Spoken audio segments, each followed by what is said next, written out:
wà ní problem wọn so tá a bá ń ṣàdúrà fún wọn yẹn àwa gbọ́ngàn là ń ṣàdúrà fún ara wa ọlọ́run má bà wọn jẹ́ má bà wọn jẹ́ ọlọ́run má bà wọn jẹ́ ọlọ́run bá ti ṣe lé lọ́dún yìí ọ̀pọ̀lọpọ̀ ọjà aṣíláyé ọ̀rọ̀ aṣíláyé mc ṣàdúrà wọn àdúrà yẹn náà láti ká sí fún wọn onígbà àdúrà yẹn ti ní sáà bóyá December yá lórí on 25 of December bàbá ọ̀rọ̀ ṣe wá sí ilé ọba àlọ́rin nígbà táwa délé padà bàbá wa àgbàmọ̀ láti wà wọ̀ nínà bàbá wa ní àjára ọwọ́ àti ọmọ pa ẹ̀rọ àgbò wípé àwọn ẹ̀ṣẹ̀ àdúrà fún bàbá wa ọwọ́ tó ní sáà fún bàbá wa yìí àwọn àgbàdo náà gbọ̀ngàn ọlọ́pàá láti ṣàyẹ̀wò àbúrò àwọn tún bọ̀ nígbà yẹn mo ti mọ̀ pé àdúrà yẹn ti wọlé so àdúrà tẹ́lẹ̀ fi ṣe fún bàbá wa mi ò ní sọ pé torí mc ti ní kákàlẹ̀ ẹ̀mọ́ tí má tuntun kà mọ́ kì í pọ̀ jù òun náà la máa tún kà fún kí wọ́n bá ń tàbí àdúgbò láyé. lè wọ́n lè ṣí mi náà àbúrò ìrọ̀lá ní ìmúba ṣe rí.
Thank you so much, sir, for that short, well-preserved prayer. Thank you so much, Yeshigo.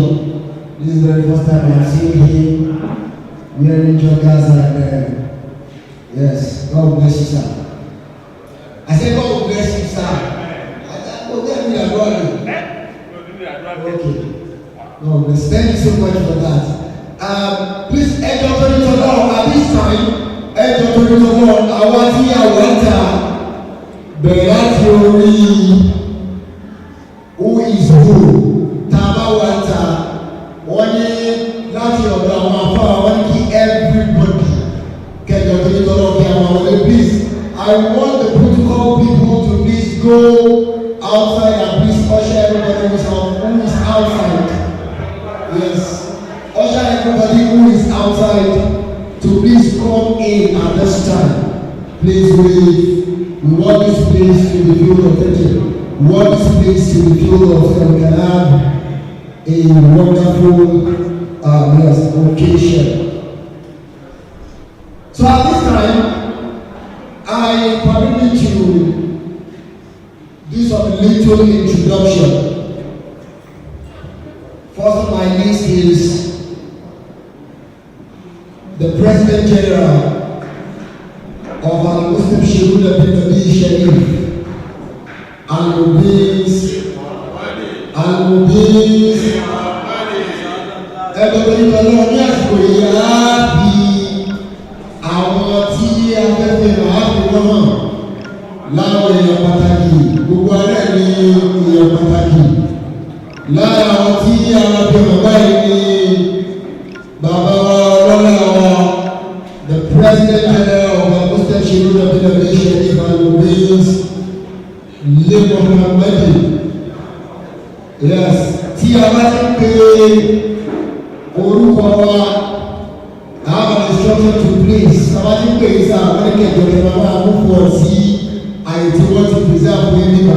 Ladies and gentlemen, join me as I welcome to his seat the President General of our Muslim Student Representation and the Base of the President of Al-Hajj, Mikhail Wali Oseni. Let's go out here, Sheikh. One more time, Sheikh. Wala Hamuka. Baba Kuwa of Mabula. You all know, sir. That is it. Thank you so much, sir. I know this man a lot. The way he walks, the way he does his things, you know, yeah, it looks like Baba Kuwa of Mabula, really. You know, when you call a man of timber and caliber, you know them. I'm not talking about I know timber now. Yes. This is a God. Yeah, thank you, sir. You're welcome.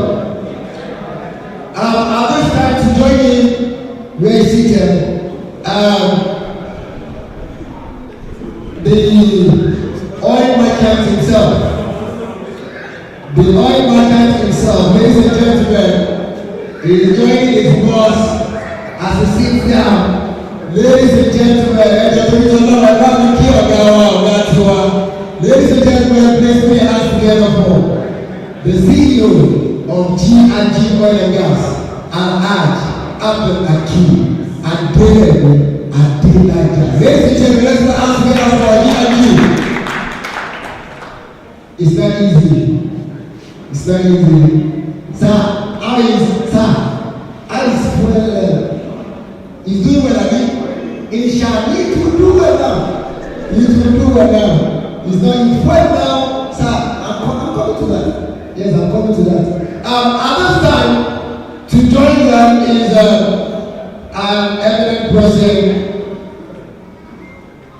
a respectable individual, the president of Al-Hajj, Jado, and me from Wushi. Ladies and gentlemen, he's a father, he's a mentor. This man has been. Please put hands together for him. He has been wonderful. He is a very good follower of Sheikh Aafaakallau. Ever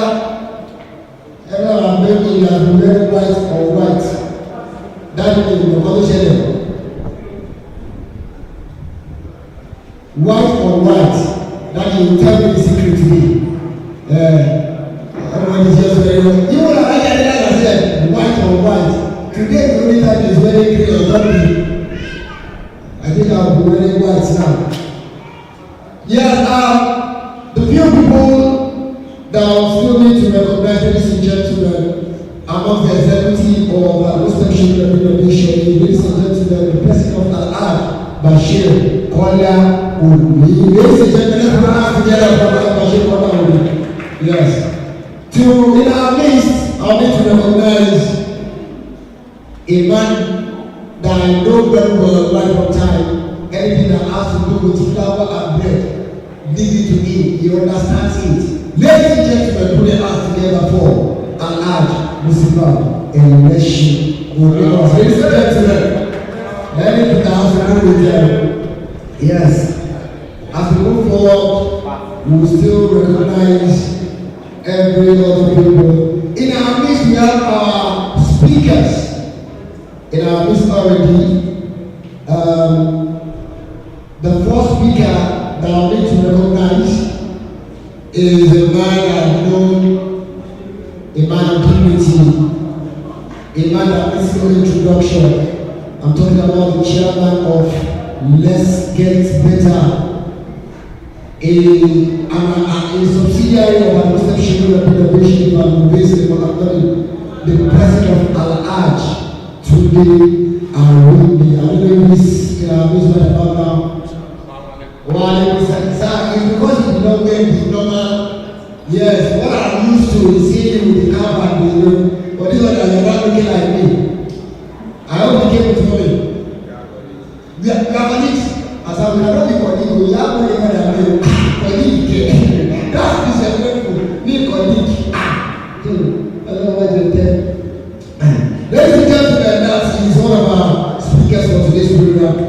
To recognize another speaker in our midst right about now, mo fẹ́ fi àfihàn àwọn ṣẹ́gun speaker tí wọ́n ní àyè lónìí. Ọmọ bàbá wa ni wọ́n, alábàáṣe bàbá wa ni wọ́n. The president of Al-Hajj, Sheikh Ahmed Lali Ìmọ̀tọ́lá Adamunawo Ayatahu. God allow our brother and every scholar to the core. God bless you, sir. By excellence. Yes, God bless you, sir. Thank you. I'm very sure we have in our midst another speaker that yes, we have in our midst another speaker who is going to speak on some of our topic today. The president of Al-Hajj, Dr. Abdul Hakim Abdul Rahman. Ladies and gentlemen, let's put our hands together for him, ladies and gentlemen. Wa alaikum salam wa rahmatullahi wa barakatuh. Thank you very much for gracing this occasion.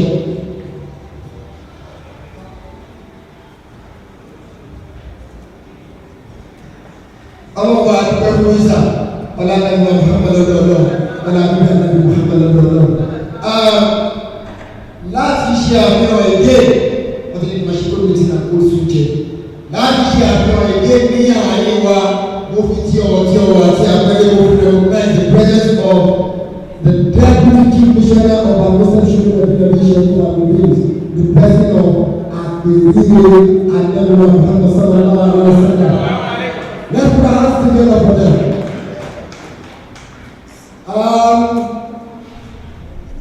Without further ado right about now, I'm going straight to the next program,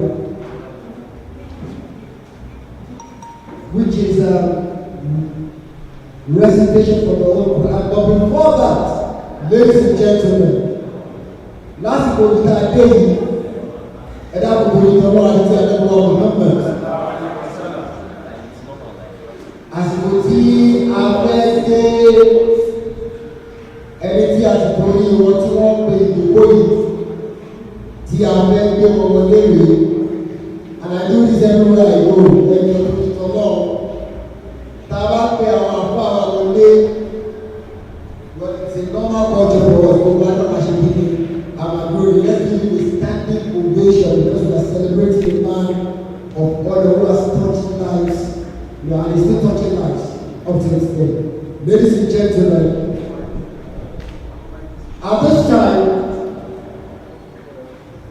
I especially recognize and usher in a man of honor. Ladies and gentlemen, I present to you Al-Hajj, Professor Dr. Sheikh Abdul Mubashir Waliola Aafaakallau. Ladies and gentlemen, understand. La ilaha illallah, la ilaha illallah, la ilaha illallah, la ilaha illallah, la ilaha illallah, la ilaha illallah. La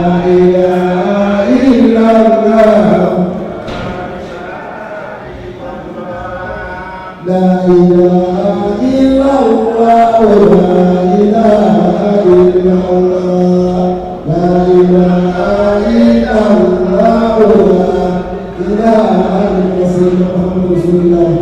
alayhi salam. Thank you so much, Daddy. That's my GMT, ladies and gentlemen. A round of applause for GMT one more time.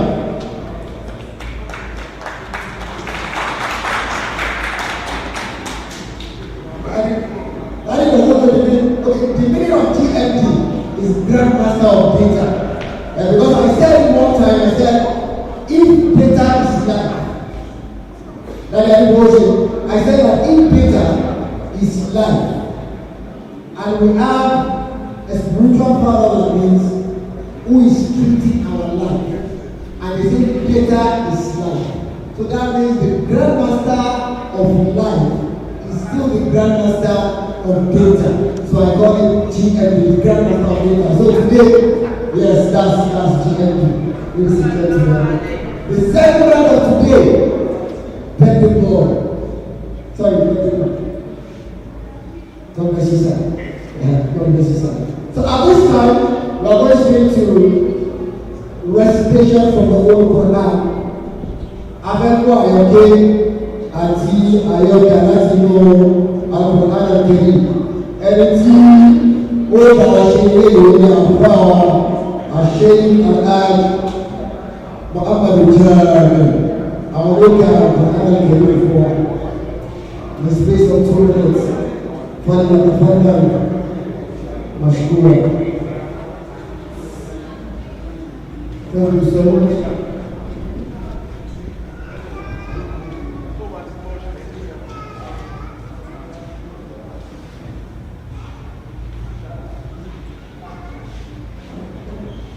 السلام عليكم ورحمة الله وبركاته.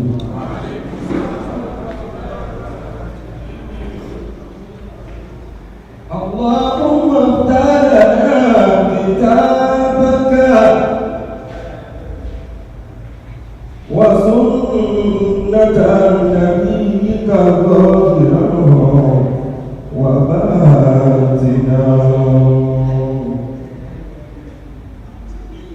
وارزقنا العمل بما بجاه ذاتك المقدسة اللهم آمين. بسم الله الرحمن الرحيم. فالحمد لله الذي خلق السماوات والأرض وجعل الظلمات والنور ثم الذين كفروا بربهم يعدلون. والذي خلقكم من طين ثم قضى أجله وأجل مسمى عنده ثم أنتم تمترون. وهو الله في السماوات وفي الأرض يعلم سركم وجهركم ويعلم ما تكسبون. بسم الله الرحمن الرحيم. الحمد لله رب العالمين الرحمن الرحيم مالك يوم الدين إياك نعبد وإياك نستعين اهدنا صراط المستقيم صراط الذين أنعمت عليهم غير المغضوب عليهم ولا الضالين.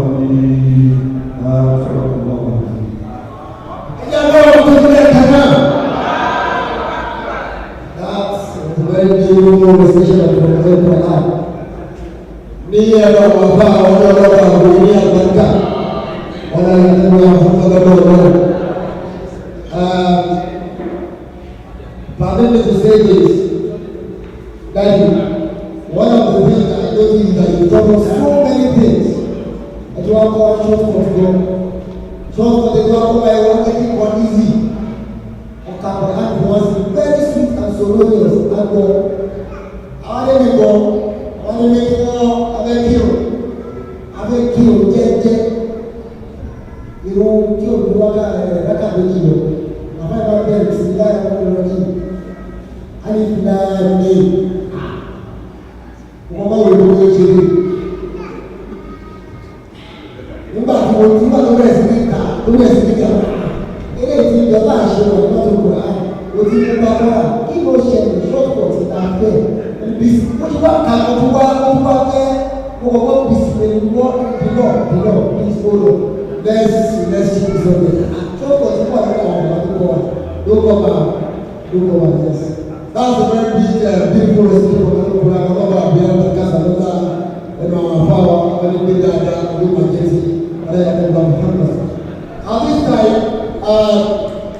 From the gifting, we now work as gift work.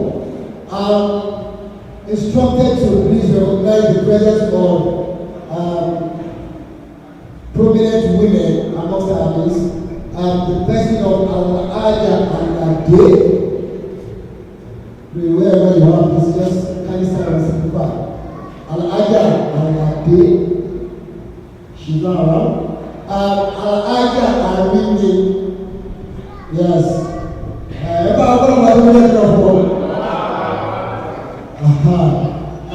going to recognize Al-Barka Travels and Tour, Umra Travels, Umra Arch Travels and Tour. Ladies and gentlemen, if you want to go to Arch, show Barka. Yes. Near the person of Al-Aja, Al-Aja Basira Zamfat. Ladies and gentlemen, let's put our hands together for Al-Aja Zamfat. Assalamu alaikum wa rahmatullahi wa barakatuh. Wala jari wala ya Allah subhanahu wa ta'ala. Alai baralasi ko amalasi.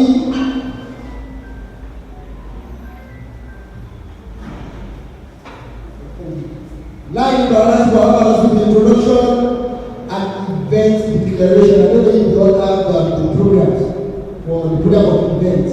I think the organizers will do what the discipline they have. Yes. So right about now we are going to introduction and event declaration. And Elaine, the president of Al-Ad, Al-Sheikh Muhammad Jabir, Muhammad Mulera, Timuwamasi, Aafaakallau.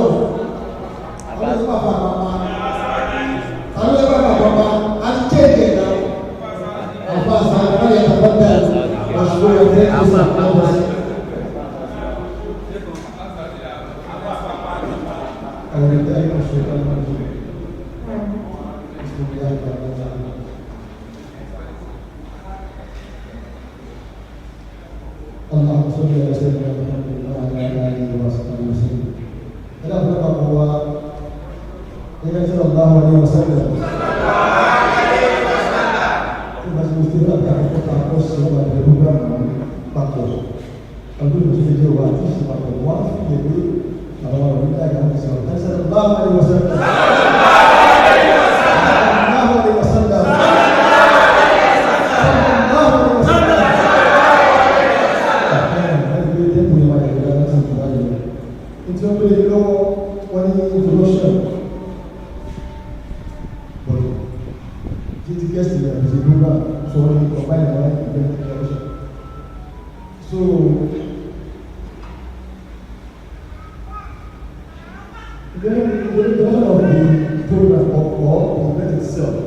Before the introduction of this, mungkin ibu apapun yang waktu lalu masih itu, dia biasa berdoa, kalau kita dulu, kalau kita ibu panelis tuan kita kerja orang dulu, ibu ada sini, ibu awak sini, bisa ada sini, MC awak sini, ibu kalau ibu awak boleh mana lagi, macam apa? Nah, jadi dia dari musuh. Gifting without borders. Kita berkata begini hadis dalam waktu. Kafir billahi ta'ala. Kamu kalian itu billahi ta'ala. Ta'ala Yusuf. Alhamdulillah. Yusuf bapa Yusuf. Walau kita bisa jadi dua mati kusir tidak bawa bisnis. Kamu pasal yang because kalau boleh ini orang faedah, itu dah soal ibu, saya dah soal ibu besok. MC lah, cuma faedah bukan dia. Ini kita bodas, kalau siapa harus dia. Kalau kata ini dah masa saya. Kalau kamu dah bawa aku nanti apa itu dulu, and kali ini celebrating the man of humanity. In appreciation of the divinity. It's so important to do our sin. Ìgbà tí ọlọ́run tó ọkọ̀ lábẹ́ fáwọn fẹ́ jáde ṣe nǹkan tí ọlọ́run kọ ọba àwọn àtẹ̀lé wà láwọn ìfẹ́ lẹ́yìn bá wọn pẹ́ẹ́pẹ́ tọ́nà wá dá èyí náà wọ́n ní o èèyàn tí yóò jẹ́ gbogbo ayé ìṣẹ́pẹ́ tí wọ́n nìkan àti ẹ̀ẹ́dẹ́gbẹ́ tó bá fẹ́ ìgbàgbọ́ yẹ bá ti fẹ́ mú wọn ẹ̀wà táwọn ọmọ ìgbà jọ ọ́ lẹ́gbọ́n àti ìtọ́fẹ́ ìjọ rẹ̀ àwọn ẹ̀fí mọ́lọ̀ láti gbọ́ sí àtọ́wọ̀ wà ní àbáwọ̀ àbáwọ̀ lọ́rẹ̀ ẹ̀dí àbáwọ̀ sára rẹ̀ ẹ̀dí àbáwọ̀ sára rẹ̀ àbá tí ọlọ́run ṣe ìmọ́lẹ̀ gbogbo tí ń ṣẹlẹ̀ látara ọlọ́run wá ní kí orúkọ àgbà rẹ̀ tó jẹ́ àgbà parent body ó tí a bá lọ sí beyond doubt المستبشرون بالنبي الشريف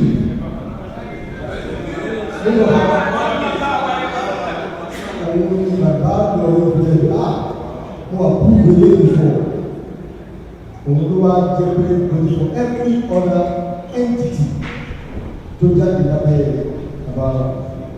àti sì jẹ́ pé alákùnrin wa ní sọ̀rọ̀ kan àwọn àfáà wọn kalẹ̀ wọ́n sì àwọn tó lẹ̀ pẹ̀lú alákùnrin àwọn òbí náà kéèyàn máa ń tọ̀ lórí rẹ̀ wọ́n lọ ṣá ẹ̀jẹ̀ náà lọ ṣàfihàn. àwọn ènìyàn wo yẹ sí shadow àbí ẹ̀ wòye sí bá ṣe extend the anything shape àbí shadow tó bá wù mí bá fixate ojúlójú kan tí bá wọ́n ní àgbàgbọ́ àwọn àgbàgbọ́ ìṣèlú náà bá ní kí zita shadow àbí ṣe àbí ohun tí máa ń dábò nílé kó má kojú kan àmọ́ alàbùtà ẹ̀dá ọ̀gbìn àwọn bá máa wù mí pèsè kéfà wọ́n dàbí kó ṣe ní kí shadow máa extend kó máa elongate kó máa lọ kó máa spread náà ṣá àtúbà ìlú ìwé náà nípa ojúkan tó wà bàbá wa wọ́n kó òòlù pé kàdé ojú kan tó lè tó fẹ́ ṣe pọ̀ ẹ̀yọ̀ ẹ̀kọ́ tó fẹ́ gbogbo ọ̀gbọ́n kí at least ní ṣe spiritual and Islamic organization tó yẹ kó owó ẹ̀jọ́ àwọn ẹbí ṣe wáyé fún ọmọ ṣe láyè tó pọ̀ ọ̀nà fi ṣètò ní àdámọ̀wà mi nínú ẹ̀rí kí n máa kọ́ máa kéwú tí mo bá dùn ní ilé sí ní àfikún ìpọ́ ẹ̀mí kan a teacher by nature. Mo fẹ́ kọ́ láti bẹ̀rẹ̀ kó dàbí wọ́n tó di pé wọ́n sọ ní fáyà lóbìsì ní kí ó kéjọ́ tí wọ́n dára ní ẹ̀yà bàbá tó ń sọ. Àwọn àgbà Islamic Academy for Spirituality ẹ̀yà kò tí ì gbèjú wa lẹ́nu oṣù nípa lẹ́lẹ́ ìyẹn lọ bẹ́ẹ̀ àbábíyá èyí tá à ń ṣe lẹ́yìn ọ̀pọ̀ tí ń dáṣe yìí láti ìdílé níjọ wáyé jù wọn tọ́mọ̀ ìyàtọ̀ ní ilé ìjẹ́ kan tẹ́lẹ̀ láti nàìjíríà náà lọ ẹ̀yọ́ kí wọ́n ní fọ́nlẹ́tẹ̀ ní dá àṣáyé olùkọ́ àwọn ọmọ ìgbésẹ̀ ó ní àjọ́bí náà fún ilé kì ásà ló sọ ní sí ẹ bá bẹ̀rẹ̀ wá kò sí nǹkan tẹ́ bàbá Muhammad tí ò lè fún àmọ́ fọ́nlẹ́tẹ̀ ní dá àṣà ìlú fọ́nlẹ́tẹ̀ ní dá àṣà ẹgbẹ̀rún lọ́wọ́ ẹ̀ma bèèrè tí ó mẹ́rin tí ó di pa fún láti ìgbà tí àbá wa tí ọlọ́run ti bí aṣọ ọlọ́wọ́ àti ìwà ìmọ̀ta àwọn ọ̀rẹ́gbẹ̀rún wọ́n fẹ́ lè fèrè ara wọn jọ ọwọ́ aṣẹ ìdúgbò àyẹ̀lá ìdúgbò àyè náà tó jẹ́ ìṣòro ìfà ẹ̀kọ́ dáyé ọwọ́ ajá ní ti ìlà ọ̀rẹ́ sílẹ̀ ó ti gbé lọ́wọ́ bẹ́ẹ̀ ni àwọn ọ̀rẹ́ ìbẹ̀rẹ̀ tí ó fi ìgbàlá lọ́wọ́ ẹ̀ká di steve náà wà tó kọ́ bẹ̀rẹ̀ bàbá ní steve kan máa ṣe community ẹ̀kẹ́ máa ṣe ìtọ́rọ̀ kan fún ẹ̀yìn kẹ́lẹ̀ láwọn sọ báyìí báyìí báyìí tí wọ́n ṣe ìgbàlá ẹ̀ká ṣe ìrẹ̀ báyìí àti ìwà kúrò ní pé ó kúrò ní community wa ó di national Nàìjíríà ní ọ̀rẹ́ à ẹ̀rẹ́ ìdílé òjò kẹfẹ́ kò káàkiri mo fẹ́ ẹ̀yọ́ wọn bí aspora àwọn jẹ́ Aafaakallau bloggers tó wà ní àsìkò níta àwọn ẹ̀dẹ́sà bísí ìlú lóòótọ́ ẹ̀yìn ìgbésí lẹ́gbẹ̀ẹ́ sí ọ̀rẹ́ rẹ̀ a máa fẹ́ kókó báyìí lọ ẹ fún wa nínú láwọn jẹ́ kí wáyé náà wà láti ẹ̀rọ jẹ́ kí ìlú ọ̀rọ̀ sí ilé ìgbà rẹ̀ wà àwọn àlẹ́ lásìkò àwọn jẹ́ kí tí ìlú ọ̀rọ̀ ẹ wáyé ṣẹ́ Nàìjíríà ní ọ̀ṣẹ́ ìdáná ìjọba dé humanitarian service nìkan lábẹ́ àgbòmí gbogbo àwọn tá a gbé ẹ̀sùn àgbòmí sí láti fọ́nà gbé àgbòmí láti fọ́nà gbé ẹgbẹ́ náà àbúrò àbúrò tiwa gbogbo láti fọ́nà gbé láti máa gbé àwọn àgbòmí sí àgbòmí rẹ̀ bẹ̀rẹ̀ láti ní kọ́ba kó àgbà kọ́ba kó àgbà àgbòmí ẹ̀ka yà máa wà gbà ọlọ́ba ti yóò ẹ̀ka yóò ìdọ́kùnrin ìdọ́kùnrin ẹni sọ́ba bí tí nǹkan wà sí oṣù bẹ̀rẹ̀ ní. wọ́n ti bá fẹ́ tó wa àwọn náà náà oversee our ways and is always the permanent adviser fún digital brothers in many occasions. bẹ́ẹ̀ ni ẹ̀rọ àwọn SOB náà ọjọ́ òní àbá executive of God.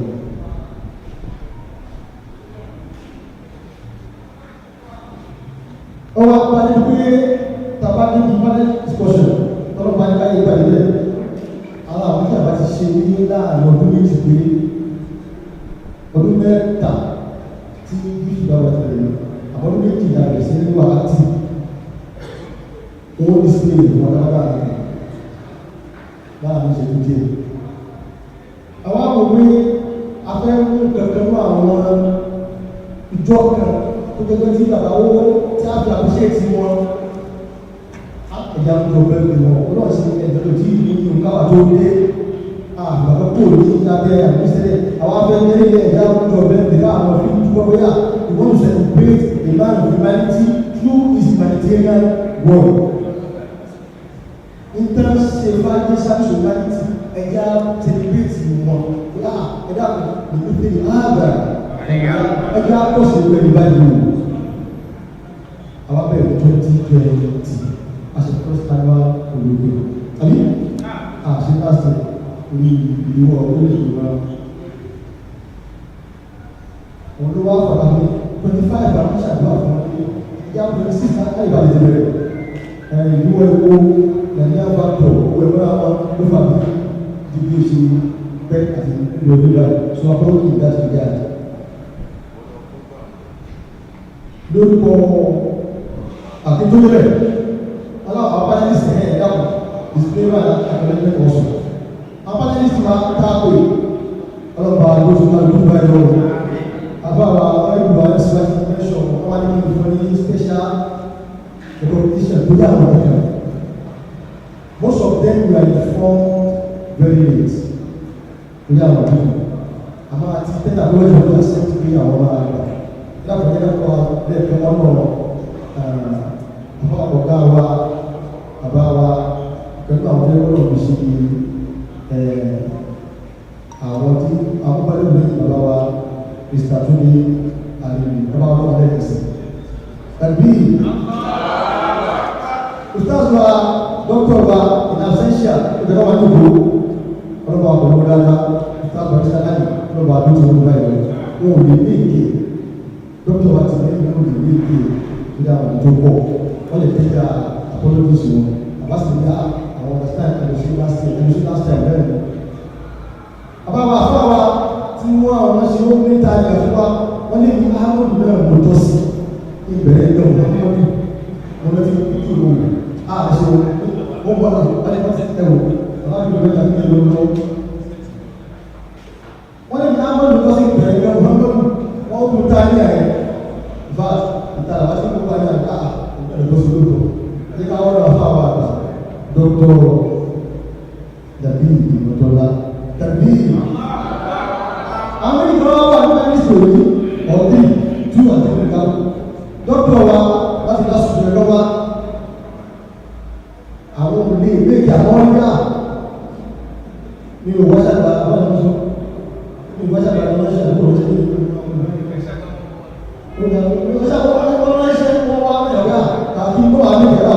I will send somebody who is capable to address parents for the television. I want to talk to our last week. I want to be. You know, I mean,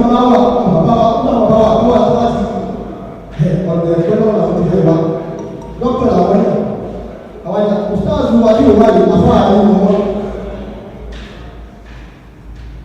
Because make you right, you are going to have a sí to one of their behalf. And see how I don't know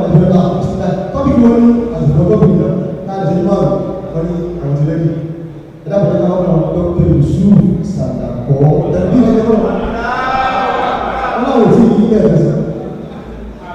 Aláwọ̀ Dr. Yusuf Sandako yìí. In fact, the only I chat in while he was parking his car. Unaware, unprepared, but fully ready. Bẹ́ẹ̀ ni a ṣe fún àfáwà àgbà.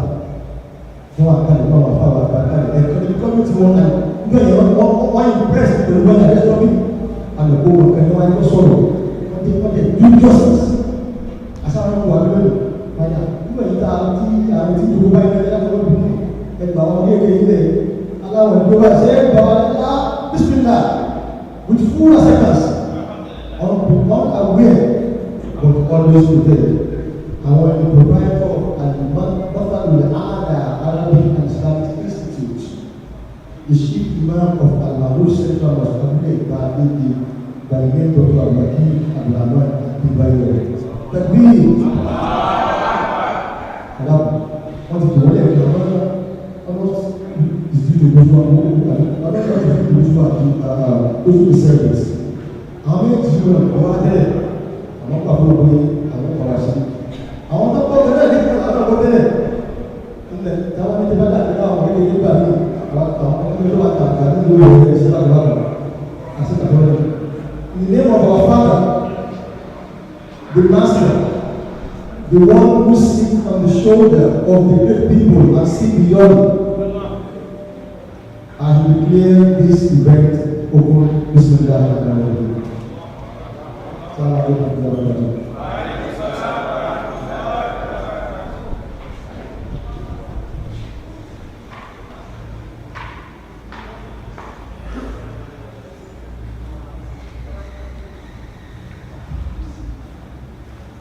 Ẹ̀yà àwọn ọmọ ọmọ ilé kan náà àwọn àbá wọn ṣe justice iṣẹ́ tí a ń gbélé wọn lọ. Thank you so much for that wonderful execution of your duty, sir. Ọlọ́run àdúgbò ẹ̀kọ́ sir, thank you so much. Aláàbẹ̀wò àbúrò ọmọ ẹ̀rọ. Ẹ̀jẹ̀ ní sábà máa wọ ẹ̀rọ sẹ́lẹ̀. Àbọ̀ yìí àwọn ìdúró lọ́wọ́ nínú àwọn gbòógì ìgbẹ́tọ́ ní sọ mẹ́ta mo kà let's get better tó jẹ́ pé socially and transformation wise tí àbá wá gbélé òun wà ní kápá pé tábà kẹ́kọ̀ọ́ Islam lábẹ́ àlùbíìs àti spirituality tá à ń fi bí Ọlọ́run ṣe ní àwọn ṣètò ọ̀rẹ́ lábẹ́ ìfìdá brothers tá a sì tún ṣe ìgbàwọlé ọ̀pọ̀ lára ẹ̀fúnlẹ̀ fún wíwọ́ agbọ́dọ̀ máa jẹ́ lẹ́kọ̀ọ́ àìjí òsì ìyàwó náà tí ẹ bá ti kí ń bọ̀ western àwọn ẹ̀yà àfòlè bọ̀ báwo la ṣe lè máa dá àdúrà ìlọ let's keep on getting better lọ́wọ́ dá ẹ̀jì ìbílẹ̀ òkè látàkà fún ẹ̀tàbà bá máa ń tẹ̀bá máa ń wá ìlú rẹ̀ àwọn pé lórí ìgbésẹ̀ àwọn olùwẹ̀ you àwọn pé step by step you won't have reason to disbelieve it. Bàbá ń pè é lọ́lẹ́ ọkọ̀ ọ̀pẹ́ àwọn ọ̀pẹ́ tí wọ́n ti ṣe lọ́wọ́ báyìí tó ti ṣe káwọn ọ̀pẹ́ rẹ̀ nítorí pọ̀ wá tí ó máa ń borí lábẹ́ òwe lábẹ́ àlùbíṣ. So àlùbíṣ now prevent let's get better. I ask and then gifting without further àlùbíṣ. Thank you so much for that inclusion. Thank you so much. So from what he has said, this program is powered by gifting without possibility and bonus for our gift work. So rest assured, what we make is someone that somebody today is going home because they are gifting without bonus on behalf of this wonderful organization.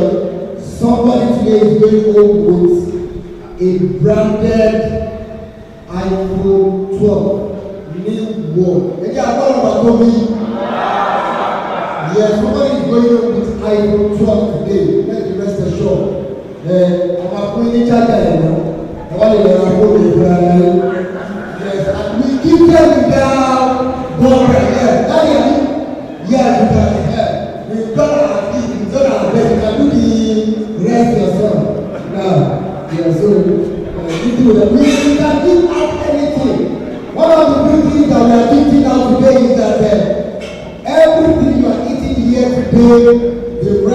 ensure, like we have made a very good, provision for the food, and when I say we, I mean the people without borders. I'm just an MC, please. I said that at an event. Nígbà tí ìgbà tí ẹgbẹ́ àárín ọkọ̀ọ̀dé ẹ̀kọ́ bá mi MC mi ò tí ì jẹun. Wọ́n ní I'm sorry na I'm an MC for this event. Wọ́n ní wọ́n ṣẹ́ ìwé àkọ́lẹ́wà mi wọ́n ní bẹ́ẹ̀ wí mi ni. No, please, let's be there in this year. So why now this time we are going straight to keynote speech. Ọ̀rọ̀ ìtanijí ọ̀rọ̀ gbòógì Yorùbá ọmọ ṣáàlúwà Yorùbá is tọ́wọ́ gbẹ́gbẹ́ ọ̀tún English Yorùbá lọ́rọ̀ pé English is I don't know Yorùbá is very it is English that will tell you that opportunity gain can never be lost. Opportunity gain opportunity lost can never be gained. But my own father told me when she got that that is so wonderful. Like, God bless you, sir. God is blessing you. I am one of your blessings. I am one of your blessings. So we are going straight to keynote speech, and this will be done by no other person. And they don't catch you. We can do shit. This will be done by the President General of Al-Muslim Nation, one of the Papa of the Abdullah. Oh my God. Ladies and gentlemen, at this time, please, I welcome to the podium the President of Al-Ad, Wale Hussein, the President General of Al-Muslim Nation. And let's give him a round of applause as he steps on the podium. Baba I said, where is that?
different stages that we have in life.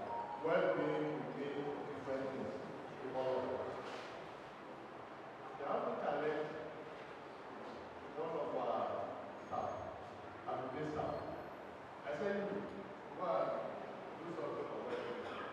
They also came with some things. Yeah, and when I saw that, I said, yes, my assumption that well-being will mean different things to different people. It will also mean different things to different professionals. Because this person that I asked to do, I mean, is at home somewhere, so I can see the hint of, I mean, something about Spanish scholar and the person that's also doing. I do know that today we have invited, when I listen to the big meetings that we have invited people to this, they are going to elaborate on this, they are going to talk from different perspectives of what well-being, what it is. To me, I know it's more than just going to be and physically.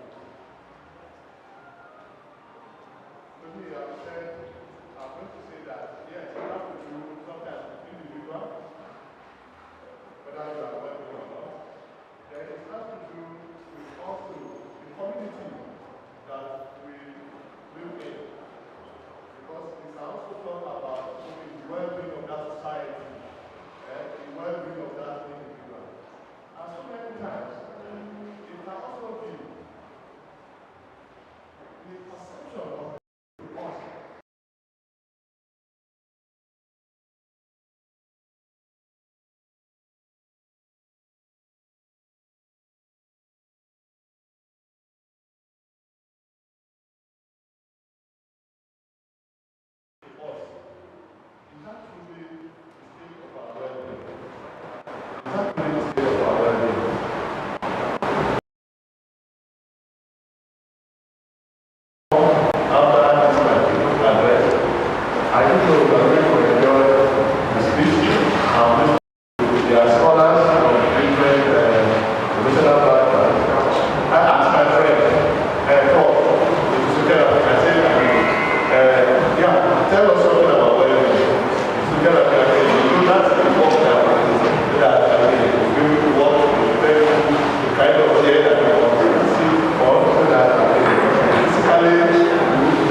Do a self-reflection of your life,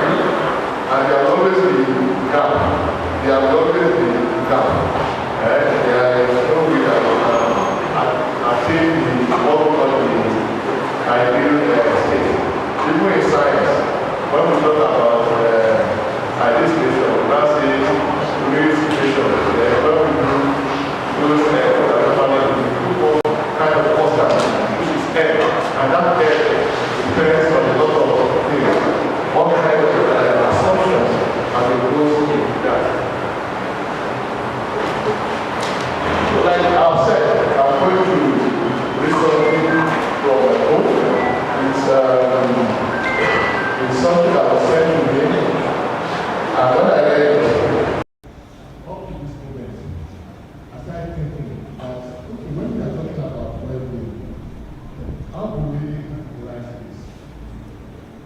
Sometimes, everybody will be thinking that you are good.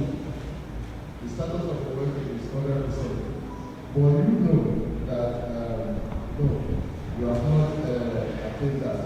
And like I said, there are opportunities for improvement. It's something that we need to achieve. We need to work it, and we need to achieve it. Before I did that, because later I might drop my people and give the opportunity to our distinguished speakers to come and lead us into this. Yeah, today we are celebrating our meal. And the celebration of our meal, the foundation, Gifting Without Borders, organized this. The national chairman of sometimes when we have all kinds of programs that we are bringing on, one of which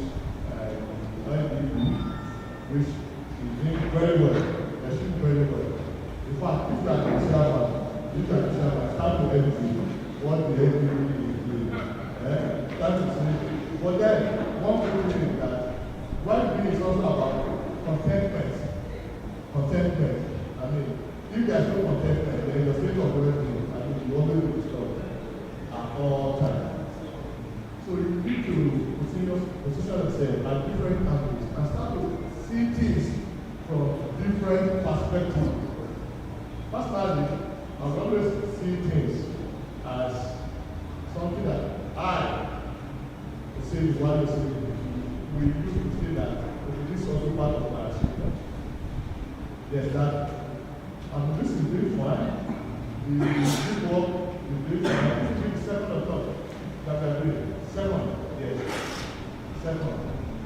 Then I asked Islamic academic spiritual knowledge to be all those different programs that I have set up. They are advocates. And when I'm going to speak anywhere, I'm going to put it as part of my CC. I mean, whether I say it here, so that when you see me putting it as part of my CV, it shows that, yes, I have that in mind, and want you to really work. Because each of those programs has different flavors. And what are those flavors? All those flavors is adding up and to improve our well-being. That's what I think. I mean, they're adding up to improve our well-being. That's what those are programs. That's what they do. So I want to thank the organizer of this presentation. Gifting Without Borders, those are our members in the diaspora. As they are doing this, they also not like watching this. I say a big thank you to all of you for organizing this second of the series that will come. And I do pray that our every meal that we are doing this for, yesterday had one, added one. And this is funny yesterday. I've been trying to call. I like to call someone and just talk with that person. Even if those to the other conversation, sir, happy birthday, sir. I want to say it with word of mouth. So yesterday, if I listened to him, I tried to make it faster and real. I said I tried to call. Was not I think of the executive website and executive WhatsApp. But that what I want to say is the birthday celebration to you, and I do pray that God will continue to run you a sounding earth. That's what I say, a sounding earth. That's what I say. And that God loves you. And we pray that year to year, we continue to see you and continue to work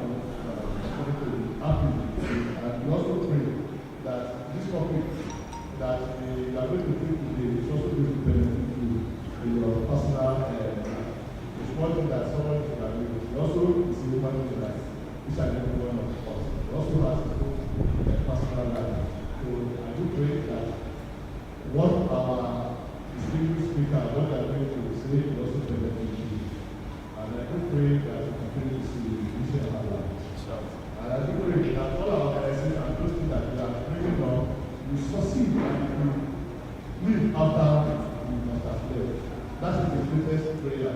Don't be afraid to die one day. It's inevitable. We are all going to live one day. But then, what we need to do is to live this life to the fullest and make sure that those things that you have set up live after you and they continue to remember you. And that's my prayer of the life. So lastly, let me quickly read this something from the lesson.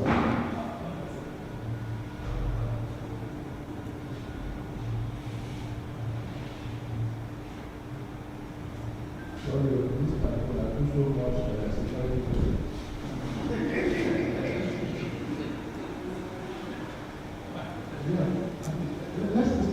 Let's listen to this. There's a picture of one beautiful lady here, and what he said is just 3 years ago, this amazing woman, Chelsea, won the title of Miss North Carolina and went on to be crowned Miss US. Just 2 weeks ago, that's from not 2 weeks ago now, like 9 weeks ago. She did an interview with Washington where they were laughing and smiling. Laughing and smiling is true and everything is good and that because it's what a lot of people pray for. Come and watch our brother here. To laugh and to smile. Yesterday, that was yesterday as Sunday, she jumped from the 29-story building, leaving only a note, giving her mother awarding possessions. I don't know what pain and trauma led her to make that decision, but it shows you never know what those around us are suffering and dealing with. This is why I was talking there, because I was talking there and challenged the speakers to say, okay, this is the real life situation. This is what is happening.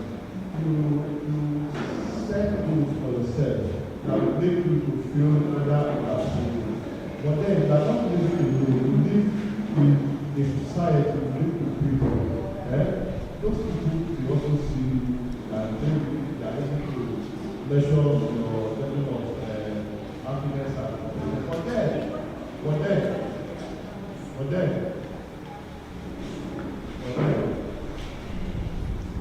there are other things which when you cry and you want to overtake and you mistakenly judge the person, they will say that is the what do you call it?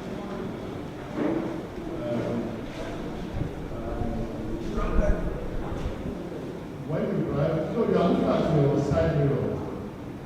You are looking at your side mirror. But yes, there is a position where a car beside you will be that people who are beside mirror will not be able to see. Blind spot, thank you, brother. Blind spot we call it. That is blind spot. There will also be a blind spot in everybody's life that you might not be able to see. In other countries, I don't know in Nigeria because a lot of us we hardly do driver test. You know those how they do driver test, driving test. They will tell you not only to look at your side mirror, you do what also neck. They call it necking. Do like this, you turn and see. And so that those blind spots you might be able to perceive along with you. So everybody has those kind of things in your life. So I'm challenging again the speakers to take note of this and why you are also talking to us. Because I'm here today. I've just been asked to do the simplest work. Because when they say something is global, it brings some research we need to have been done. And we come together to discuss and enlighten ourselves.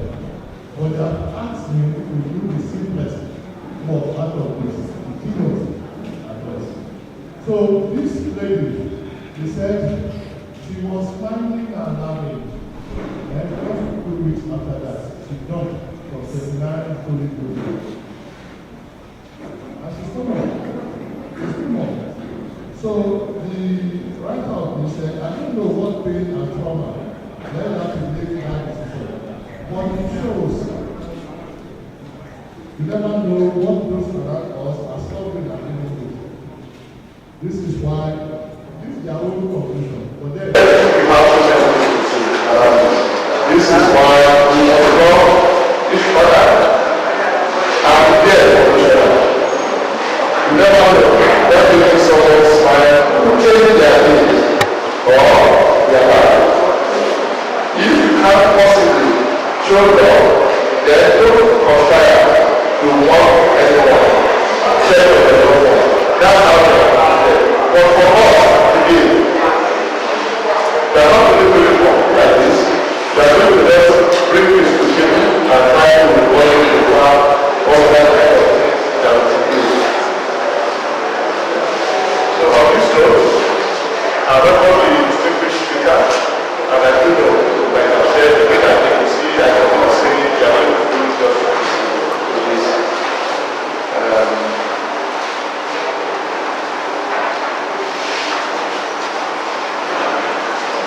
I know that you guys do talk in this period. So we shouldn't allow the state of the nation and to actually make it affect our well-being. So on this note, once again, I say thank you for the organizer of this program, and I also say thank you for living to that kind of expectation that we are able to do this program. Thank you. Thank you. Assalamu.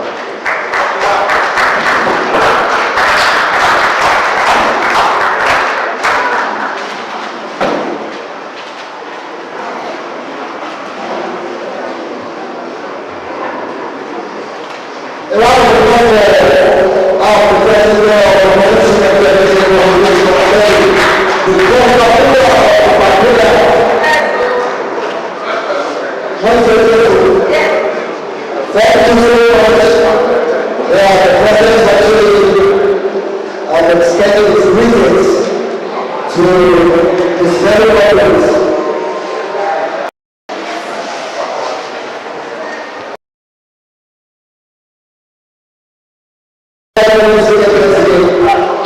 We actually appreciate every one of us, and in return,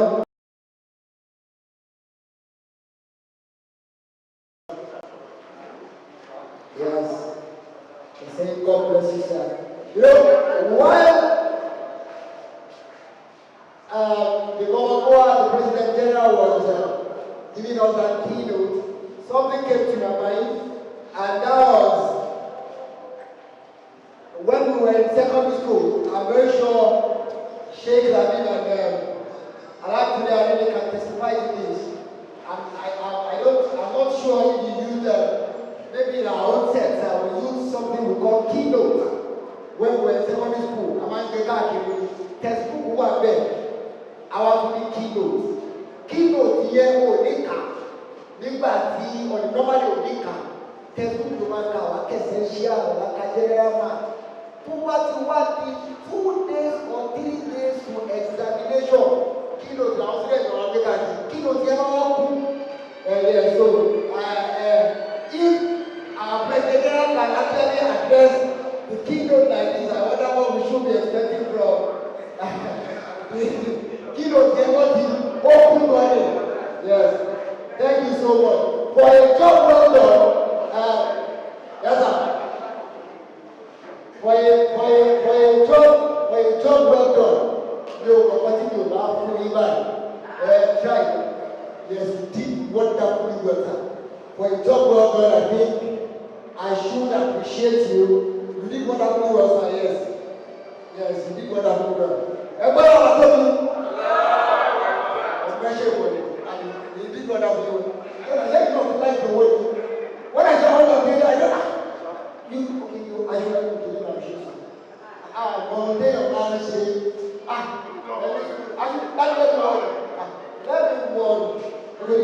That place. That place. That.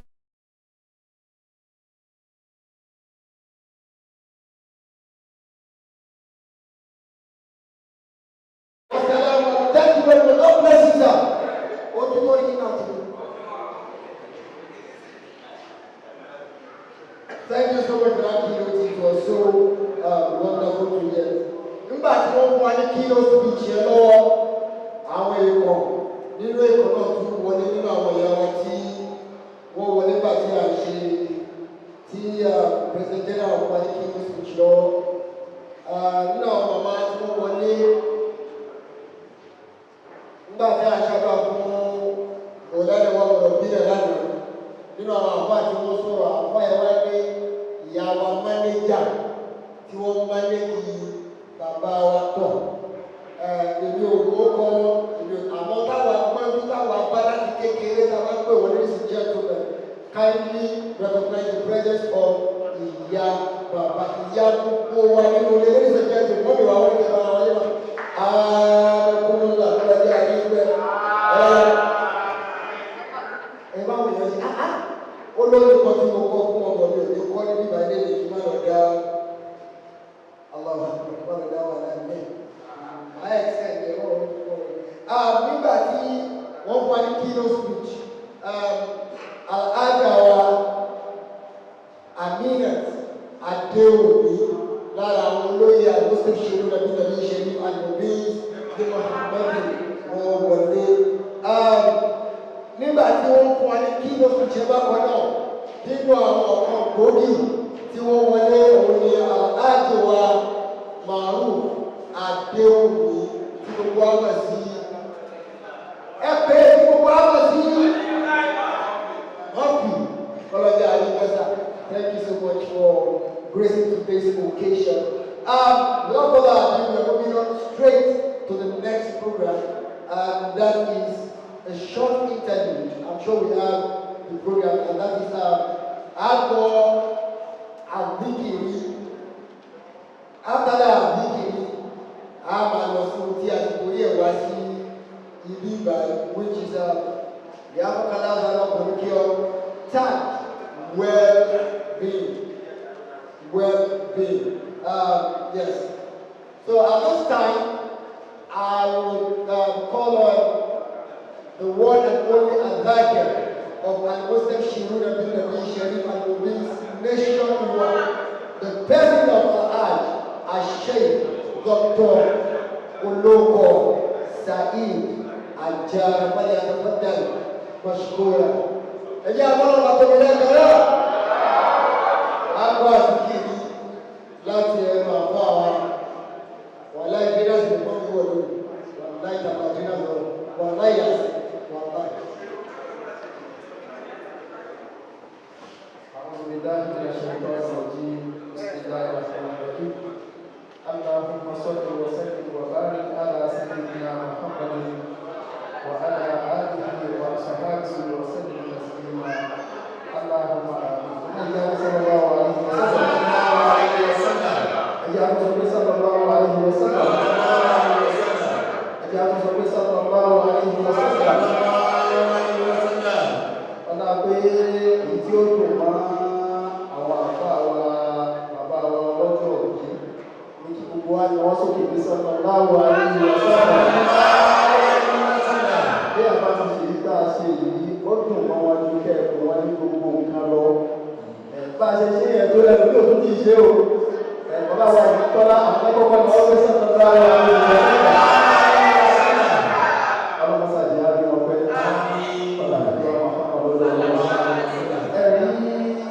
Láàrin ìṣẹ́jú márùn-ún yẹn ìjókòó wa ní bíbá ilé ní ìjókòó ọpẹ́ náà ni bí ò bá já sọpẹ́ tí ò tọ́ pẹ́ àbá tí jókòó orí èyí tí a péjọ yìí àdékùn ọdún ọlọ́sàbà ṣífàwà fáwà ọlọ́dàdúrà nígbà tí bàbá wa láti Saudi nígbà tí wọ́n ń sọ̀rọ̀ lẹ́ẹ̀kan nínú ẹ̀kọ́ tí bàbá wa Aafaakallau tí wọ́n kọ́ wa nípa àdájọ́ Muhammad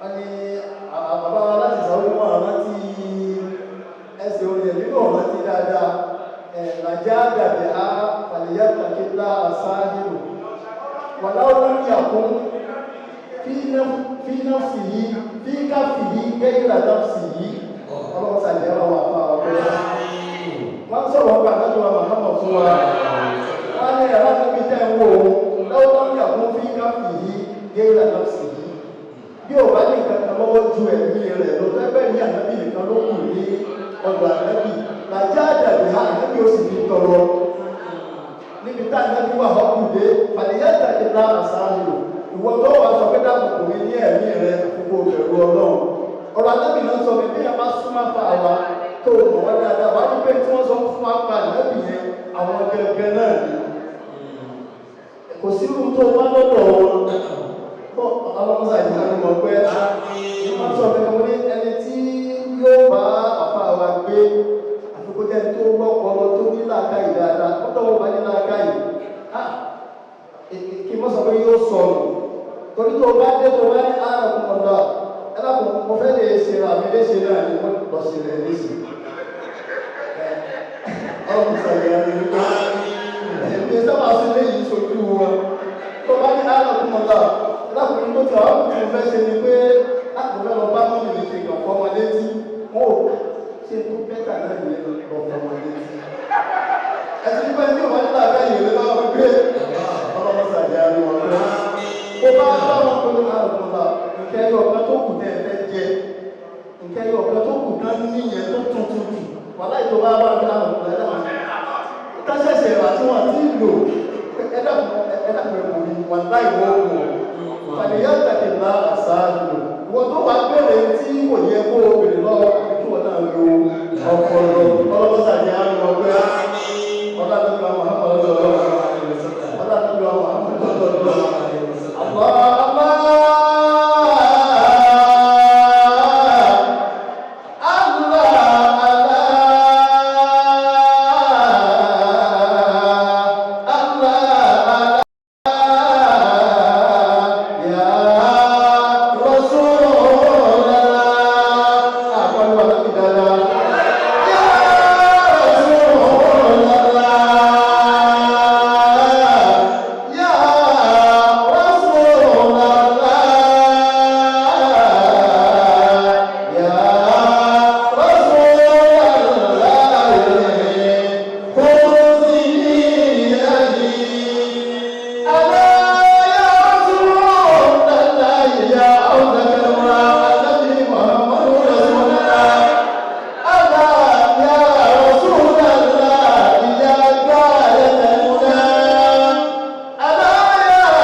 máa ń tàn láti wà kí ṣe nàtàn ó ti rọra wọn wá o èyí tí a mọ̀ fún tá a ṣe fún kẹ́kẹ́ wọn ìyára ìṣẹ́jú kan òun jẹ́ ká lọ síbẹ̀ káàbọ̀ bẹ̀rẹ̀ mi àti kí ló sọ àti ní àdìyà tún mi ní tó bá mẹ́nu wí ó kà máa wí tẹ̀lé wa ilé ìkàmọ́ ọ̀la ṣe wọ́n àbákàlá.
Allah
There is a zikiri, cash out, whatever we go.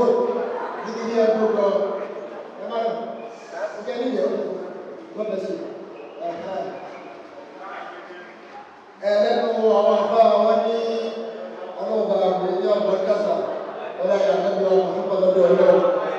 Ẹjẹ́ ayé ògbó àdébí láti ẹ̀jọ́.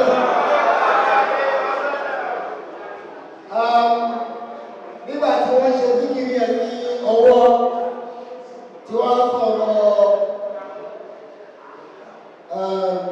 òyàlẹ̀ ọmọ mìíràn kìí kan wá sí nílé àkáyì. Daddy is an author of so many things. I ask, let's get better. The Steve, gift word. I ask, yes sir.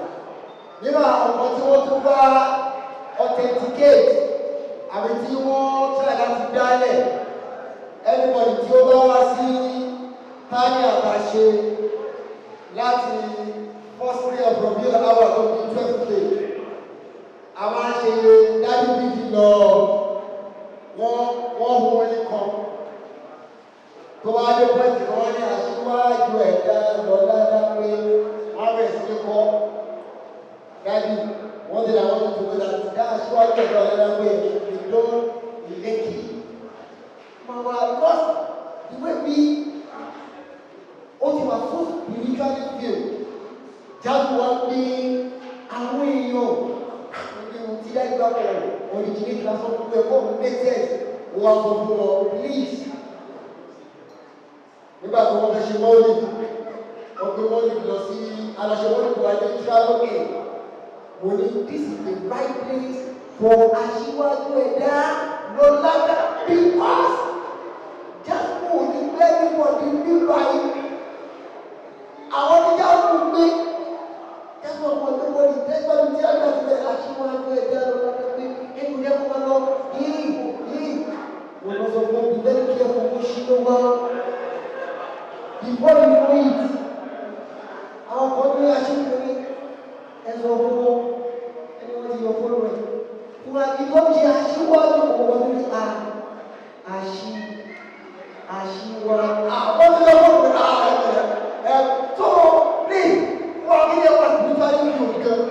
Yes, aṣíwájú ẹ̀dá lọ́lága pé thank you so much for everything you've done for us. We sincerely appreciate you. God will continue to enlarge your coast, sir. Without wasting much of our time, we are going straight to the reason why we are here today. I'm very sure we are actually enjoying ourselves, and we are here to learn. We are here to listen to our speakers teaching out some good points, valid points about our well-being. I'm very sure our speakers will do justice to this topic. Without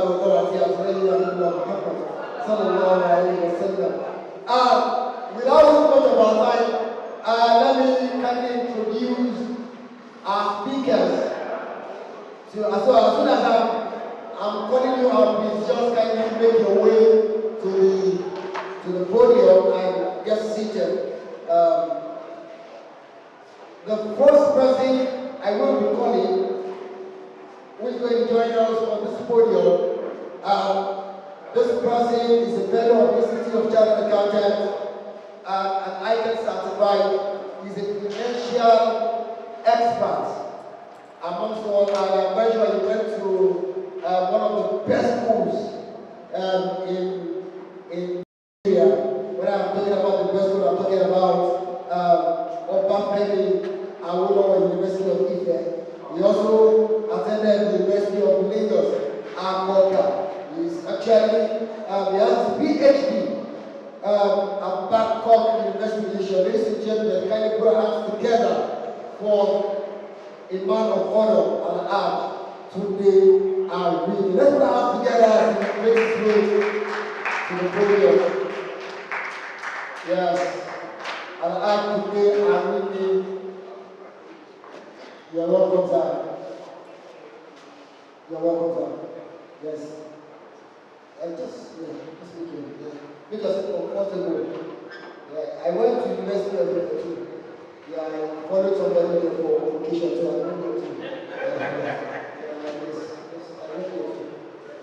So, joining on the podium is an erudite scholar, a man of dignity, a man of honor, like I said, a man that needs no introduction when it comes to spirituality. He's a very good son to our father.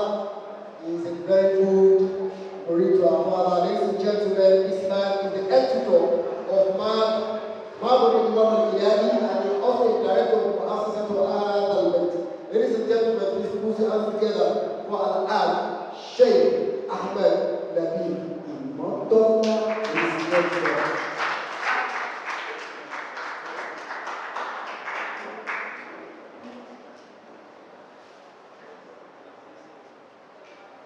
You're welcome, sir.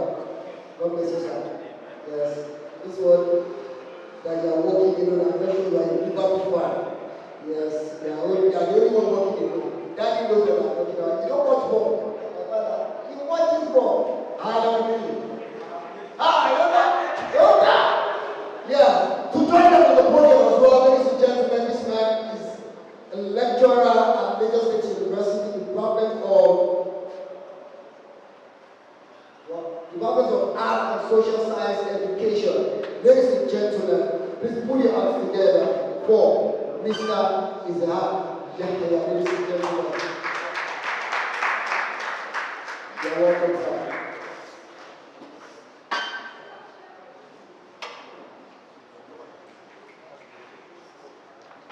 You're welcome, sir. God bless you, sir. Yes. Salute. I am pleased.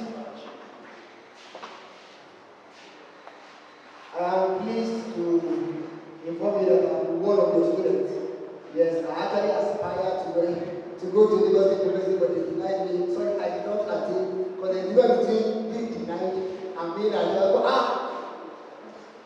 No one combination. All of them, they beg, no pass, they beg, you're welcome, sir. God bless you. God bless you, sir. Ladies and gentlemen, to join them on the podium. Ladies and gentlemen, please put your hands together for Dr. Yusuf Salako. Ladies and gentlemen, let's put our hands together for you. Thank you, sir. Yeah, finally, to join them on the podium, ladies and gentlemen, please put your hands together as I welcome Dr. Aafaakallau Rahman. Ladies and gentlemen, thank you so much. God bless you. Thank you, sir.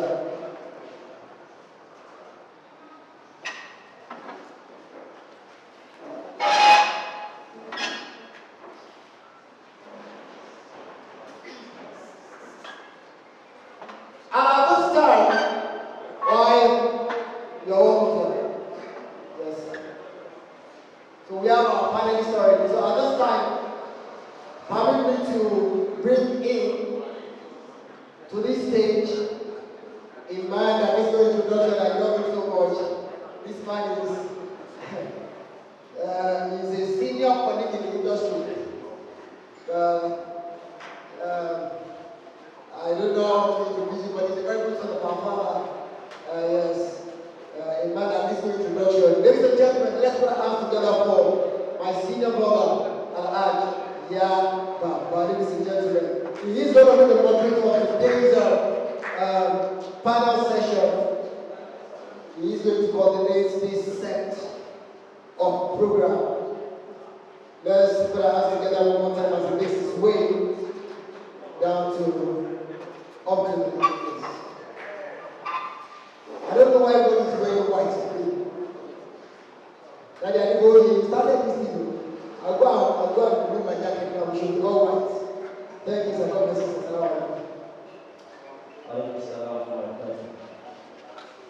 Alhamdulillah, without wasting much of our time, I'm very sorry. I'm going to read a kind of poem for our beloved father, Aafaakallau. Ever since I met him, I don't know how I can describe it, but let me just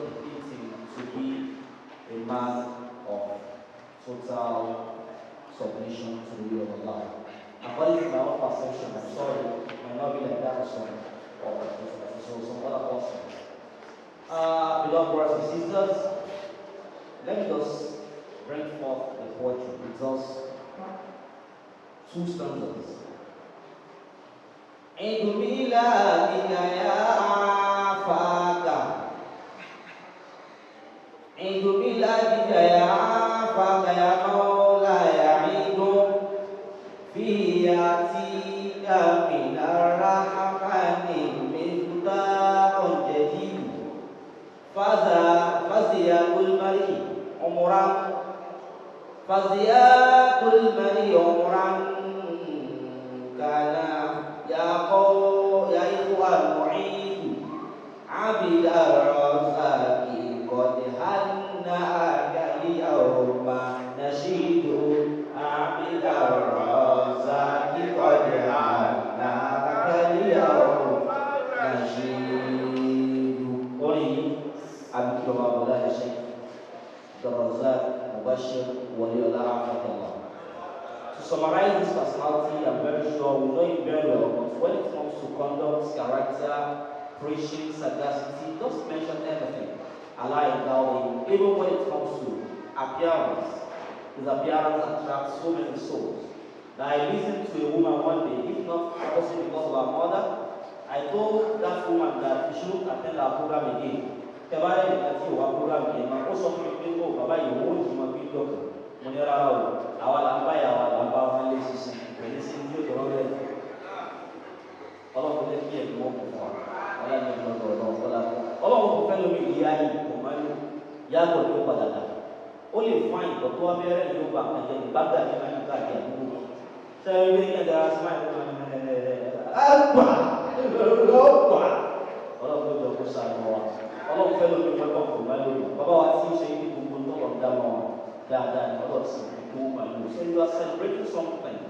Let me pass this message across to our fellow Muslim brothers who are of the opinion that this that we are doing is not permissible in Islam. What are we doing here?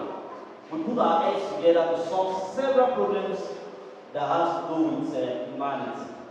I don't know to celebrate, but kill again, I fail to find a solution at PR1. Maybe I fail solve several problems. Well, never like I will be yet. Gbogbo ṣe tí yẹn bá ṣe pẹ̀lú àníyàn ṣe à ń dóbi ìlú òkùnrin àjò ìṣe tó tí yóò ṣe àṣe àwọn Aafaakallau àdìkáwá ìjòkó ẹ bá mi pòfà solution sí pírọ́blẹ́mù àwọn èyí tí mi lè náwó tó ní orílẹ̀ ẹ bá mi fọ̀rọ̀ ẹ bá mi fi náwó tó tábà àwọn èyí tí máa ń ṣe báyìí sàmì nínú àlàáfíà. Permit me, ladies and gentlemen, to move straight forward to our guest speakers here. At first, my beloved brother who said we belong to the same realm. He had taught and spoken, but I don't know. Law school that dead for one number.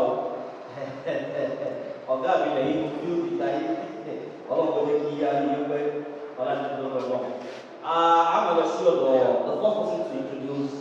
We'll be talking about psychological well-being, and that is Dr. Yusuf Salako, all the way from National University. We implore you to please rise again for another beautiful and wonderful recognition. We say Jazakallahu khairan to you. Thank you very much. At the same time, ladies and gentlemen, to introduce to you all Dr. Abdul Hakim, Abdul Rahman, and Nahu. I always tell people that my brother is going to live long, but when he dies, at the age of almost 200 years, after he must have lived for 200 years, I'm telling you, if you tell me he has died, I will tell you that what killed my brother is books, because he reads a lot. Whenever he sits, he reads. If he is doing, I'm very sure even the place that we're not supposed to read at, he reads there, in the toilets. Beloved Shaykh Abdul Hakim, Abdul Rahman, and Nahu. Thank you, Lord. Yes, we have him here with us to interact with us as well.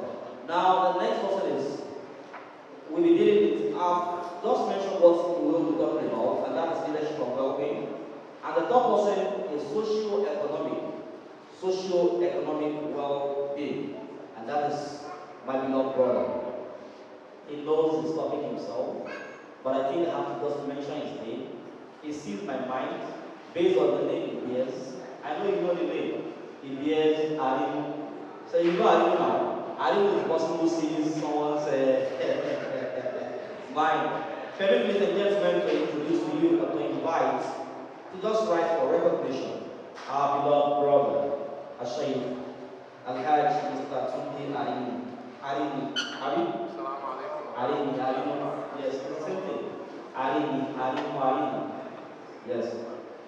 Now, permit me as well to introduce to you my beloved teacher. I said my teacher, some people, it might surprise a lot of people here. He taught me and supervised my first degree thesis. That is Dr. Mrs. Khadija. It should be professor now. As you already professor, inshallah. Professor Mrs. Khadija. So, ably represented by Al-Hajj Dr. Inshallah, Mr. Yahya. So we're coming to us on the topic family life well-being. Now, the last but not the least, ladies and gentlemen, to introduce the person of spirituality, who will be taking us into the spiritual realm. Our beloved father, Ashaif, Dr. Imatola Ahmed Imatola Labi. Kebirullah. You are welcome, sir. Now, control the door open. I'm going to give the microphone, but I'm sorry it is an interactive session whereby the speakers talk, they give us like 5 minutes talk, and later we interact. Yes. 5 minutes talk, and later we interact. And let me tell you something. It is said that the person who is able to summarize a speech that should be delivered in several minutes, in few minutes, should be respected even more than the person who talks much. I know you understand what I'm saying. So for instance, now you are written a PhD thesis, you are asked to summarize all you have written in 5 minutes. You should know you are doing a job, a serious one indeed. So that is why we have to respect our beloved moms. They are not going to be giving them nations. You should expect that from them. They might not be giving much illustration. You should expect that from them.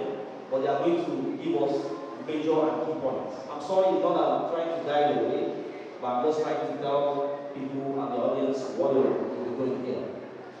Now we're going to psychological well-being.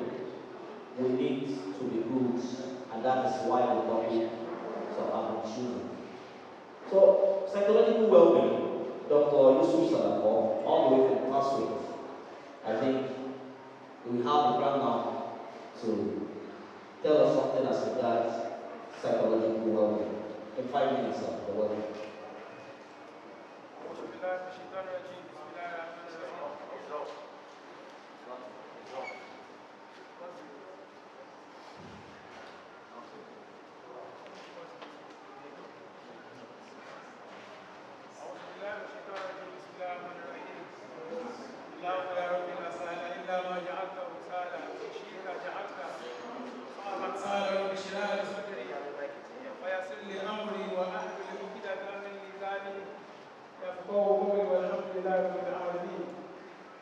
Permit me to stand on the existing protocol. I don't want to waste the 5 minutes on meeting this and that. Of course, we all know why we are here, and I just have to stand on the already established protocol. You see that psychological well-being, psychology is just about getting enough, and psychological well-being will be a rahat nafsiyya. It's not only about feeling happy if you are living a balanced psychological life. It's not only about feeling happy. Of course, the shaman just related a story to us about somebody who is influential and affluential. And he just committed suicide after reaching the peak of almost every achievement in life. And she went ahead, and committed suicide. So that's to tell you that psychological well-being is not about being happy. It's not about being affluent. But it's just about living a conscientious life. That is psychological well-being. You see, the propounder of that theory, anything psychological well-being, àwọn ọ̀dọ́gbọ́n ní ó jẹ́ Caroline. Òun ló jẹ́ ká mọ̀ wípé when you are balanced psychologically, there are 6 basic indicators that you need to examine yourself. You test yourself on these 6 major factors. Your performance in all these factors will determine either you are balanced psychologically or not.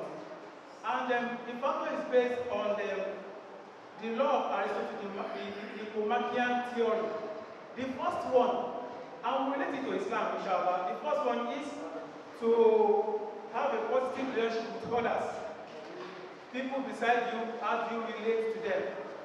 So the last one, you have to be master of that if you want to achieve a balanced psychological well-being.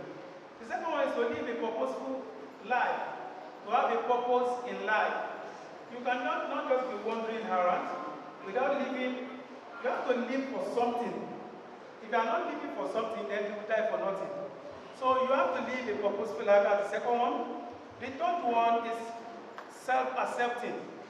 You have to be contented. You accept yourself the way you are. There are things you can change and there are things you cannot change.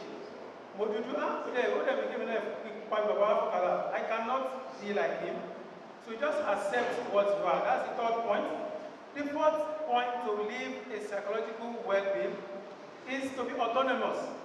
Being autonomy is not, you don't get carried away by social things. Ẹlòmíì ò ní direction. Tọ́ba ní nǹkan tí wọ́n ń ṣe láyé sí ni pé wọ́n ń gbé ṣòkòtò sí di ní ọ̀tá gbọ́dọ̀ lọ ṣe ní òun àgbè síbẹ̀. You are not a master of your life. You allow social dictates to predict what you do next. If you are in that, then you need to be watchful of your psychological well-being. The fifth one is to be master of environment. You master all you have in your environment. While the last one is personal growth and development. How do we relate this to Islam? What does our Maulana, our Master Muhammad Sallallahu Alaihi Wasallam, who is the master of psychological well-being, what does he tell us about psychological well-being? The first point, when we look at our self-acceptance, just have to accept yourself the way you are. You cannot be like everybody. We have our area of strength. Your area of strength might not be mine. I should just have to examine myself and accept myself the way I am. That's the first thing. Ọlọ́run la yukallifullahu nafsan illa wus'aha laha ma kasabat wa 'alayha ma iktasabat. Ọlọ́run ti mọ̀ ẹ́, ó dẹ̀ ti mọ̀ mode that they perform better. You just have to stay within your domain. Laha ma kasabat wa 'alayha ma iktasabat. That's the first one. Somebody went to Prophet Sallallahu Alaihi Wasallam, having but limitation. Only ara aita ni isa salaitu li maktuba. Ara aita ni e ka underline show ri mi. It's not a general thing, no. Isa salaitu li maktuba wa haramtu li harama wa halaltu li halala wa lam azid ala zalika shay'an adkhul li jannata qala na'am. Bí mo ṣe wà yìí, bí wà lóbi ṣe rí mi yìí. Tí mi bá ti lè jẹ́ pé mo ti kírun, lẹ́yìn tí bá ti kírun bí ò jaram, mo dẹ̀ ń jẹ halal, mi ò dẹ̀ ṣe nǹkan mi lẹ́yìn yẹn, ṣé máa wà lójú náà? Alábí ni máa wà lójú náà. Ó mi pé ẹlòmíì lè lówó tí ò bá ti yan zaka ó máa wọnú. But because self-acceptance and not be theory, ó lè judge the way you are. Accept yourself and judge yourself the way you are. You cannot overdo things because laha ma kasabat wa alayha ma kasabat. Autonomy. Ọlọ́run la yusibana illa ma kataballahu lana. You have to have direction in life. If you don't have direction, then you are not autonomous. The third one is to be mastery of the environment. And the Quran sallallahu alaihi wasallam, only I've seen no matter what, if you react to everything about your environment, then you are prone to have a negative psychological well-being. No matter what, be master of your environment.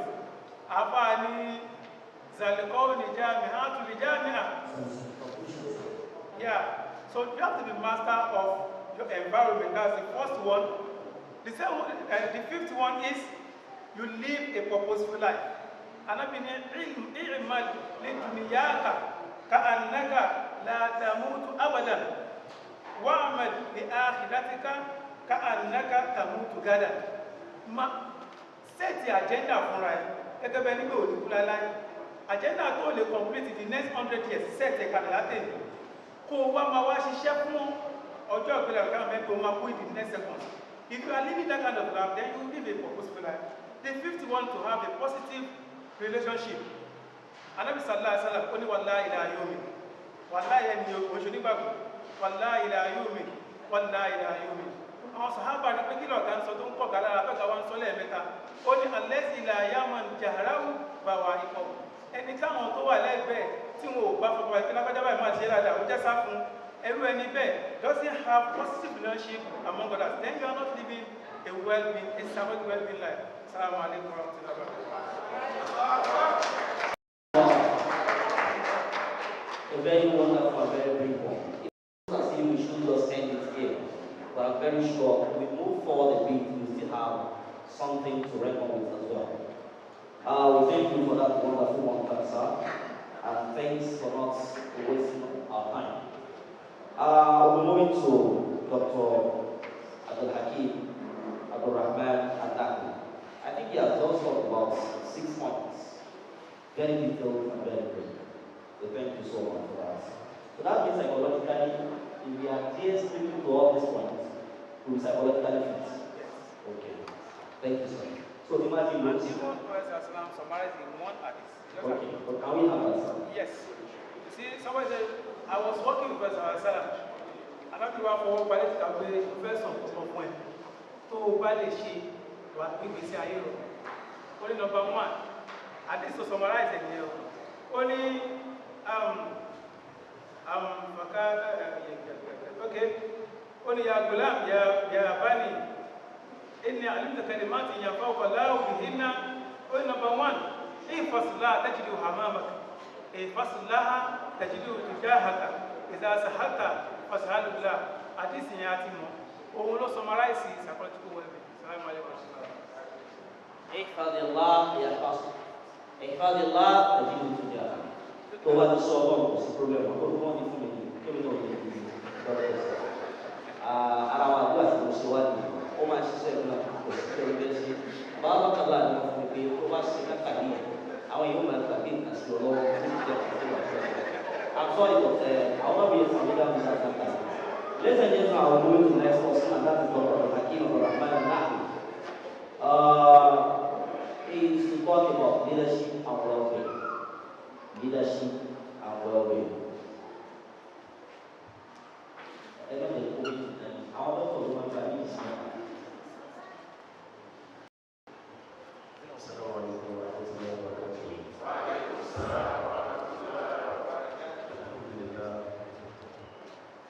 والصلاة والسلام على رسول الله وعلى آله وصحبه. Delighted to be part of this country. Firstly, I would like to congratulate our father, our mentor, Sheikh Aafaakallau. Because in Arabic language, probably متعاطف الجوانب أو الجوانب. And this will be contemporary. In knowledge is excellent. In spirituality, إنه متميز. وفي الأخلاق وفي كل شيء وهو مواهب جميلة. mi bá sọ jù báyìí lọ but máa fi káwọn èèyàn wá ní akílá wá dé tí mo wá yí ẹ̀dá ọlọ́run báyìí wọn lọ́la ṣe kúrò àti ìrìnàjò àtàrí nínú tí wọ́n lọ wọ́n ní yẹ̀lòmó náà ní jáde wọ àyíkọ́tù àdámà tájàrò káàmì mẹ́rin ṣáàrì máa fi tó sọ́kà. àwọn èèyàn ní wọ́n sọ̀rọ̀ nípa lẹ́bí sọ́kà wà ní ìsọ́kà wọ́n ní kò sọ̀rọ̀ yìí àmọ́ wọ́n bú mi àmọ́ ká ní wọ́n rí díẹ̀ nínú wọ́n tẹ́ǹtì nǹkan tí mo nípa lẹ́yìn ká ní wọ́n mọ̀ ní wọ́n bá sọ ní tí mo sọ̀rọ̀ wọ́n ṣe kọ́ lọ́la ilé ọ̀pọ̀lọpọ̀ ọlọ́run bá ti bá yín sí ọlọ́run lè kẹ́sì tó báyìí. Now, Bismillah ar-Rahman ar-Rahim. Nabi sallallahu alaihi wasallam, what are the leadership roles played by sallallahu alaihi wasallam? In the Quran, Allah says, لَقَدْ كَانَ لَكُمْ فِي رَسُولِ اللَّهِ أُسْوَةٌ حَسَنَةٌ. وفي حديث سيدنا إبراهيم Allah says, لَقَدْ كانت أسوة حسنة في إبراهيم. هناك الفرق بين هاتين الآيتين. يتم على الآية التي قالوا لقد كان لكم في رسول الله أسوة حسنة. التقديم والتأخير هنا يفيد الاختصاص. هو لارا أن ترسل بشيء أسوة حسنة عليك شيء. إذا كنا في على إبراهيم لقد كانت أسوة حسنة في إبراهيم. إذا كان إبراهيم ونكيني أبجوي دادا. النبي صلى الله عليه وسلم. The leadership role play are enormous. I'm trying to discuss briefly all three. Láwùjọ wata bá wà, àwọn èèyàn kan wà táàkì ojú wọn dáadáa, táàkì ó kà wọn part of science, part of the ummah. The first category is the physically challenged. The second, the doubtful. Then the third one, who are inflicted by calamity or any, we call it affliction. Àwọn mẹ́tẹ̀ẹ̀ta yìí, kan tó lè mọ̀yàn ní olórí dídì, ó gbọ́dọ̀ lápa nínú ayé àwọn mẹ́tẹ̀ẹ̀ta yìí. Gbogbo wa ta gbogbo yìí, olórí ni wà wọ́n. Ànábì ní kullukum ra'in wa kullukum mas'ulun 'an ra'iyyatihi. Every one of you is a leader, and every one of you shall be held accountable for whatever or whoever is you want to be led. Ànábì sallallahu alaihi wasallam nínú dáadáa tàbí ṣe tó fi àpèjúwe leaders àìrò ìdúró kalẹ̀ kíkọ́ discuss dára àwọn tí wọ́n jẹ́ physically challenged. Alì arákùnrin kan ní Abdullahi bin Maktum. Arákùnrin yà fọ́jú. Ọjọ́ tí wọ́n lọ sí ogun ọ̀pọ̀lọpọ̀ Mùsùlùmí lọ sí ogun. Ó wá kú tàbí ẹni tó fẹ́ kú nílá ní Madina. Ànábì wá yan Abdullahi bin Maktum afọ́jú. Ànábì ní òní gómìnà lọ. Ẹ̀dá gómìnà lọ fi yàn fáwọn tí wọ́n yàn. He chose him to lead the 5 daily prayers in Medina. But I believe he was sitting down with everyone. Òun ni bíbí ọ̀pọ̀lọpọ̀ wa ẹni tó fọ́jú àwọn ọ̀rọ̀ bóyá kò kúrò lè kí láwùjọ. Àwọn bàtà wọn fẹ́ràn ìyàwó kékeré. Ọlọ́run ní innahum aw innahum la ta'mal absar. Ojú ọkọ̀ ló fọ́. ولكن تعمل القلوب التي في الصدور. Ọkàn wọn ló fọ́. Gbogbo ẹni tó bá já fojú wọ́n ní ìwúlò ojú táyé ní kí ni òun ni kò fi ríran. Àwọn ọkàn wọn kọ́ ọkàn náà ríran lọ́pọ̀lọpọ̀. Àwọn àgbẹ̀ wọn láwùjọ wa, a ní wọn lé wa, a ní wọn lé bí wa, a ní láti la a nínú ìgbésí ayé wọn dáadáa. Ànábì Muhammad sallallahu alaihi wasallam. Àwọn tí afọ́jú Ànábì àwọn ìwọ̀n lókàn pẹ̀lú ọ̀rọ̀ nínú ọ̀rọ̀ Ànábì ni ọlọ́run bá ní ìdàkùtùrí tó abdi bí habibatayhi. Ọlọ́run bá ní tí bá gba nǹkan méjì tí ẹrú fẹ́ràn jù lọ́wọ́ rẹ̀. What are those 2 things? Èso àyè. Ìbára ní kí ojú ní kí ni ọba ara. Ọlọ́run wá ní àwọ̀jù ní ìhùmọ̀ lè jẹ́nà. Máa fún ní kí ni? Máa fún ní àjẹ́nà. Ànábì máa sọ̀rọ̀ yìí fáwọn tó bá rí náà àpọ̀jù. Ẹ̀dá kúta ni ó sọ̀rọ̀ yìí kò tí lórí lò. Wọ́n bá yẹ sí. Ẹja gbìyànjú ká kọ́ṣì dáadáa Ànábì sallallahu alaihi wasallam. Ànábì Muhammad sallallahu alaihi wasallam. Abdullahi bin Maktum yìí náà ló bá Ànábì sallallahu alaihi wasallam. Ó ní ìwé iṣẹ́ ọ̀rọ̀. ní ojú mi ò ríran wọ́n ní ìsàlẹ̀ kọ́ ẹ̀ mi ò rẹ̀ tó lọ́gbọ́n wá sí mọ́ṣáláṣí láti wá kí o yọ̀ǹda fún mi just permit me to pray in my home in my house in my home arábì yìí sọ̀rọ̀ sọ̀rọ̀ sọ̀rọ̀ pé là wọ́n yóò sọ wọ́n ní adẹ́sán ìlà do you hear what they call to prayer he said yes arábì ní gbìyànjú kó wá sí ní mọ́ṣáláṣí kí ni arábì ṣe sọ̀rọ̀ àwọn àyẹ̀wò sẹ́lẹ̀ arábì júwe ìjọba afdal tó tún lóore jù sọ̀rọ̀ pé ó wà pàrọ̀ fún ó ní excuse wọ́n fún ní kíni ó fún ní tó lóore jù sọ̀rọ̀ àwọn àyẹ̀wò sẹ́lẹ̀ àti pé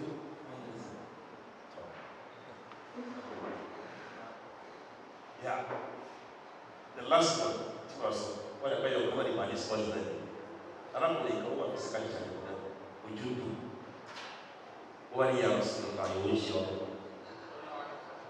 ìmáàmù ní ní tí wọ́n kí ló fáwọn yìí àwọn tó di wájú lọ ọ̀nà tí wọ́n gbà lọ tó di wájú lọ ọ̀nà yẹn òjò wọ́n wà lóde gidi gan omi wọn kọ̀ lójú ọ̀nà ṣé o lè gbàgbé láyé kí ló nínú ilé ní ìdàgbàsí wa mọ̀ kí ló lé aláwọ̀ ànábì yóò dàbò ẹlẹ́dẹ̀ẹ́tì kò yóò dàbò wọ́n ní mo ṣe ọ̀nà mo fẹ́ kó ṣàánú mi pé kó tiẹ̀ wá bá mi nílé kó wá kí ló nínú ilé nínú yàrá mi sallallahu alaihi wasallam ẹ máa wo olórí bíi tàǹtì ẹ̀ àdó sàmù jẹ́ òwò pé kò jẹ́ kankan òwò pé ànábì wá wá sallallahu alaihi wasallam wọ́n ní ayé ẹ̀tọ́ yìí àdó sàmù ìgbà tí ó wà kéṣù nìkan wà ó wà àtàwọn sàhábà àkọ́kànlá àwọn sàhábà ìdáwọ́ wà wọ́n ní ayé ẹ̀tọ́ yìí àdó sàmù yìí níbo ló fẹ́ yẹ ti kírun nínú ẹ̀yìn yàrá ó ní ìgbà yìí tó ànábì sì dúró síbi ànábì kírun ànábì kírun lẹ́lẹ́ sọ́lá singa nínú oríkìkú àpèjúwe báyìí ní ànábì sọ́lá ní kàlẹ́ fún so I think this is just what I can say about what the leadership of the Sọ́lá Sọ́lá ẹ bá mi gba ọ̀rọ̀ yẹn lọ bọ́ sísá ní àwọn ìjọ fún the star yẹn sọ́lá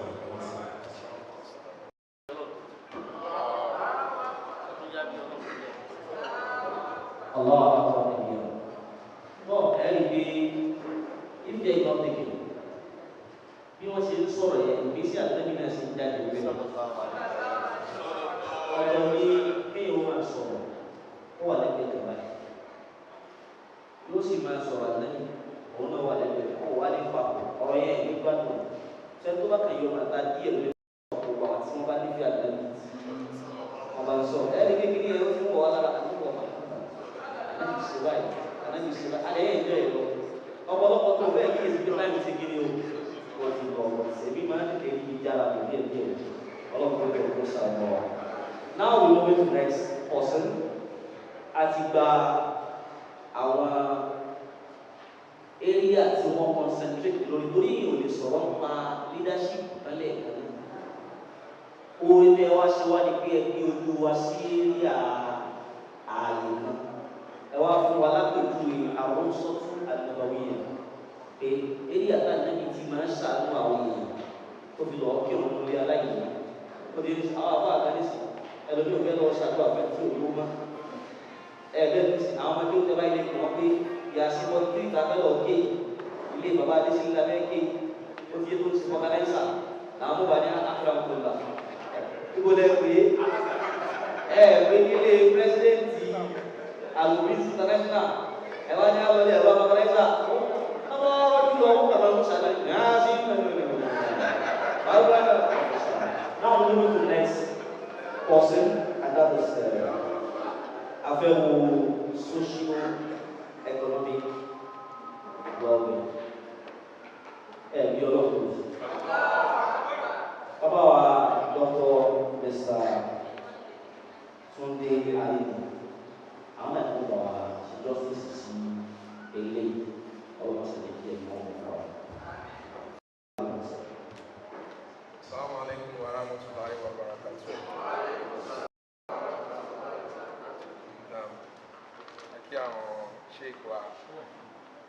Akí àwọn sheikh wa pé wọ́n kú ọdún náà wọ́n kú èlò aláwọ̀ pé kí ẹ̀ṣọ́ ọ̀pọ̀lọpọ̀ ọdún láyé. We are very happy to associate with you privilege that this your celebration has provided to us. Thank you very much, sir. The National President, thank you very much, sir, for the wonderful opening remark. I think that's a very good way to guide us into this discussion.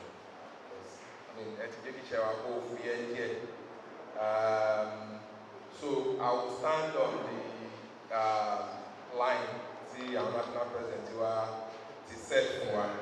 So I'll be talking about well-being, and I'll be looking at the socio-economic aspect of well-being.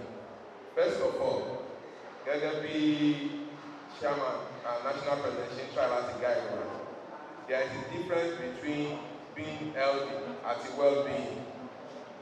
Healthiness is part of well-being, but it's not all in all. So from that, since we are talking about health, I want to start by looking at the way the World Health Organization defines health. What is a state of complete physical, mental, and social well-being, and not being merely the absence of diseases or infirmity, just described in the World Health Organization. But the religious people, they came to fault the World Health Organization definition, because I want to make a simple matter that once you are physically fit, you are mentally fit, and you are socially fit, we say your well-being is correct.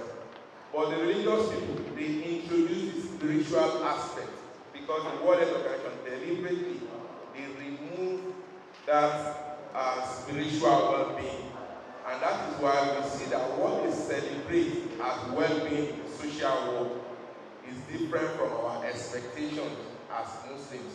So we are trying to be blindfolded by half in terms of well-being. Now, extending it, our scholars want me well-being see on a mental, physical, mental, social, financial, spiritual, environmental, vocational, and economical. So I will be talking only on the social economic part, and I will leave the remaining for the elder scholars. But because of the time constraint, I'll quickly just highlight the social part and the economic part. When we say social well-being, as somebody is socially well-being, sociality has to do with your interaction with your society, your environment. How do you get acceptance? And from the analogy to National President Shifun Wani, he was physically and mentally fit. She's healthy. Probably she does not have that social acceptance in the society.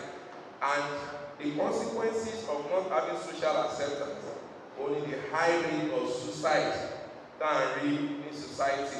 So if you are not socially well, it is a fundamental problem. Now, we see celebrities, we see Uwalamo Whitney, we know how she ended. I mean, the daughter. And we see the high rate of suicide mission in the Western world. Now, what in society was, and you see because there was a research, Aafaakallau, we might come Gladwell, outlier. There's a particular tribe, they call them the termites.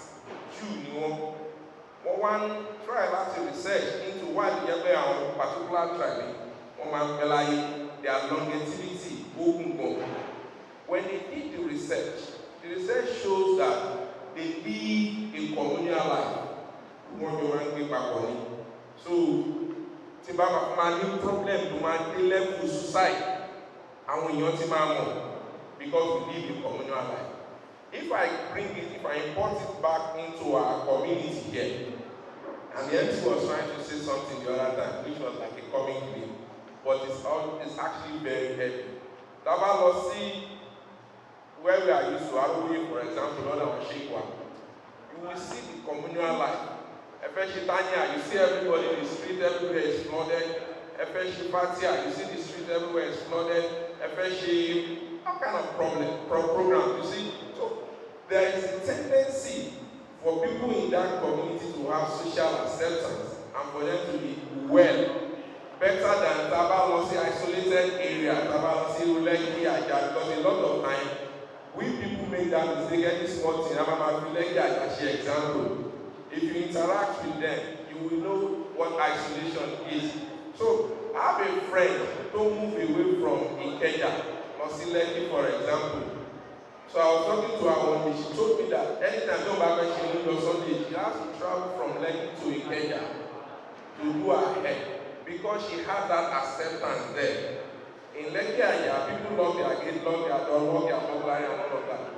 That is a challenge when we come to talk about social wellness. And as we progress, I think I'll speak more into that, but I'm just trying to establish some kind of forum. So I think I will stop there on social wellness. On economic wellness, before I make social economy, this has to do with institutional and government policies, how they affect our life as individuals in terms of equity, balancing, how transparent, kafun bill any, so balancing that equity is the economic part, and any government in the world believe that the welfare of its people is paramount. Because the government is so moyen, but how they approach it is now the challenge. Different. So about one time Babangida, he came out with the different at around different guy, Directorate of Infrastructure, Kiniko. Later he came up with the National Directorate of Employment. Obasanjo came up with the Operation Feed the Nation. Jonathan came with UWIN. And this government is also doing their own. These are all struggle in order to promote economic wellness. But where are we? We realize that there is an imbalance in these pursuits because of the level of greediness, the level of human selfishness, that means corruption, put it deep into us. And that is why you see in 2019, Nigeria was ranked. Nigeria was ranked the 6th worst nation to live in, using what they call the miserable index. Like the chairman, like the president said the other time, it's difficult for us to measure economic wellness. Hallelujah, GDP, hallelujah, all of this from country, but for individuals. So they've come up with different things, gross national happiness, the misery index, and all of that. About misery index, Nigeria was number 6th worst country to live in. And that is why you see that I'm coming to Mokaen.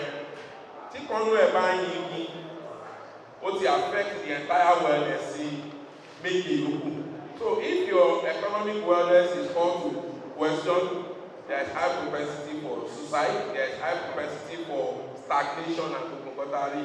So these are the challenges of wellness as it requires, as it concerns social economy. In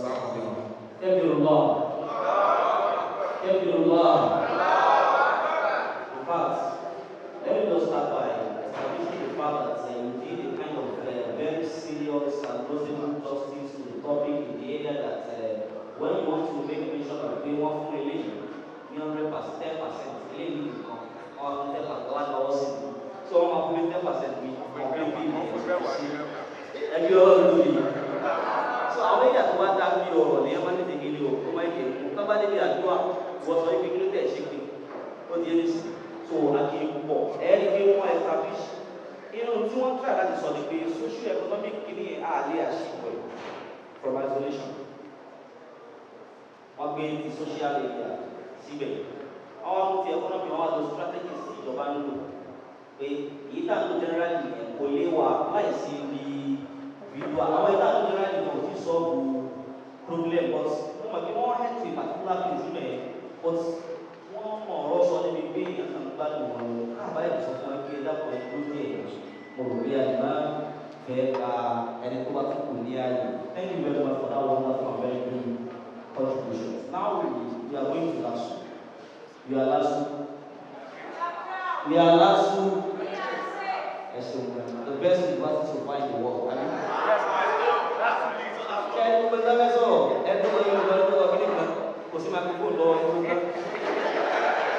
Everybody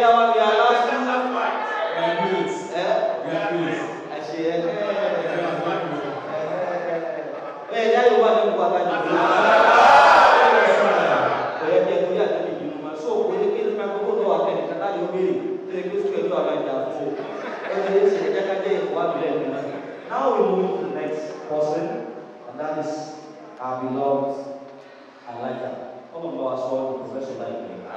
Hello,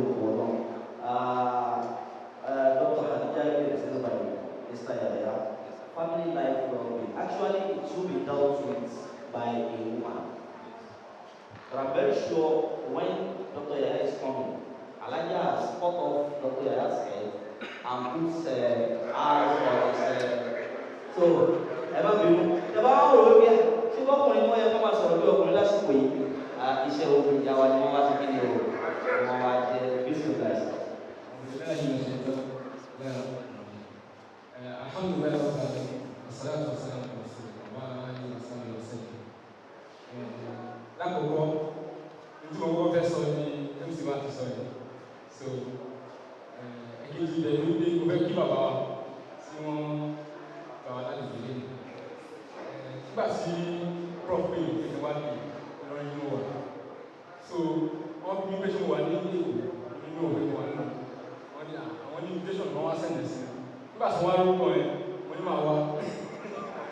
So, ìdí tí mo sọ pé máa wá ni wípé during my undergraduate days as the national secretary in Tijani Association of Nigeria. So, almost every time, almost every time. So, personally, I feel I think I can go in president to be here as one who have benefited as a member of the group, and personally, not because he gave me a scholarship, but because when you look at people who are fathered to you, who are your mentors, it does not necessarily mean that I don't know if anybody here is a mentee of shame like I am. You may not know me directly, so but I know that, you know, Tabaria will draw the zone of our need. See one for courage, one for support, one guide. See, as far as you want to do, I want to play that. So, I can't buy you one massive finance. I want to get a quick one. So, you may think about the support at home. See one job about you actually meeting some national and state and Malaysia. So, come on, what I hear, Sansa. Come on, I can't say that. Come on, go take care of one. Nti prof ani wa ṣàlàyé lórí wọn kọ fún invitation so gbàsíwọlé ní ìlú ìṣẹ́ olórí kí ni màá ṣe. However, because I'm a teacher, I cannot shy away from that. My institute is a teacher because if Professor Lani Osuwami was the supervisor, then you are a teacher. So, Islam, family well-being in Islam, let me say it that way. Everything that we have said earlier, that have been said earlier, about the economy, economically, socially, psychologically, spiritually, and whatever dimension of well-being that we are talking about, is put together in family well-being. Because the family is a microcosm of the whole nation. Everything that we do starts from the family. So, the family operates leveraging on the economic capacity, leveraging on the spiritual capacity, leveraging on the psychological capacity, the physical capacity. So, we have seen now, in the last 1 year, let me not go far away, just recently, we have seen that there are a lot of divorce cases announced on social media, either by the husband or the wife. In fact, there is a table that was drawn stating the number of divorce cases among the celebrities. We may not be concerned because we are Muslims. Majority of those people may not be Muslims. Some of them are Muslims. But because our cases are not reported as Muslims, does not mean that we are not having divorce cases. So, we are having lots and lots of divorce cases. And those who are among us who are not divorced, they are not living well, they do not have family well-being. Let me say that way. There are so many spouses that are living together as husband and wife, And their cases are, if you remember, from Fairway, if you remember me, all of our value there. So I should show one. We should read my So there are cases like that. People who are managing their spouse. In fact, people are even managing their children. Children are now managing their parents. So it does not mean, children and parents cannot divorce themselves, but they can disown themselves. There are so many children today that have been technically disowned by their parents. When the child is in school, we usually see so many of it. When the child is in school and there's time for holiday, this is time for holiday now, and you ask the child, I'm not for holiday, what on earth with a child who have a mother and a father? Why on earth will you not go? If you are not missing anybody, you are not missing your mother. That's a problem. If you are not missing anybody, you will miss your mother. But you are not missing your mother, you are not missing your father. In fact, you can even be missing them. But because there is no leverage, so the child has technically disowned his or her parents. He didn't say it, she didn't say it, but it has happened. So that is why whatever submission that we'll have to make will be leveraged on the leadership aspects that my Sheikh has talked about, the spiritual aspect that he will talk about, and everybody will have to find solution to the situation of our family cases. So let me now say this on the final note, so that I will not waste your time. What I have seen is that when husband and wife get married, the wife, usually when they want to search for the role to play, they do not look for their own roles. They go ahead to look for the roles of the husband. And the husband go ahead to look for the roles of the wife. In order to say, she don't go share here, but we are not catch she was in one. She don't go share here. Don't give her share. So everybody are silent, everybody is silent on this our own area. But we find a way to puncture the roles of others. You want to say, you are not a good wife. The wife is saying you are not a good husband. So that takes me to say that for family life, we have to look at it from two areas. The first area is the area of planning. Planning the family well-being. And the area of evaluation. Evaluating the family well-being. Thank you very much.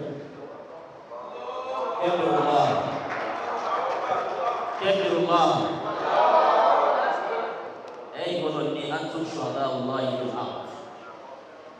Sebab saya nak kami apa ini saya lupa. Apa ini ubah itu jadi.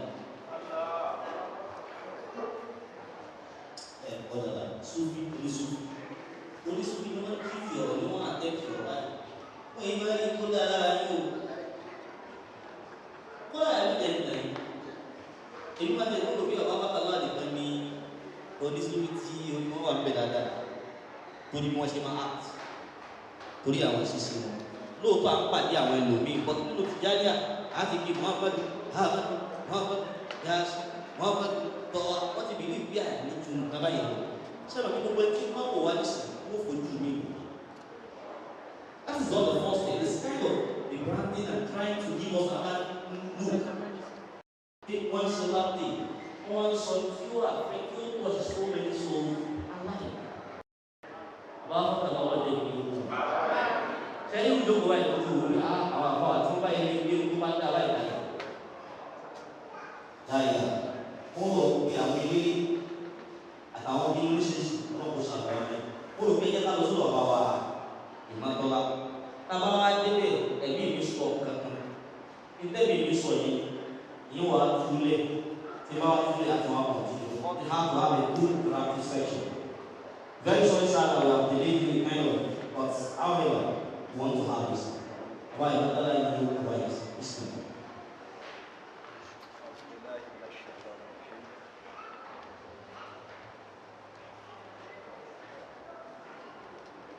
Okay. Hello?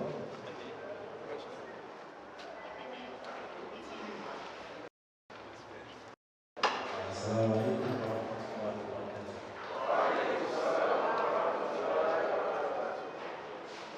Jẹ́ kí èmi náà dúró lórí protocol tí wọ́n ṣẹlẹ̀.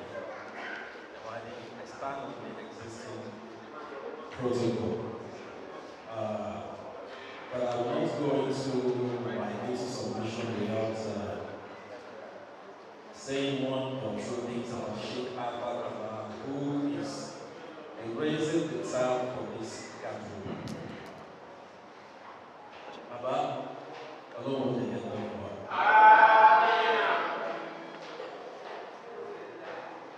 You have done a lot and you are still doing so much, and may you continue to do so many in the lives of all. I can drop the what can you maybe become as we are buying now spiritual well-being. Akoko, before you can attain spiritual well-being or identify what spiritual well-being is, first thing is to appreciate or know what is a human being and what is the purpose of the creation of a human being. Spiritual well-being is a goal, and I must say it is the ultimate goal of each and every one of us existence. Allah says in Surah Al-Nisa, in the tail end of the verse, Allah says,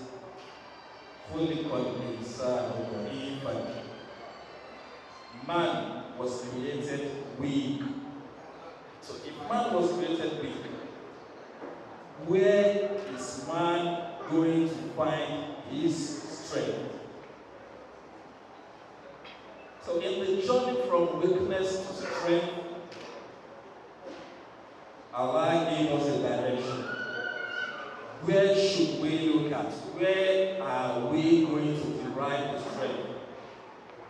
Allah says in another verse, it says, وَمَا خَلَقْتُ الْجِنَّ وَالْإِنسَ إِلَّا لِيَعْبُدُونَ. You are created. Well, I don't want to say all what my able asatiza has said, but I would say, without spirituality, we may not have a peaceful world. And if we don't have a peaceful world, we actually do not have family well-being. We will not have social well-being. We will not have economic well-being. Because all these well-beings, if we take out an ad or spirituality, if we take spirituality out of all these well-beings, we will have chaos. Because we are created in a way that we are here to run the rat race. Everyone wants to outshine the other. I want to amass wealth, and I don't care what happens to the next person. Into someone they pay, I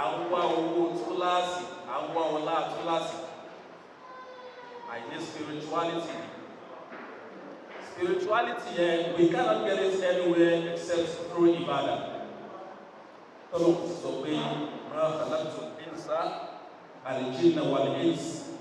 I have not created the jinns and men except to attain al-ibadah, to worship me. Now, attaining spirituality. Then how do we get the well-being in spirituality? So it is one thing to attain spirituality. You may be highly spiritual. You may engage in al-ibadatul maliyah. You may be the type that gives sadaqah. Because al-ibadatul maliyah is when you give sadaqah, when you give zakat. You may engage in al-ibadatul khuluqiyah when you interact with others in ways prescribed or prescribed by Al-Quran and the Sunnah of the Holy Prophet Muhammad sallallahu alaihi wasallam. Then we have an ibadah in the name of ibadah itself. That is as-salat, as-sawm, and all those things. We will edge ourselves out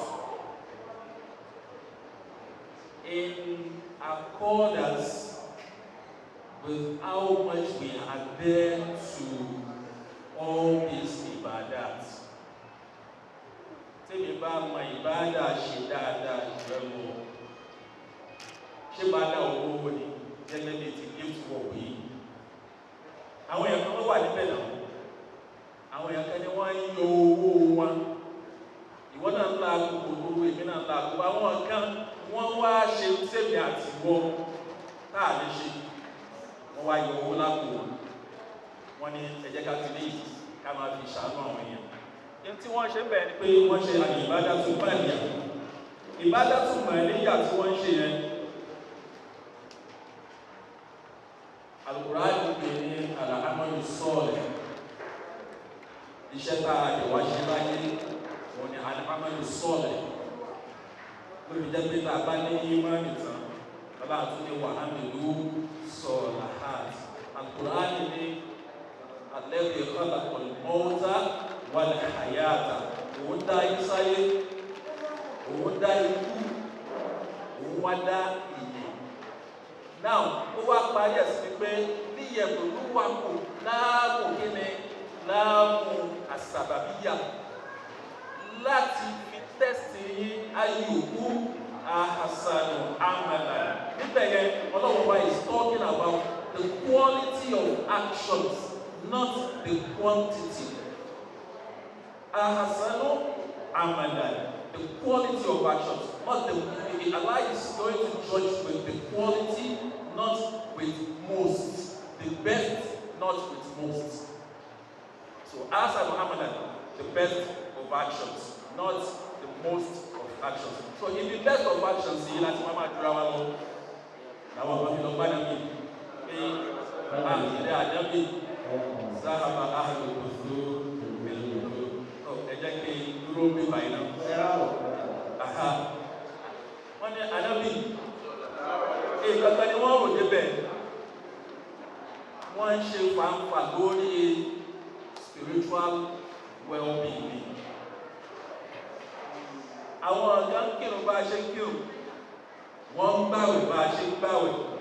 Gbogbo pẹpẹ ń fúru wa, záwé wa, ìjókòó wa, àjọ ń ṣe. Àmọ́ àwọn tí wọ́n á ṣe nǹkan tipa tiwa òkà wọ́n náwó wọ́n wá kó gbogbo ẹ̀sọ́ lọ́gbọ́n lànà bí ṣẹ̀ṣẹ̀ wá fáwọn náà ní tààlùwẹ̀ ní consolation. Ànábì ní gbogbo tẹ̀síbí lẹ́yìn náà ṣe ìbáàdà màálí ní sọ́dà pẹ̀lú. Kódà tẹ ẹ bá báyà àwọn ìyàwó yín sùn, Ànábì ní sọ́dà pọ̀ náà ní ẹjọ́. Ṣáwọn olówó yẹn ò báyàwó wọn sùn ní àbáwọn náà ṣe tẹ̀síbí. Assalamu alaikum.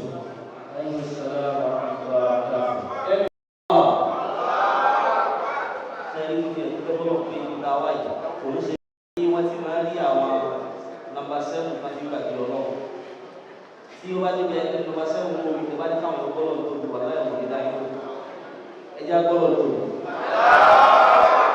Ó kí ẹ̀ bá wọlé ní òkè tí wọ́n wọlé ọlọ́mọ sẹ́jẹ́ kí ẹ̀mí yóò kún fún wa ọlọ́mọ fi ìgbà sàlábí àná. Tọ́ ọ̀rọ̀ ní agbọ́ yìí bàbá ti gbé wa lọ sí spiritual rẹ̀. Tẹ́ bá wọ̀ sí nínú speech mẹ́rin márùn-ún ta ní àwọn mẹ́ta kan kílé wò pé area of kíní ìtàwọn òun ló take it up tẹ́wá kíyèsí. Bàbá wa tí wọ́n sọ̀rọ̀ pa social economic well-being ẹni tí wọ́n sọ yìí pé ó kó gbogbo ẹ̀ sínú pátápátá tẹ́bá lẹ̀ wúlò tọ́ ọ̀dọ̀ rẹ̀. Bàbá wa tí wọ́n sọ̀rọ̀ pa ọ̀rọ̀ family wọn ní family náà nìpìlẹ̀ gbogbo náà sọ látàrọ̀ family kò sí tẹ́bá kì í sọ̀rọ̀ wọn ó jọ bẹ́ẹ̀ lóòótọ́. Bàbá wa tí wọ́n sọ̀rọ̀ pa spirituality àwọn tó wá sọ̀rọ̀ pé wọ́n kó gbogbo ẹ̀ mára ní wípé èèyàn ọ̀rá yín wá tí o bá ti rí ọ̀rọ̀ spiritual rẹ̀ tí o bá ti rí ojú tó jẹ́sà mọ́ ọ̀rọ̀ jẹ́ ní àtẹ́rẹ́ gbogbo jọba tó lòkó ẹ̀yin ló yà àwa ni wá lọ sí káka wá ìdíwà káwa máa lọ ní tí mo sọ bí ẹ̀mí mi sọ ó ní kí mo item kan mo item gift work foundation àjọ ní sofa wọ́n máa display kìíní bàbá wa àwọn ṣètò wa wọ́n sọ̀rọ̀ pa àwọn Aafaakallau ọ̀rọ̀ tí wọ́n sọ yẹn àwọn ọmọ ìgbọ́n ìgbẹ́jà ẹ̀rí wọ́n bọ́ wọn lóde tí wọ́n á yá lọ́kàlá wa fún àwọn àṣìṣe ọlọ́pẹ̀. èmi náà mo lọ wá jòkó yìí beneficiary ìgbà tó lágbára ju ọ̀dọ́ yín lọ́dẹ̀ ẹ̀rí wọ́n á lọ́mọ àmà ó di mélòó ọlọ́run wa máa yẹ tó wà pé tó wà lórí lẹ́kùn ọ̀sẹ̀ bí mi wá sọ mí ní ọ̀sẹ̀ ojú tì mí wípé ṣé gbogbo àwọn tí wọ́n ń ná owó tí wọ́n ń ná owó tí wọ́n ń ṣe owó náà láàbùkọ́ ní láàbùkọ́ ọ̀pọ̀ wọn dára sínú girls gift omi ojú wa ti èmi náà sọ wípé pẹ̀lú òkú ọ̀rọ̀ ẹ̀yin tó fẹ́ fi gbogbo òkú àbí lọ níbi eré àkàmà náà níbi eré àkàyọ̀ ní ilé fún àìkú yín wọn mo ti jù yẹn lẹ ẹsẹ̀ bá fi yẹn lẹ kálẹ̀ ní psychology kó o ti gbọ́rọ̀ yìí ó ti yé sí ẹ máa gbọ́ àṣẹ o láti mọ ẹ̀kọ́ ìlú o àwọn ilé àkọ́ àtẹ́kí láti máa pọ̀ sí Our President, I respect you so much ọlọ́run máa ń rí pé ọlọ́run bá lè dáwọ́ yín sínú àwùjọ tá a bá pọ̀ àmà ìsìláàmù máa tó ga jù báyìí lọ irú yóò kàn máa kí tọ́mọ̀ tí kẹ́ bá láì dé ẹ̀ka ni I'm sorry my Afa, my Sheikh, I love you so much happy birthday to you everything I can wish you is not some goal but however I will send my parents out to you you never did that ẹ jòkó pẹ̀lú wọn gbogbo tí wọ́n bá ṣe láyé bí ẹgbà bẹ́ẹ̀ náà lẹ́jọ́ sí ọlọ́run nígbà yìí lọ́wọ́ gbogbo èyí yẹn pọ̀ ọ̀kan tẹ́ ẹ máa dìde tẹ́ ẹ máa jẹ́ kí gbogbo èyí ó ní túmọ̀ ayé yìí ló máa ní túmọ̀ sí àbá Aafaakallau sẹ́ni kiri tẹ́ ẹ dálẹ̀ mo mọ̀ ẹ́ pé èmi náà tún padà bẹ̀rẹ̀ bí ti gbẹ̀gbẹ̀ yìí lẹ́nu torí kò sí ní ẹsẹ̀ ní humanitarian tí ò ní yọjọ́ wá bẹ́ẹ̀ ọlọ́run ló sọ ọ́ kíláàsì tọ́lọ̀ fún wa sí yóò padà fún wa kó mẹ́lẹ́ ọ̀kan ẹ̀ ṣàbí fún wa ní mo rò pé a fẹ́ràn ara wa dé ẹ̀ ṣàbí fún wa náà ó ní fún wa sí kíláàsì yẹn a lè wá bẹ̀rẹ̀ so what we are going to do now is ó sì wọ́n ní àṣìṣe ní before reaction èmi láti ọwọ́ èmi náà lọ sí tálákà ọlọ́run èmi náà ó fi nǹkan síbẹ̀ bàbá ẹ̀jẹ̀ á ṣe báyìí mo mọ̀ pé ẹ̀jẹ̀ láìkì ẹ̀jẹ̀ á ṣe bẹ́ẹ̀ mo fi ọlọ́run àtàlẹ́ mọ̀ àwọn àmọ́ so báyìí máa ti ṣe wọ́n dàbí ìbá 40,000 ìbá 40,000 àrẹ náà fẹ́ bẹ́ẹ̀ bọ̀tù mo fi ọba tó ní ibẹ̀ ẹ̀yin lè ṣe fúnra yín ẹ̀yin lè àti pẹ́ẹ́tẹ́ àtàwọn yẹn lè máa bẹ́ẹ̀ ti ṣe ọlọ́run bàbá yìí ṣe àmọ́ ẹ̀ máa káwa náà bá ti máa ṣe ìdí ẹsẹ̀ tí o ní èmi náà fẹ́ pọ̀ torí mo bẹ̀ lọ máa lówó gan o ẹ̀ ṣàbíkú àti mo sì lálàyé láàárọ̀ yìí máa ti lórí ní owó ìgbìmọ̀ ọlọ́run jọ ṣèlú náà lẹ́nu tó mọ̀ ẹ́ náà èyí tí wọ́n ṣe for several years ni wọ́n dá padà yìí ìyàbọ̀ mi bẹ́ẹ̀ lẹ́rẹ́ tí wọ́n máa wò ṣẹlẹ̀ nìkan ìyàtọ̀ wọn sí wọn tó bá yẹ kí àwọn àbá mi ni wọ́n àbá ó kàṣẹ̀lẹ̀ bí bẹ́ẹ̀ ni wọ́n àti wọ́n fún wa ọdún tó ń sọ yẹn tí ló mẹ́ta lọ́wọ́ fún wa ẹgbẹ́ lọ́wọ́ tóbi jẹ́mọ́ kò sí tó kẹ́ wọ́n lọ́wọ́ àti sí wọ́n ti lọ lò ẹjẹ́ káwa náà ò sì ní fáyé sí bísímìlá ẹ má jẹ́ nǹkan yìí o gbèsè yẹn náà làwọn náà wá sùn lónìí wọ́n retí mi local government agége ṣíàmà wọn náà ti wà bẹ́ẹ̀ ṣíàmà ti wà lónìí owó ìlà àkọ́kọ́ dá lónìí báàbá níbẹ̀ ní ọlọ́wọ́ wà gbàgbà sí ẹ̀yìn wà ní Muhammad ala torí dé àbá Aafaakallau lọ́tọ̀ tó yín gẹ́gẹ́ fọ́ra yín kílẹ̀ ẹ̀ sí inú ẹni tí wọ́n fẹ́ display wọ́n display rẹ̀ sùn ẹ jẹ́ kí ló sáré sí tèmi náà ọlọ́run ti alámi ẹ wà display rẹ̀ bá dà sí sá ẹ ló sá ẹ jẹ́ fún yín máa dúró ẹ lẹ́sọ̀ lónìí ọ̀dọ̀ ẹ ló ọba ọ̀lẹ́ ẹ̀ ṣe Aafaakallau 100,000 naira ẹ bí ọlọ́run láì ká àti àdìgẹ́ tábà fi Aafaakallau tábà fi president ọmọ ẹbí lò èmi ò sì ní sẹ́yìn láyé torí bẹ́ẹ̀ ká ti di wòlí bọ́sì tí mi ní fẹ́ bẹ́ẹ̀ ṣe ni wípé kẹwàá jẹ́ ìṣe níbi owó nínú ẹgbẹ́ ọ̀dọ́ dáadáa ẹ̀yẹ wọn lọ bẹ́ẹ̀ ẹ sọ̀rọ̀ sí mi ìgbé àti ìgbà gbọ́ra wáyé nẹ́tíwọ̀kì ọ̀dọ́ fèè ẹbí ọlọ́dún káwá sí báyìí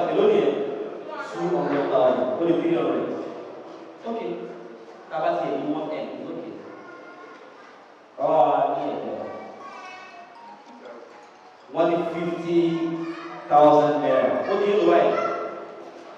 350. Ever cut that number? I want you to 350,000 naira. Okay. For that 3 years. LOB. To buy a God's work, we are gift work. To buy a Aafaakallau, you move him for $1 Aafaakallau. He's a government of a video. Who will have a cow, who will have so, all of them is another business. That's what we have to young government. We are only getting my know. About how you are no more. Mubashir, 150,000 naira. What do you know? Only 400,000 naira. That's what thank you all. Mumbo wasa. Alhaji wa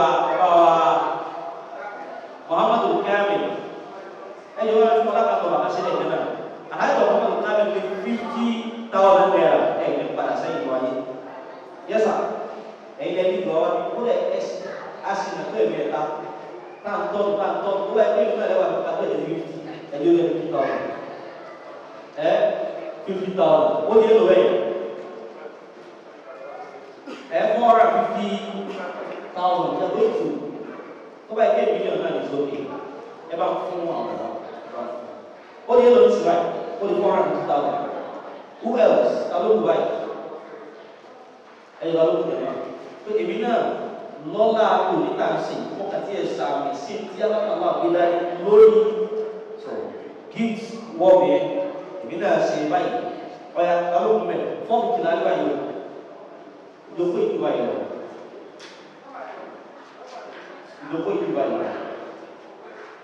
Alhaji, hello, Alhaji 10,000, Alhaji wa Abdul Ghani 10,000. Okay. Tapi bila soal orang pola itu cuma kau dan lagi. Majinus dan lain Allah menjadi modal. Maka masa kau di rumah sendiri. Every time ayo kau be, di dalam riba. Sini mungkin suatu orang kasih. Banyak sih. No, banyak cinta. Kau yang ini bawa dalam sini. Sini 15. Okay, makan 5,000. Sini mati dalam 5,000. Oh ya. Ajar apa tu? 150,000 naira. Oh yeah, 20,000 naira. Oh yes. Kalau bukan, Alhaji, saya kira hello, 50. Okay. Hello ya besar. Koleje milai.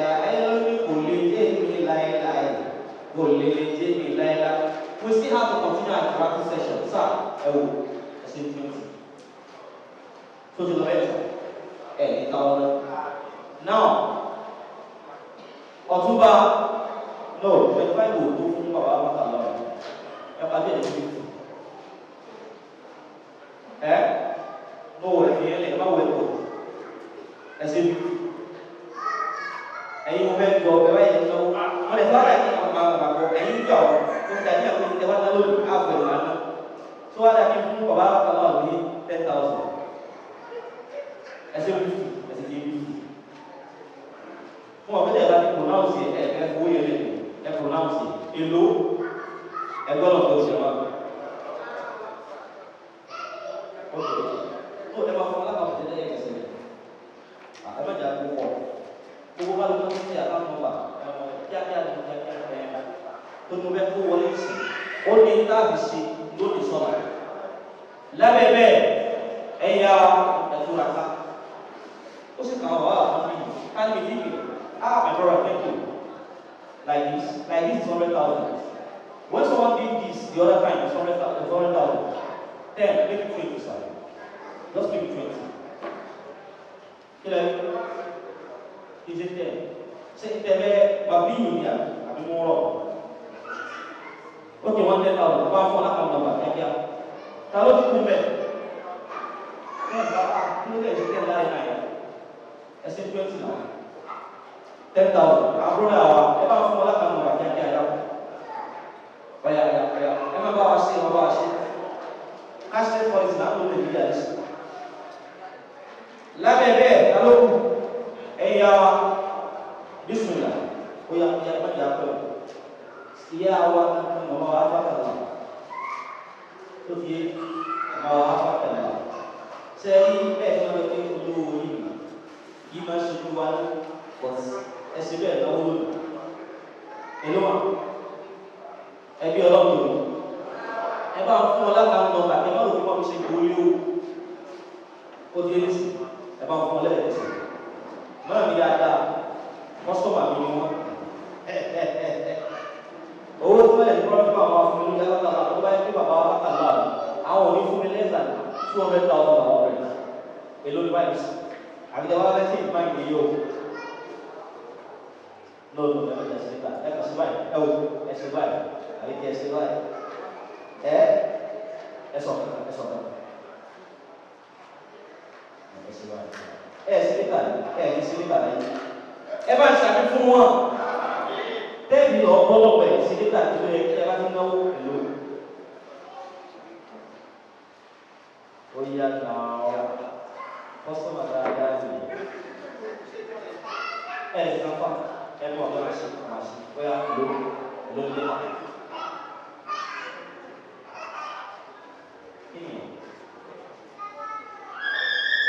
Ok, wọ́n láwọn ó ṣe wàásù ẹgbọ́n náà tóbi àbí máa máa ń bá wọn yẹn.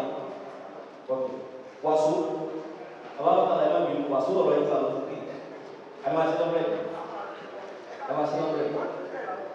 wọ́n ti bẹ̀rẹ̀ wọ́n ti gbà bẹ́ẹ̀. Sẹ́yìn náà láti sọ báyìí ẹ̀dá gbà bẹ́ẹ̀. 50,000 naira ẹ máa lọ wá lọ sí ẹ ní padà sẹ́yìn. Ta ló kù lọ́wọ́ sí mi? Alájà wa èké máa dé àlùbáríkà àṣẹ. Èló? 10,000. 30,000. 30. Ok. Ilẹ̀ nàbà mi ṣàlùmọ̀. Ẹ bá fún ọjà kan lọ́wọ́ ẹ̀jẹ̀. Ok, bro, I'm going to say 10,000 naira. About that. Kalau komen, punya nawa nawa. Bagi Aafaakallau, nawa now 10,000, 5,000, no problem. 20,000, no problem. So this thing, kalau kita orang yang cukup bagi, amal sini, ki aku sini, interaksi saja. Sa, mungkin losot lagi. Kalau boleh, mau aku ni aja. Cuma ada kayak bilis, elu. Kita continue lagi. Okay. Aja kita continue. Bapa, coba sebelum saya kalau kita kelas, ingat problem bilo ini, itu jadi sebumi. Tu loh jadi sebumi komunikasi. Waktu apa lo sebetulnya? Lábẹ́ tẹ́ bá wa sọ yìí, báwo ló ṣe lè má nìgbà rẹ̀ tí òbí ní psychological problem tí ó sì ń dájú. Àwọn afọ àwọn ọ̀rẹ́ rẹ̀ ṣe jẹ́ àgbà. Ẹ dáhùn sá ṣe. Mo fẹ́ kí wọ́n bá mi áńkù àwọn akẹ́kẹ́ àyíké ìjọba padà. Ìfẹ́ tọ̀ kí ẹ̀. Bàbá wa dáhùn ẹni ó jẹ gbèsè lórí. Ẹni wá àwọn ini bibit tulis oh di sini.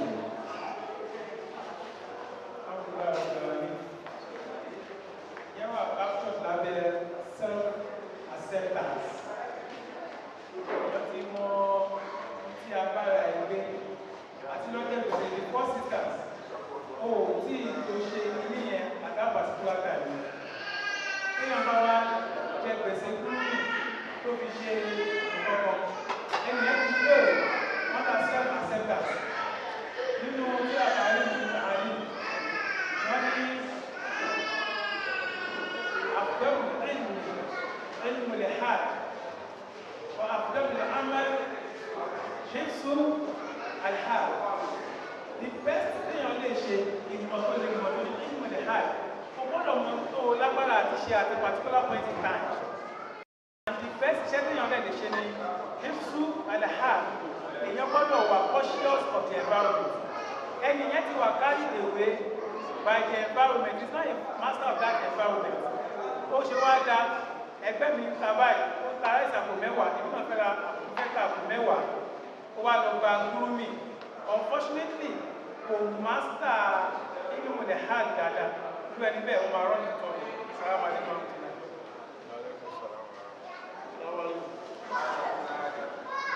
Now, only question you guys. In all these areas, you want to post my talent from the audience.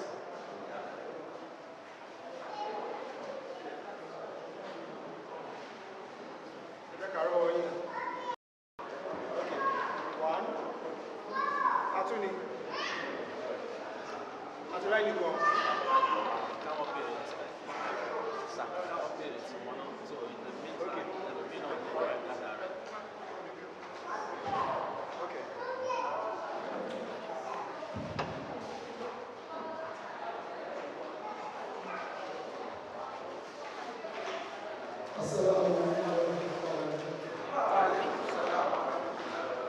Well, the question is related to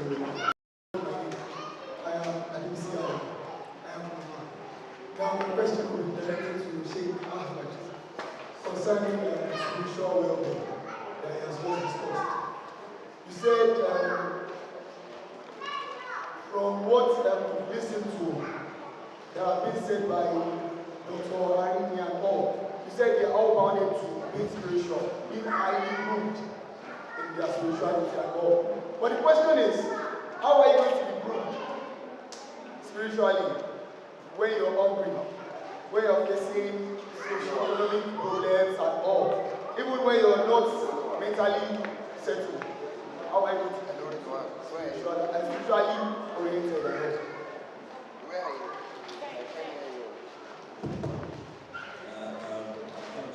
Thank you for that challenge. Though I didn't prepare for it, but there is an answer to such a question. Allah says in the Quran,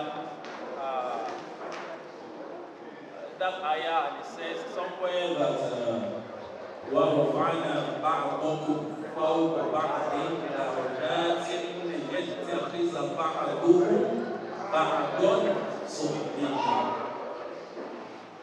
It is a natural setting that some people will have different social status. We will have the house and we will have the have-nots. So àwọn kan wà tí ẹ pé Ọlọ́run ó bùkún wọn, àwọn kan wà tí ẹ pé wọn ní tó àmọ́ gbogbo wa náà lọ́wọ́ ṣe. Ṣé wá ní spirituality? Spirituality will help in bridging the gap between the haves and the have-nots. Just as gift hope identifies the less privileged in the society and gift hope takes from those who have in abundance to sustain those who are in deficit. So you get it now. So the role of spirituality in the midst of all this.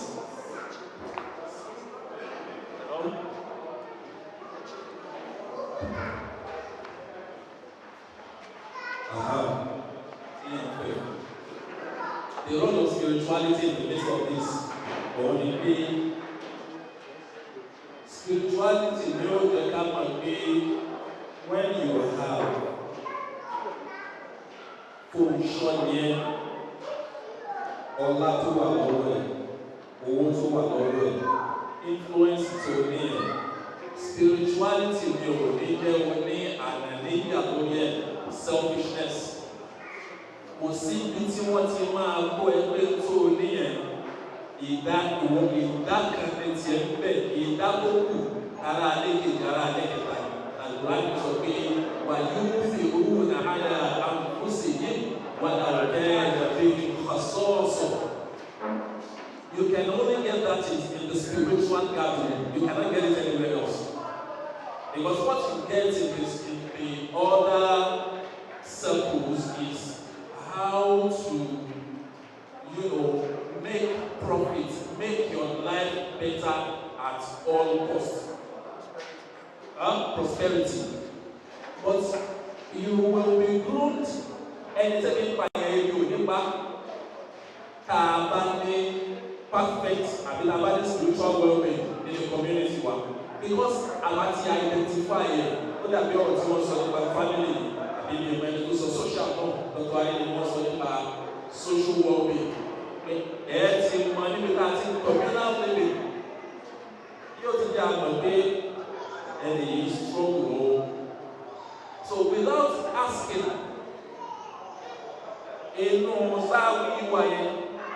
àbí inú mọ́ṣáláṣí tá a ti pàdé yẹn tí mọ́ṣáláṣí bá ń play róòlù mọ́ṣáláṣí a gbọ́dọ̀ mọ ẹni tí nǹkan kù díẹ̀ káàkiri fún gbogbo náà. So àgbòrá ni dẹ̀ take into recognition àwọn tí nǹkan ń ṣe àwọn tí wọ́n lè tọ́. So ìtẹ́ bá ti recognize ẹni yẹn wọ́n á ṣe tí òun òfin ní wà ní situation tí òfin ní lè grow spiritually. Does that make any sense? Allahu a'lam. Now, questions. I want to ask spirituality. In other questions, can you balance it? Balance your own. I think you had one more time about the question. You still need to.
then kíyàn lè máa rò ó ní tó tí ó lóore àbúrò àṣẹlẹ̀ ṣẹ̀rí àìkí máa ń ro kíní yẹn ó máa ń jẹ́ kí àbúrò gba kí òun gbára wa nígbà tí ṣẹlẹ̀ bá ṣẹlẹ̀ àti pé kó lóore definitely àbúrò àṣẹlẹ̀ lọ́kàn ibi tó wá lè ṣẹlẹ̀ sí yẹn ní o ibi tí wọ́n ní wọ́n àtàkùn tó wà ní ọ̀gbọ́n ṣé wọ́n náà kàrà tó máa fi tẹ́sí wa o so tí o bá ti lè ní sùúrù dáadáa láti gbà tí ṣẹlẹ̀ ṣẹlẹ̀ kò ní jẹ́ kí èèyàn lè dín beyond ibi tí sùúrù yẹn òun ni tó pé lásìkò tí o bá ti ronú dé nìkan ṣọlọ bí èèyàn wá nídìí tó máa kàn sóòrù yẹn lóyà gbàgbé o ẹ̀jẹ̀ tó ní àgbàjúwe kan ó kẹlẹ̀ sí ẹgbẹ́ òṣìṣẹ́ àbáyé níjọ́ tí mo lù sí ìyàwó ṣọlọ bí ọjọ́ kẹjọ báyìí ọ̀pẹ̀tẹ́lẹ̀ kò lè wọ́n bẹ̀rẹ̀ sí yẹn wọ́n lọ káàkiri bí o ní fún lọ. mo ṣe pé dákìlẹ̀ yẹn súnmọ́ mo ṣáà lọ́wọ́ ní kẹjà wọ́n bá níbo àdúgbò wáyé wọ́n á gẹ̀ẹ́dẹ̀ lọ dákùn tó lọ ṣe wá sí i. sòyàn ní ìyàwó èèyàn ní lẹ́gbẹ̀ẹ́ yẹn lẹ́gbẹ̀ẹ́ yẹn ṣe sùúrù ìbẹ̀rẹ̀.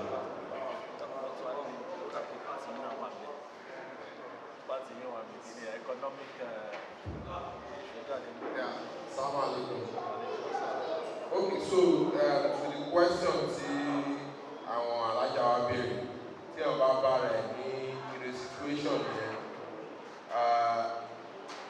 similar circumstances most time tábà wo example that community on Tuesday mo sọ yẹn and tábà wo àwọn Indian tábà wo family setting àwọn Indian for example which àwọn South East àwọn Igbo náà máa ń lò ní ọ̀dọ̀ wa tó tó nípa àwọn òyìnbó ní South East they call it umuna setting umuna meaning that tí a bá ní bàbá kan for example òpó kan lè ní táwọn ọmọ mi bá ti ń dàgbà ọ̀tí wọn ilé títí wọn máa kọ́ sínú compound ti tèmi ní so ìyàwó àtọmọ máa gbé ní compound mo máa fún wọn nílẹ̀ bọ́ ọmọ ẹ̀ ṣe máa dàgbà yẹn òun yẹn ni wọ́n gbé ní umuna ìgbà táwọn òyìnbó dé ni wọ́n destroy set yẹn ni wọ́n ti set ẹ̀ the same thing pẹ̀lú àwọn Indian tó yà bá àtàwọn àwọn Z-word àwọn bí a máa rí pé most time the mother-in-law is involved in the family issue ọkọ àtìyàwó so solution most time ni wípé ká live communal life ẹni tó bá live communal life pẹ̀lú àwọn family ẹ̀ for example tí àsìkò ìlú bá tó you can't be isolated the problem is your problem but wọ́n máa kànlẹ̀kùn tẹ́ bá wo ìlú òkè lóde lápájá ẹ̀yà lápájá ẹ̀yà máa bọ́ta àṣùbà wọ́n máa kí everybody máa wá kí wọn. So we need to go back into that communal life with that social well-being. We only address the problem because individually address the problem because any problem kò láyà kò lè ní solution problem yẹn. Any problem yẹn kò láyà yẹn ní humility òun ló lè bá ẹni yẹn gbọ́. So we need to live a communal life. Check it. The Western world of and baby alakowe, me and my wife is one of the major problems that in society, and that is why life expectancy wa the more we lọ taba wa tó gbé lókè àríbẹ̀dẹ̀ yẹn lónìí they live longer than our time baby because problem ọkọ máa bá yí lórí bẹ́ẹ̀ ni kò tẹ̀ ní iṣẹ́ pẹ̀lú ìyàwó problem ìyàwó máa bá yí lórí bẹ́ẹ̀ ni kò tẹ̀ ní iṣẹ́ pẹ̀lú ọkọ ká má tẹ̀ sí wàá sọ̀tà àwọn ọmọ àná lọ́dà but irú yẹn ò sí ní lókè kò lè sí ní communal life so I think the solution part of the solution is to always live a communal life or speak out. Everybody must have a confidence.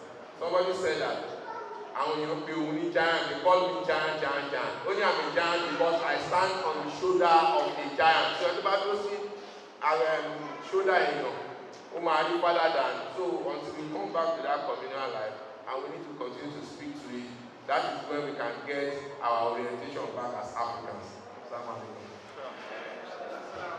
Now in addition to what you also communal also and Mobins is a family. God so good. And in WhatsApp forum, we are always in contact with one another. Tuesdays and Thursdays, I ask about the program. So there is no way you you always learn something. That sense of togetherness, of belonging is always there. So that circle still binds everybody together. That's what the difference between us and the Western world. We are more or less family units who are stronger here than over there. And that's what's keeping us. But if we are not careful, we're actually losing that culture.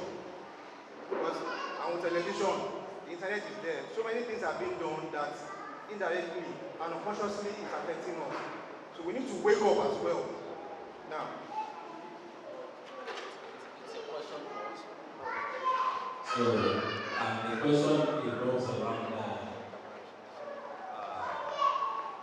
the problem Alanga illustrated.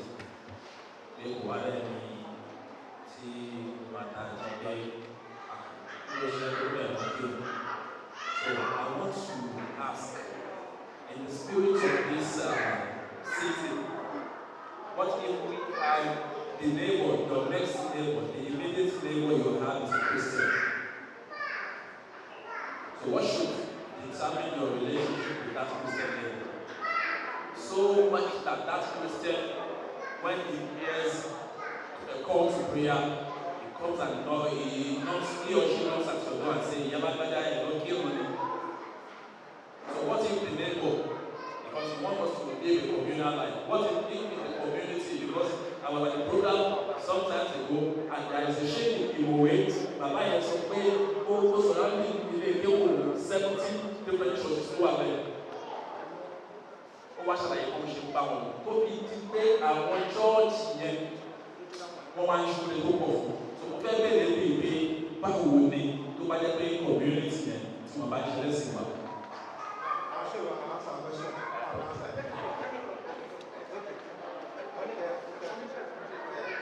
Thank you very much, sir. First, also by experience.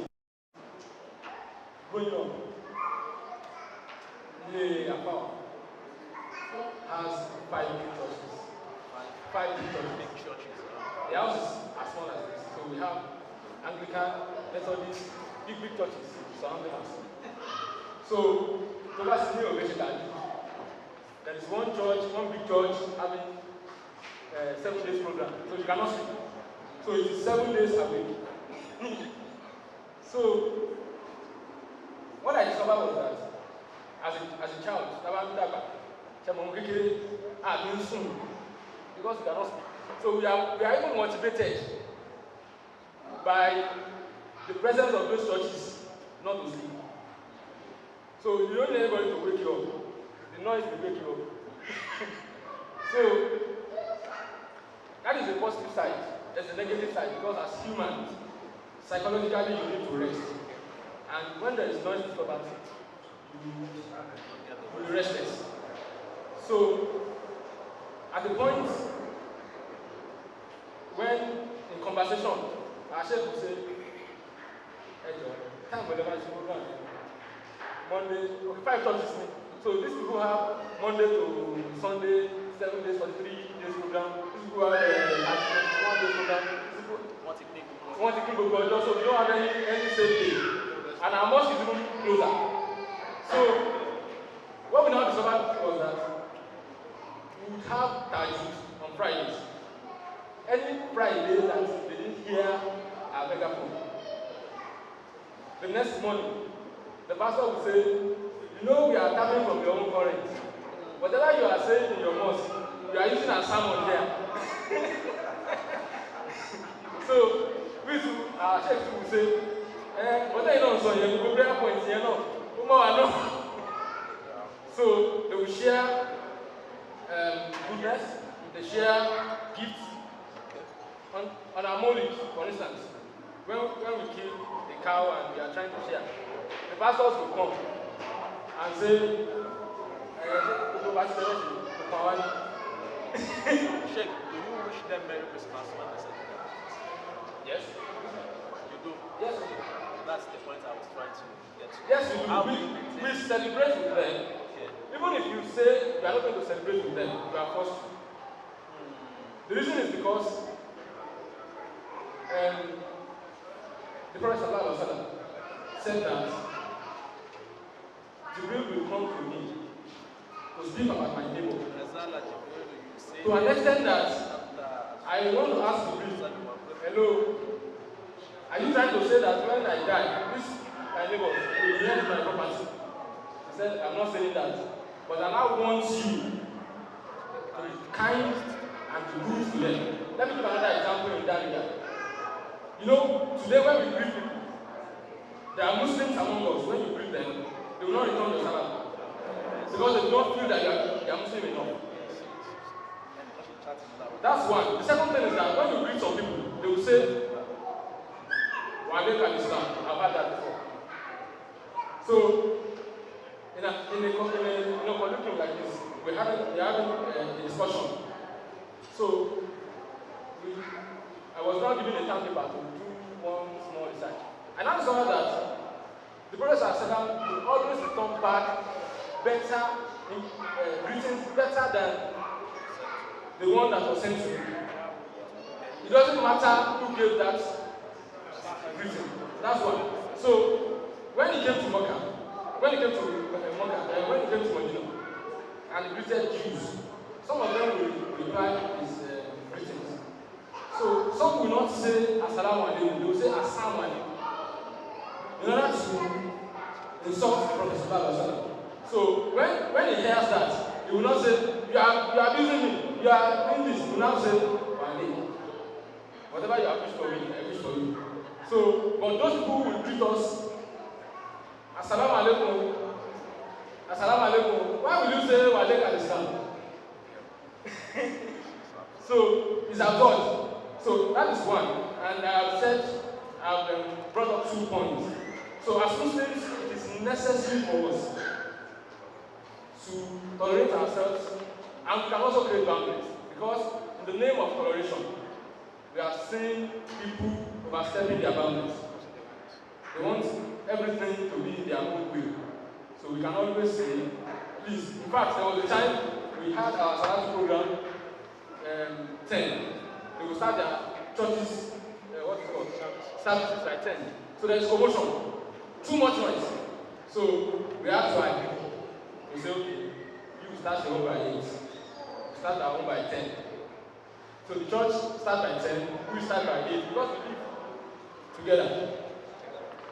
So I think it's an agreement that we have to live with. Thank you very much.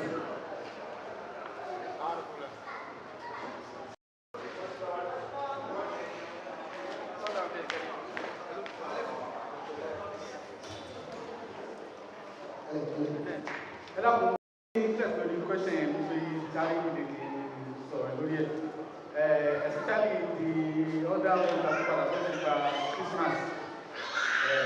Whether you bring the Salah over here, here I can be seeing and quick. I've ever went here what every Christian dominated. Anybody was Christian. Anybody was Christian. Oh, you not concerned. But nobody was human being. Concerned.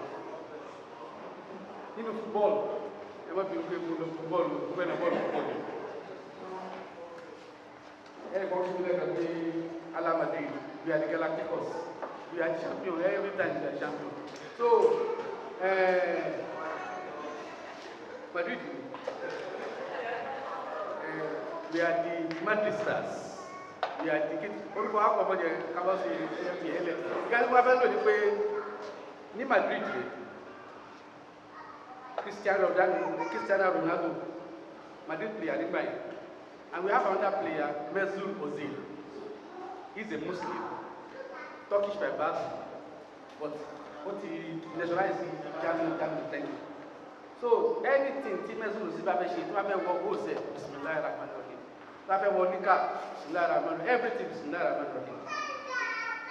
Mesut Ozil was on the seat, on bench. Who are on the bench to play in the first half. Second to be about 78 or 76 minutes. Within that, how are your Ronaldo? But on your Ronaldo, put the score hat-trick. So that you have a very Mesut Ozil. No, I think Mesut Ozil. Over Mesut ni bench. Who are you have a Mesut Ozil? We have been 5 minutes after. Because of way stand up, go to the Bible, no, that thing you need to recite. Oh, to recite. Oh, but we have a share anything of people see that because Mesrozil will show humanity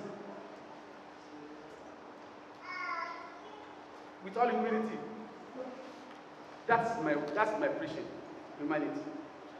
And the source of that, if I'm going to be a author of a book, rather, the first word to come to my mind that I'm going to very, very important. But to get it, wrong here, you've been round robin, come on, Lord. To the last word was so important. So I went to a computer era.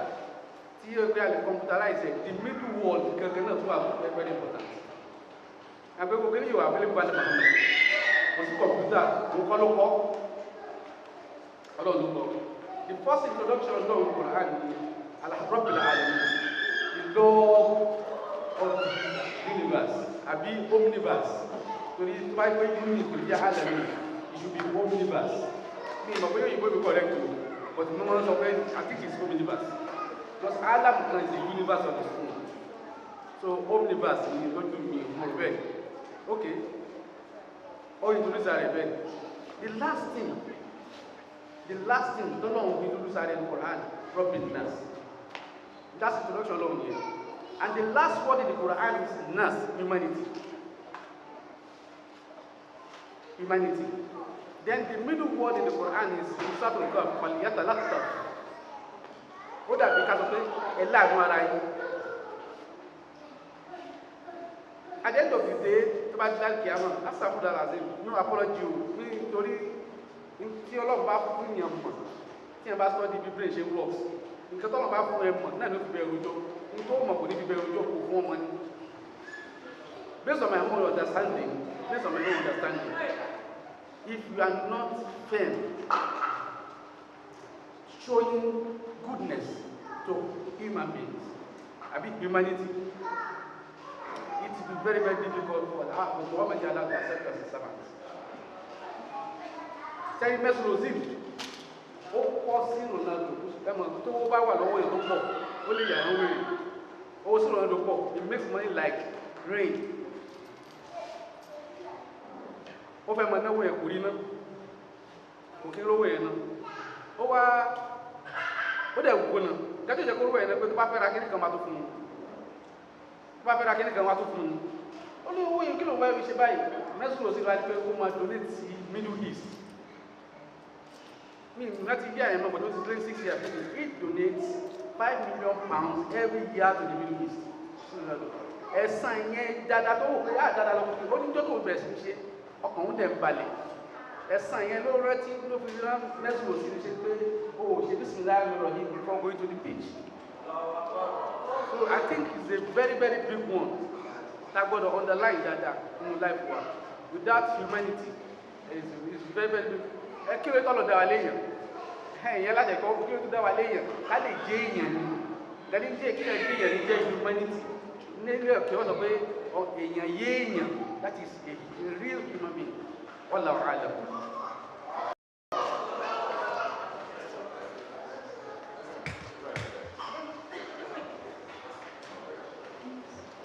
Assalamu alaikum warahmatullahi wabarakatuh. I do really appreciate all our lecturers.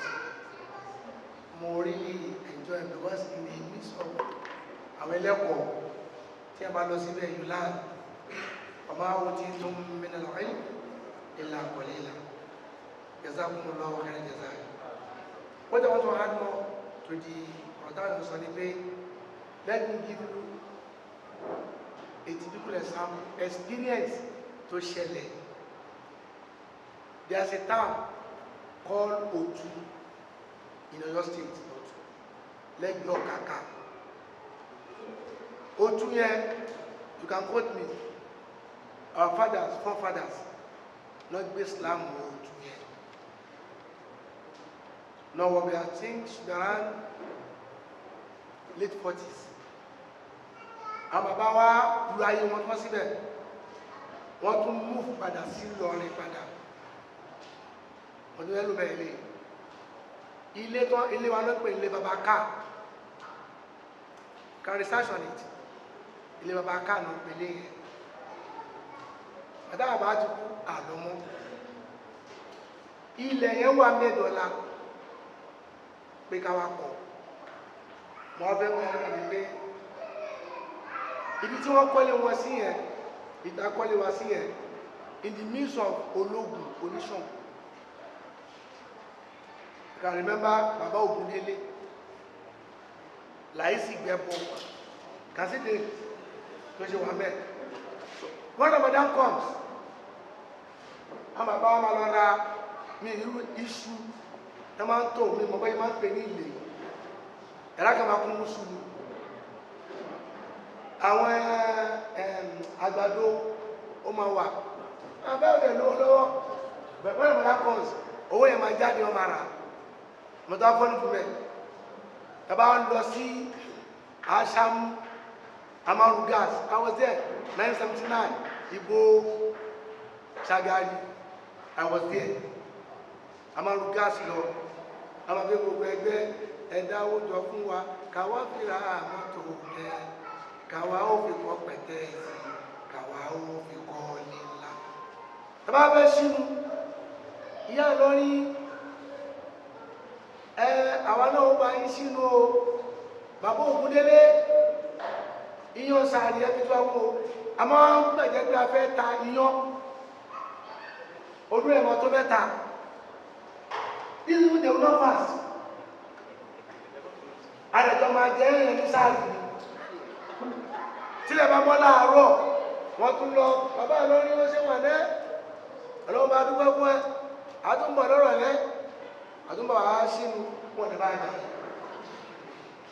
Can you imagine the whole of that area Islam jogun ẹ lóbi jẹ́ pé personally wọ́n ṣe pé Sufi is the best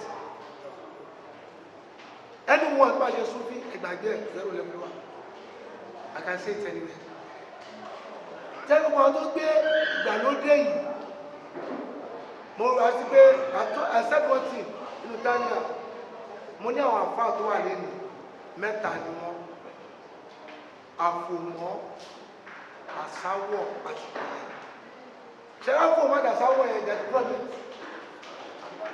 Islam need the experience look at what Aafaakallau is doing experience nǹkan tó bá lé tó bá kéwò ọ̀nà kéde ni it's not part of Islam èdè ló mọ̀ so èdè yẹn wàá kọ̀ máa sọ pírípírípírí all of you 60 years mo ń stop gbogbo I'm studying all of you yẹn bẹ́ẹ̀ sọ̀rọ̀ yẹn mo ń gbóòórùn your orientation ẹ̀ ti jáde wá so this is a program àdáfà yẹn gbowó lẹ́ẹ̀kọ́ pẹ̀lú pé it's good tí wọ́n dẹ́gbà àtàbàwọ̀ tó wá gbé ń dẹ́ ṣe Christendom subahana maliku daya Christian máa da owó ibà yìí bóra tó bá yá ọ́ọ̀lù ni ó everything wọn máa gbówó lẹ̀ but Islam ń bọ̀ mẹ́ pẹ̀lú ògùn ọlọ́mọdé bẹ̀ with time àbálùkọ́ fún àwọn president wa so by that sharing program yìí wọn kẹ́ our shed is full of creativity I need that pé next year àtúmọ̀ àtúndì àwọn kan mi ṣe wá rí the way to correct gbogbo àwọn tí wọ́n jẹ́ mábìlì sọ language máa ó lè àwájú àwọn kéwù tó kún bọ̀ ṣẹ́mọ̀ I'm saying àwọn ṣẹ́rí dáhùn dáwà you study the area àwọn tó ń gbé bẹ́ẹ̀ kó tó modify pattern dáhùn ló fẹ́ lò àwọn bàbá ọjọ́ ẹ̀wọ̀n kàwé o wọ́n study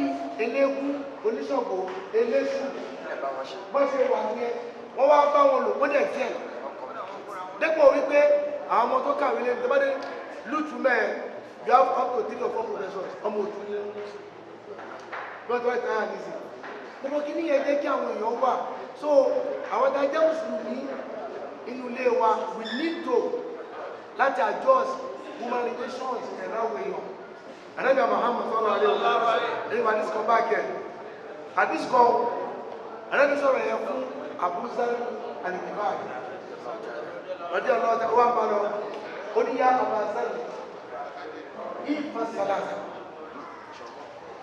àdí ìbákan yóò ṣe àlọ́bí ẹ̀kọ́rẹ́ tiẹ̀ olúwa gúzárì ṣọ́nkọ mẹ́ta ó ní jẹ́dìdì sẹ̀fínàtà fàyínà sáfàrà tọ̀wí ẹwà tó ọ̀rọ̀ lálá àdábì ó kò ní ẹ̀ ó wá ní pé wákìtì záà ó ní jẹ́dìdì sẹ̀fínàtà fàyínà libára àmìkọ̀ sọ́rí ọkọ̀ tó bá fi jagun ayé àdábì ní pé nígbà ọkọ̀ yẹn wà ókè o omi tó fẹ́ gbé ọkọ̀ sí yẹn agbami ńlá ni ó jì ẹ máa wọ́n yẹn sọ̀rọ̀ àdìtúlá rẹ́lẹ̀ kejì wákìtì záà wá palẹ̀ mọ́ gán fúnra gbé onífa iná sáfàrà tọ̀wé ìrìnàjò yẹn ó ti gan omi tó lọ yẹn o ṣàlàyé bẹ́ẹ̀ ó wá ní ẹlẹ́ẹ̀kẹta wá ní pé wọ́n ní wákìlì amal ádáadáa ní ayé ní kó kiri gan fàyínà náàsíra basírò ẹni tó ní ayé àtọ̀ gbogbo ẹ̀ lórí so ìbádọ́lá ẹni bá ẹni Muhammad sọ́lá ẹwọ̀n rẹ fútbọ́ọ̀ tí wọ́n sọ sí fútbọ́ọ̀ tó sọ ó wà ó kí gán tó bá yá nílẹ̀ gbọ́gbọ̀n àwọn tó fúnra sí ẹ kò sí pé ìdádògbò mo ṣe ń wò bó ṣe ń lo ayé ẹ̀ lọ ẹ̀ kò sígbà tí ò ní parí ayé ẹ̀ sínú ọ̀gbọ̀n lọ́jà Muhammad bó ṣe ń lo ayé ẹ̀ lọ ẹ̀ kò sí bó ṣe wà ń lẹ̀ ẹ́ mo mọ sọ́ni ti pé ó fẹ́ lọ jẹ owó ń bẹ̀ náà ni ẹ wá wo wọ́kọ̀ tó lọ yìí ẹ wo owó tí kàtà ná lágbàáyé nobody has ever hold ọkọ̀ tó náà owó yẹn ìjọ opening match kálukú gbé park lórí city ẹni with only Quran on that day Islam ọgbà Islam nínú first opening match yẹn they are over 500 so Ibadallah ẹ̀dá gbogbo àwọn àwọn pátá ẹ̀jẹ̀ ká náà oníṣòfin ni wá o ẹ̀jẹ̀ ká tó fi ìwà tó dáa ká fi kó yàn mọ́ra ẹlòmí ò mọ̀ yàn kó mọ́ra ẹ̀yìn kan ra ọ̀rọ̀ asọ́jú kí búrú ìgbéraga ẹ̀jẹ̀ ká lùdú ẹ̀ subhana rabbika rabbil izzati amma yasifun.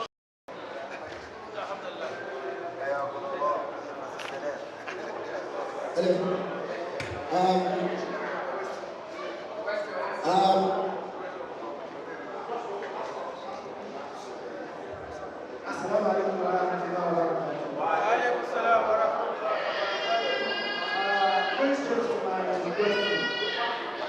We have discussed several aspects of well-being. I want to ask a question, basically on family well-being. Alhamdulillah, one of our scientists has mentioned the one that covers all of this well-being is the spiritual well-being, agreed and accepted. Now, the family is the basis of everything. I think, yes, my brother who discussed about the family talked of several conflicts that occur in the family, and the situation most of our families, especially Muslim families, are these days. How do we prefer solution to these problems so that the well-being of the family will be as okay? Okay, now let's go to the question. I think one more summary on each unit.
that within me, I feel cheated. It was something. Because number one, you pay our Baba, I don't know any kind of you know. So, how is that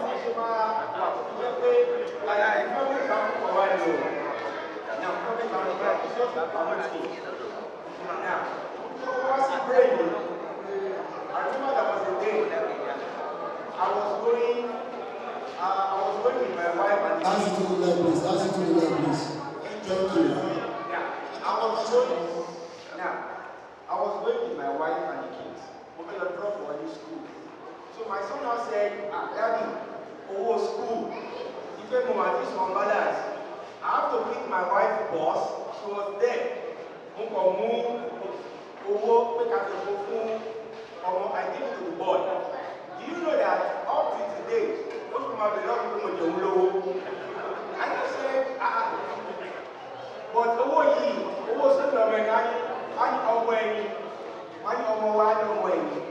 now, for us to be doing that, I'm going to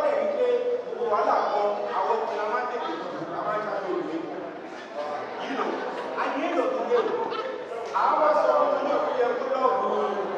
so in summary, is there any other way for us to benefit power that's one. Number two, leadership. Our church talks about humanity. How do we manage humanity in terms of business? Because one must have school, I don't think school, fleet business, fleet manager, now, I want to what if I now, the question is, they keep saying that, I was not asking myself that, is there any way to manage that? That's number. So the third word in my life, almost so far, I always dreamt of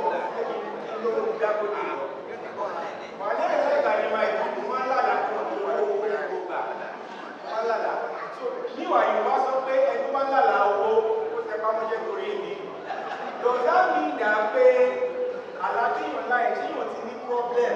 Sure, you buy me now, then you go to manage that. Yeah, I think that's the question is solved. Yeah. Ask it to the line, please. Ask it to the line. No more questions. No more questions, please. And please, I'll try to give the speakers to please just, because of our time, just, 10 seconds. What question? Yes, thank you. So that we will just finish the letter. Thank you, sir. Thank you very much, sir. To start with one of our final questions about how can we manage the solution to family chaos. When I ended my first speech, what I said was that there are two ways to do that. The first one is through planning. The second one is through evaluation. The one I call planning is for those of us who are youth, those who are not married. The first thing we have to do as a person is to find a way to discover yourself and know yourself.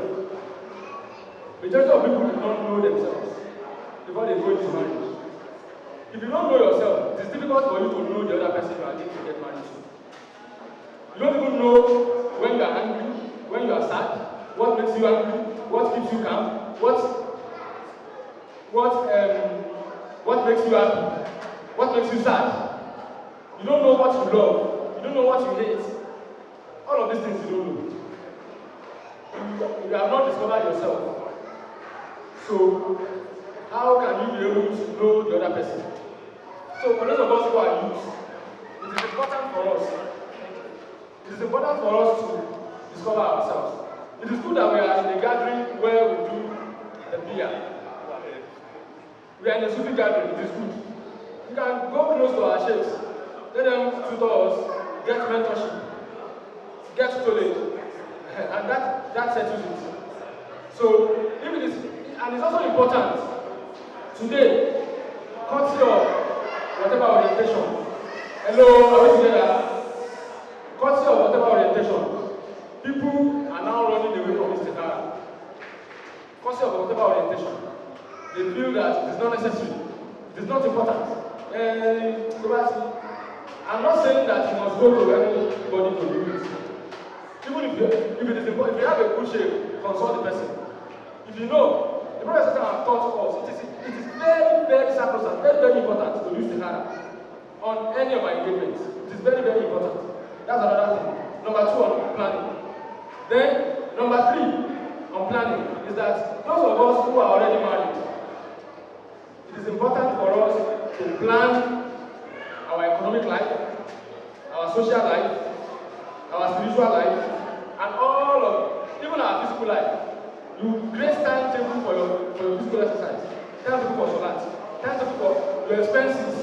What am I spending? Let the woman know your capacity in terms of economic viability, so that you will not have women who will consume everything that you have worked for. And in some other cases, it is even the women that are even making the money, and the men are spending it. In some other cases, it happens like that.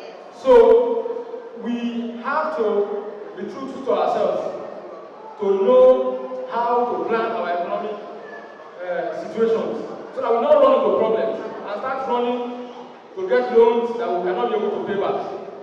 How will somebody who earns 50,000 put a child in a school of 70,000 or 80,000 per term? It's not possible now. How will you be able to cater for that?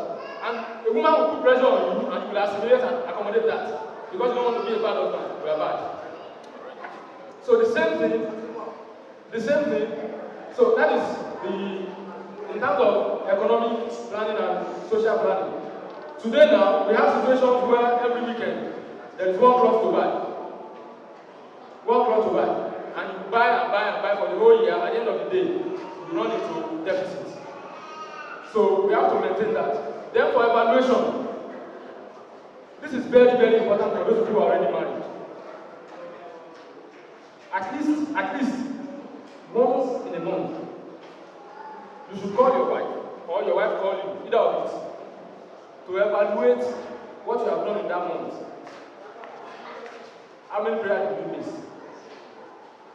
What is our expenses? Are we doing well? Are we doing bad? What is that thing that you think I have done for you that gets you so angry? What is that thing that you think I have done for you that makes you so happy? If you're able to do that, month in, month out, you'll be able to know how to forge ahead as a family. And you'll be able to evaluate the progress of your children, to know how they are doing. You talk about everything. I discovered that married people talk by accident. Usually now they talk by accident. It is either one thing left another and the next to them talking. They do not convincingly sit down to talk about their family life. And it's very, very important for us to do that. If we do that, we'll achieve our aim. Thank you very much. Next question. I'm sorry, I have another question. He asked the questions from the other person. So, in the case of fathers, I'm a father too. Though I'm mentoring, I'm a mentee under Ashik. But my position earlier was based on the Prophet Sallallahu position. Prophet Sallallahu said, one of the Sahabas went to him and said, if I'm wealthy, who should I be good to? He said, your mother. He said, after that, who should I be good to? He said, your mother. After that, he said, who should I be good to? He said, your mother. He now said, okay, after that, maybe your father. You see, we have our responsibilities. And we cannot shy away from it. God has created us the way we are. As men, we are to be cheated on. So don't mind. Whatever money we have made is to be spent by other people. Even if you die, other people inherit your property. It doesn't matter. So, what I'm saying is that like one of my sheikhs said, he said, you you take up your responsibilities and do those responsibilities diligently and wait for Allah to reward you on your children and the hereafter. Thank you very much. For you to get to the next step. So the next question on leadership then. The question asked by our brother, the answer is not Ali. Says, not Ali Kukara. Kí ló ní sùúrù ní kí ẹ má kọ̀ọ̀kan bàjẹ́ wà ní sọ́nà àwọn àlùsílẹ̀ wọ́n ní tí a ló bá ní nǹkan ìbàjẹ́ alájọ ní kọ̀ọ̀kan ìyẹn wà ní gbọ́dọ̀ ní tó gbọ́dọ̀ tí a gbọ́ gan ní wọ́n lọ á ní Kukara ẹnikẹ́ni tó bá ní nǹkan tí ó ga fàdé ẹ̀yẹ òun bí ẹ̀yẹ ọ̀wọ́ ẹ̀ ṣe ọ̀tọ̀ ní sùúrù ọ̀tọ̀ ní kí ẹ tó kàn bàjẹ́ orí nǹkan bàjẹ́ tó yóò bá pọ̀ ó máa bà tó dáadé tó máa rí ẹ̀tí ẹni sùúrù níjọ́ tó bá pọ̀ nǹkan bàjẹ́ yẹn ọ̀hún ní kọ́sẹ̀ tí ó dá sẹ́yìn náà pọ̀ ọ̀kẹ́ sẹ́yìn náà wọ́n sọ̀rọ̀ kan ó ní nàmá ọlọ́run bá yẹn ń sẹ̀mú bí sultan máa na yẹn ń sẹ́wọ̀n bí kò á etí kò á lò bá gbà lọ́wọ́ àwọn èèyàn gbọ́rọ̀ ọlọ́run àti kí ni a fi agbára àgbé alágbára ìdí tí ó gbà ní kí ni ò lọ́wọ́ àwọn èèyàn bàjẹ́ torí ẹ̀ ń bá ní tí ò dá pàdé ìgbẹ́ nínú ìyẹn ní ìgbókòwò tó ṣe tọ́wọ́ bá ṣe ṣe pẹ̀lú sáyé kó fẹ́ rẹ̀ tó ṣe ó wí ìjáde kí ní ò dáa tí yóò bá tí bá yóò bá káyẹ fájọ fájọ bí ó lọ́pọ̀ ẹ̀ kó fi ṣe wá ní ẹ̀dẹ́gbẹ́ ní àdáwọn ọ̀gbìn ìgbà sílé ìgbẹ́ wá ṣe káfíńtà ó kàn ní tó small observation pẹ̀lú ọ̀rọ̀ táwọn èèyàn sọ pé ọ̀rọ̀ Merry Christmas kí ní àwọn fàtàwá ti pọ̀ tó jẹ́ sí pé ó jẹ́ káwá wọn tí ò sí ní ẹ̀sìn wa gẹ́gẹ́ bí ṣàǹtàkìlà alábùrú ju ìwé lọ́wọ́. Àwọn tó nípa jẹ́ mùsùlùmí ó wáyé káyìlá bí ẹkú dájú. Yeah, because our religious and káwá humanitarian náà. Then àwọn tí wọ́n pàṣẹ pàṣẹ wáyé, àwọn tó sì dá òun ní gbọ́gbọ́ ìsìn wọn. Wọ́n náà tó máa sọ òun lájú.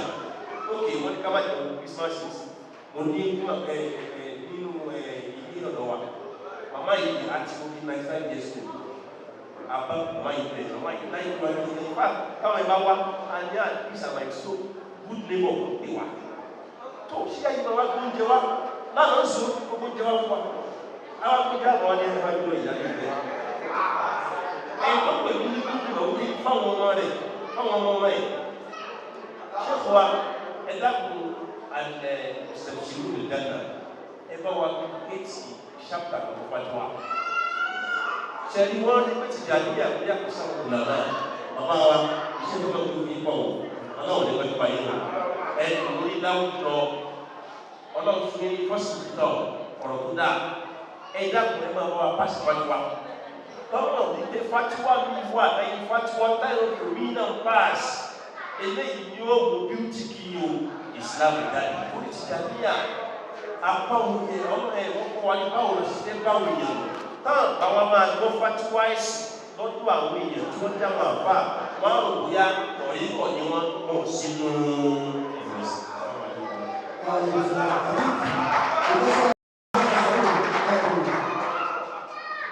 Well, the reason I introduced that Merry Christmas theme in this discussion is because I know Sheikh and I know his disposition to people of other religions. tó bá jẹ́ pé gátìrì ní ìmọ̀ wà ní olè má tí ó ní ìwọ̀. Ntí àwọn iṣẹ́ ọkọ̀ àti sọ nípa ẹ̀jẹ̀ àtẹ̀lé o. Tó ní bá fọ ẹ tó fọ́ ọmọ tó wò ní mọ́tò láàrin òru. Tára lékejì ẹ tó jẹ́ Kristẹni ní mọ́tò òru. A-O-Y-O ọ̀rọ̀ ló lọ. So back to the question I was asking. Àbá ti ńlá la owó tẹ́ ẹ bá lálà ẹ̀yìn fúnra yín. Tó bá jẹ́ pé nínú wa ni kò bí ìsìlẹ̀ wa, ṣé ìwà bẹ̀ ẹ̀rọ àlàyé fún wa. Àwọn èèyàn kan lálàá ní àlùkò àlè. Wọ́n rọ fún ànábì Yúsúfù. Ànábì Yúsúfù tẹ̀ ṣe kéde ó ká ìdè wọn. So etí Yorùbá sọ àti tí Islam sọ ọ̀tọ̀ọ̀tọ̀ tó bá ti yàtọ̀ síra wọn èwo lẹ̀ yá tẹ̀lé tọ́lọ̀ ń sọ ní tó tọ́lọ̀ ń bá sọ tẹ́kẹ́ ẹ̀rẹ́ mọ́ tọ́lọ̀ ń bá sọ pàṣẹ àlù àhàlà kékeré if you do not have the knowledge about a particular phenomenon, take it to those who have knowledge about it. Assalamu alaikum. Thank you so much. No? Okay, sir. So I'm actually round up conviction speaker. 2 minutes, please. Okay. No, let's on the well-being leadership. Nabi sallallahu alaihi wasallam eti ó fi ọ̀rọ̀ fẹ́lẹ̀ Islam láti ilé leadership ṣe. Òun náà ní wípé yàtà àdàbí aládìgbòmà ètò bá gun ẹlòmíì àwọn àbọ̀ Nabi sallallahu alaihi wasallam. Ọ̀rọ̀ ṣe bá ní wàkúrú nàbí yìí qala nafsi wa ummati yaqulu rasulullahi akẹ́kọ̀ọ́ ayé. So in terms of leadership, tó bá ń dùn wọ́n tó bá ń dùn ẹlòmíì jẹ́ kó máa dùn ẹ́. So tí nǹkan tó ń dẹnu bí ọ̀gá tí máa dùn yàn èèyàn tí ìwé leadership. Then nǹkan kan wá ló máa ń fà á téèyàn òfin dé kiri ẹ̀ òun náà ní business tí ìbá ti lé sóògùn. Gbogbo nǹkan ló fẹ́ ní gbàgbé pé ó ní tọrọ fún ẹ tí ó fẹ́ nìyẹn. Ọlọ́ọ̀bá nìkan lọ́ba tí ó kúrò lọ́kọ̀ọ́kọ́. So bí ẹ bá wà opportunity láti fẹ́ play leadership role ó gbọ́dọ̀ wà gbogbo tí wọ́n tó wà lóko náà ẹgbẹ́ rẹ̀ aráàlú rẹ̀ kó máa bí kíni kó máa dùn òun náà tó lọ sọ́ọ̀bù sọ́ọ̀bù. To have spiritual well-being in summary is to maintain a very good relationship with Allah. A connection with Allah must not be broken for a minute or a second. And I would like to say that the shortest way to Allah is through the order. The shortest way to Allah is through the order. Tó bá ń èèyàn lọ́wọ́, ó tètè tọ́lọ́ ọ̀rọ̀ ìrìn àjò ẹ̀tọ́lọ́ ọ̀rọ̀ ó yà ju ojú òkú rẹ̀ ṣùgbọ́n.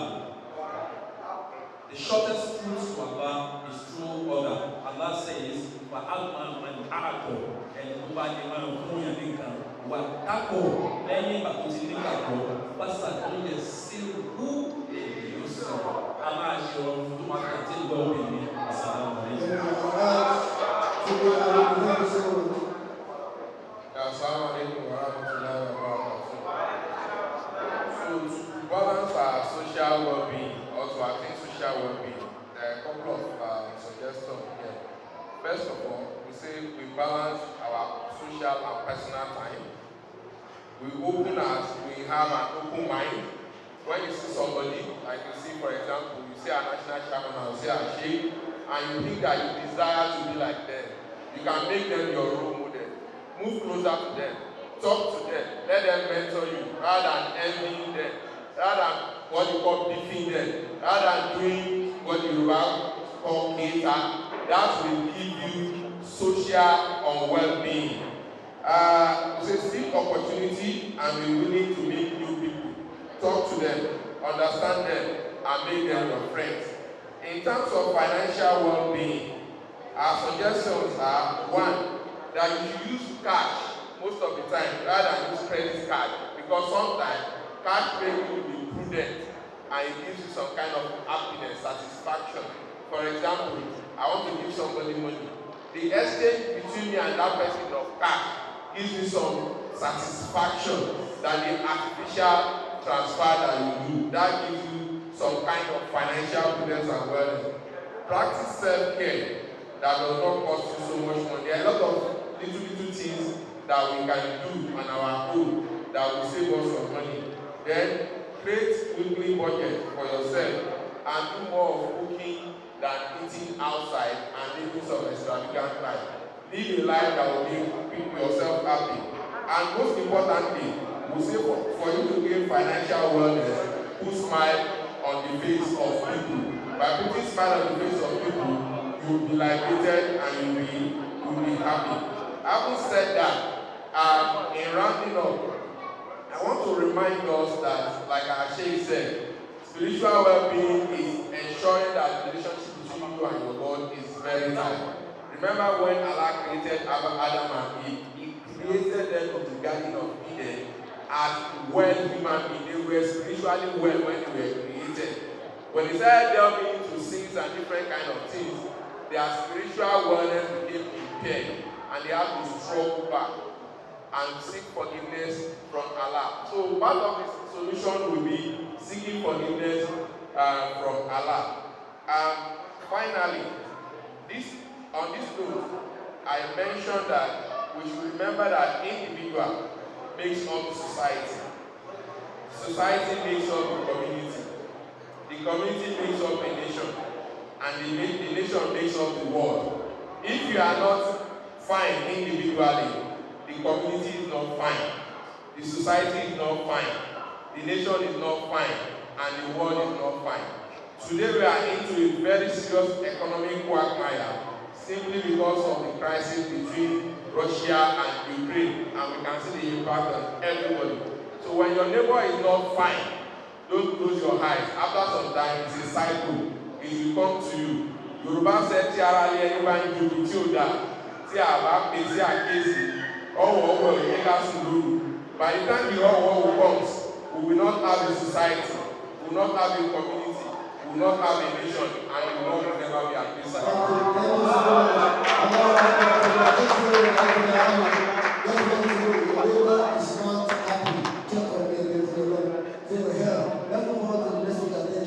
Thank you very much. I want to thank everybody for this meeting. To round it up, I want to say that all of us are members of the family. Allah does not want us. Islam is designed in a manner that avoids individualism. You cannot say it is me alone, me and my wife, me and my children. Islam wants you to go and pray in congregation. He wants you to do it in the congregation. To do your celebrations in congregation.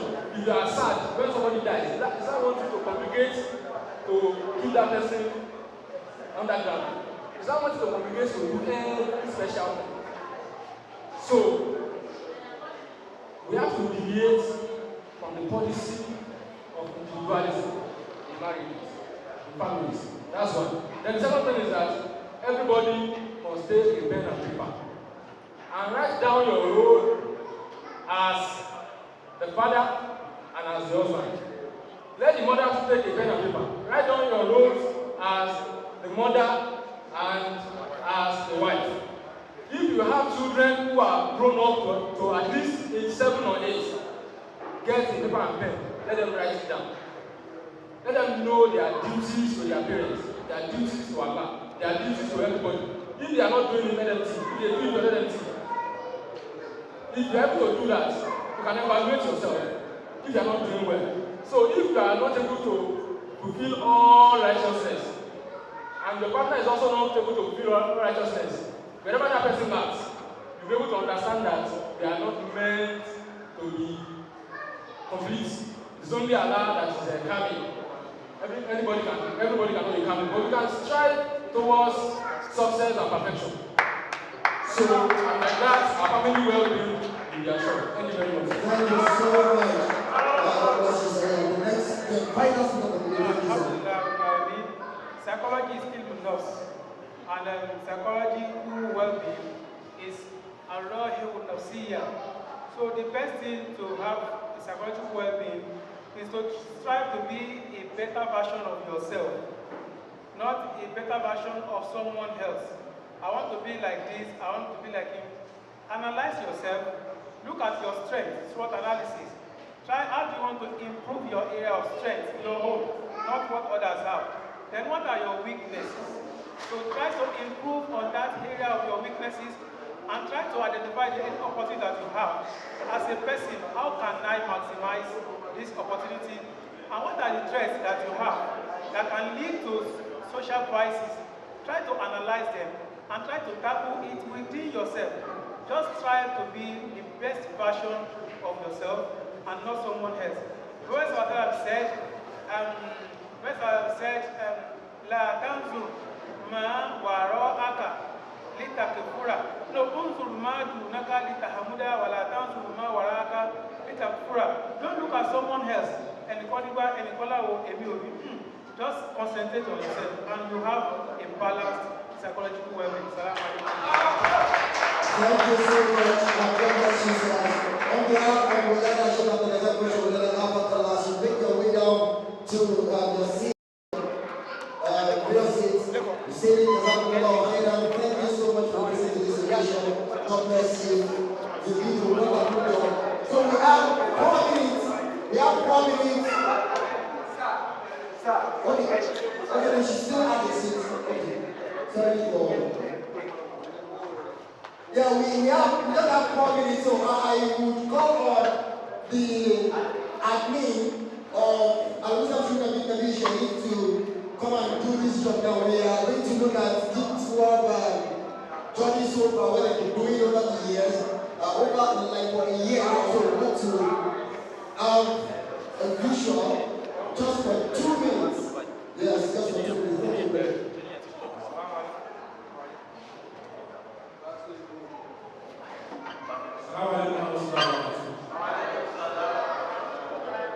For the past few years ago, these are our ongoing mosques that this work has been able to have complete. So yesterday, our admin was there to see the project. Now, yes, we are developing a mosque in Aafaakallau, Papa side. Yes, thanks for the correction, sir. So these are the stages of the building. But alhamdulillah, yesterday it has turned to a kind of a semi-new mosque, all in the name of gifting without borders. We say there's not to lie for all our sponsors and to our Amir who have been the government Allah. And that's the process of construction so far. And we need to thank our HOA in the person of Mr. Aafaakallau. Please stand up for recognition, please. That's our HOA, that's the head of the position of giving without our borders. So these are monthly feeding in widows. We do several packages up to like 20 and more than that every month to all our registered widows within Papa Jao area. Thanks to our father, Fatah, which has already been supporting to this program. And yes, these are cash donations from our father of Makara Aliyah. And as at yesterday that we inspected the mosque program, we still need tiling of the mosque, we still need to buy sound system, we still need to make roofing, burglaries and doors. Assalamu alaikum wa rahmatullah. We all have seen what the people has done so far. So please, in case you want to reach out to them, you can meet the HOA and me. You want to reach out to them for support and the end of the year, like what they said yesterday, we are just big estates, not just big. We are just big estates, not just big. Yes, so right about now, without wasting much of our time, at this time, ladies and gentlemen, our fathers, our mothers, permit me to bring up to this podium the reason why we are here. Because of this man, because of him, we gathered here today to celebrate his existence. While they were celebrating Christmas, we are celebrating Aafaakallau. When they were talking about a woman with the land, I have Christian in my hometown. Not the one even to put your money, me, a teacher, black eye, why you not with your head, taking you up, you mean no come. Ladies and gentlemen, permit me as I bring up to the podium my father, my mentor, my GM, ladies and gentlemen, put your hands together for Mulana Sheikh. After the start,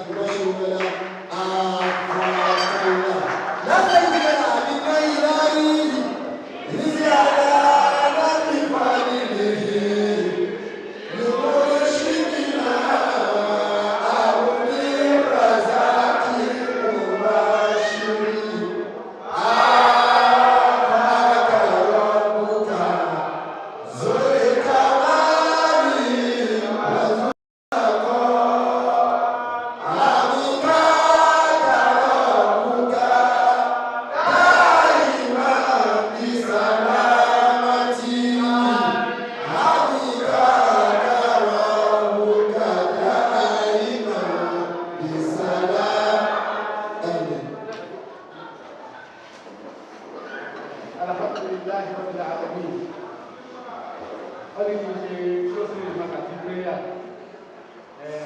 lẹ́lẹ́kejì ẹ̀ yìí sì dáadáa péjà yẹn ó yìí sì dáadáa torí nínú yẹn bá dùn ló ṣàdúrà nínú yẹn bá dùn ló ṣe àdúrà ló lè dúpẹ́ ló sì lè máa yẹ ẹ̀kú ní bí ara ẹ̀ like 6 minutes bẹ́ẹ̀ ṣe bí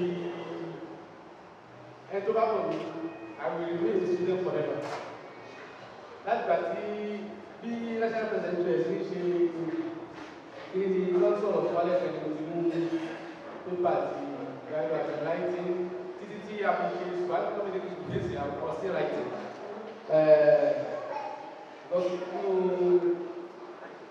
nígbà tí wọ́n secondary school mr akinju akin ni tíṣà wà yẹn lẹ́kọ̀ọ́ social studies their class 2 ó ní tí yẹn bá fi dé 30 years láyé 10 years wá tí ìjọ class láti máa fi kàǹkó ó ní waste part of his life ó ní ó jẹ́ kó fi kàǹkó débi pé ó ti ìjọ class. Hello? Láti bẹ̀rẹ̀ mo ti jẹ́ pé mo ti cultivate the habit of reading. I read like tí n bá kà kan I will be sick. Ló bí ẹgbẹ́ ìgbẹ́ tí mo lè wà láyé tí ìdílé náà wí ní sinadra tó bá ti pè àdúrà pẹ̀lú tó bá mọ̀ bá lu ẹ̀dọ́ kọ̀ọ̀kan yóò mọ̀ pé right is not easy. Òjò lè ti dá lè ṣe fún ẹ̀dọ́ kọ̀ọ̀kan náà kára. So ẹ̀dọ́ wa sọ̀rọ̀ lé pé wọ́n sọ̀rọ̀ wisdom ọ̀rọ̀ ọmọ yẹ gbọ́dọ̀ attentive. Ẹni program yìí ìgbà tí lọ́sẹ̀ ti sọ̀rọ̀ ó ti fún wa ní ó fún mi ní mo rí ẹ̀jọ́ ẹ̀ exponent pé kí ẹ wọ́n ṣe ìjọba kan náà ọdún márùn-ún ní wá ní ọdún márùn-ún changes tó bí bá ti dáàbò mùsùlùmí kan yóò bẹ̀rẹ̀ sí nínú after 5 years ẹ̀ bá bọ̀ bí dáadáa 5 years I will change my lifestyle ṣùgbọ́n wẹ̀ kí ni kàn máa dọ̀ gangan adẹ́kùn nínú ó jẹ́ yọ̀ kan ní àwọn olùdá every 5 years ẹ̀ lọ́bẹ̀ ìlú lọ ọ̀dọ́ bí a sọ́kùn ní ojú ìdílé lọ́gbà tí mo bẹ̀ sí ká aláàbọ̀ wọ́n ní kí ṣe ìlú akẹ́kọ̀ọ́ tó mú ká lónìí because wọ́n wọ́n ta kọ́ bí lónìí ó dàbí kí n sì kọ́ owó ìlú ìwé nínú bí àwọn ọba aláǹgbá bẹ̀rẹ̀ kó ti bá mi ó kí ṣe wà àdúrà òru wọ́n kàn rí ọlọ́ọ̀bà tó lọ́kùn ní o ẹ̀jẹ̀ kìí ṣe báyìí ẹ̀jẹ̀ kìí ṣe sọ́mùrì nǹkan tó gbọ́ mi tó jẹ́ bẹ́ẹ̀ yẹn fún máa ṣe láàrin 2 minutes máa ṣe 1 minute kí ní kan tí mo rò nípa well-being pàtàkì tó bẹ̀rẹ̀ ṣe àmà ìyàlú bẹ̀rẹ̀ kí ni opposite well-being tó bá kú tọ́bìkì wá kí tọ́bìkì kan nìkan kan tí ma kọ́kọ́ wá ní opposite tí bá ti wọ́n opposite àgbẹ̀ kùtù àálẹ̀ àbí dídì yàtọ̀ àwọ̀lẹ̀ dì opposite ló jẹ́ kí ẹ̀rọ ìtàbíìtì nǹkan dáadáa wọ́n bẹ̀rẹ̀ pé kí ni opposite àbẹ̀sí ní jọ́ọ̀kù brain ọlọ́dẹ̀ ní ọ̀rẹ́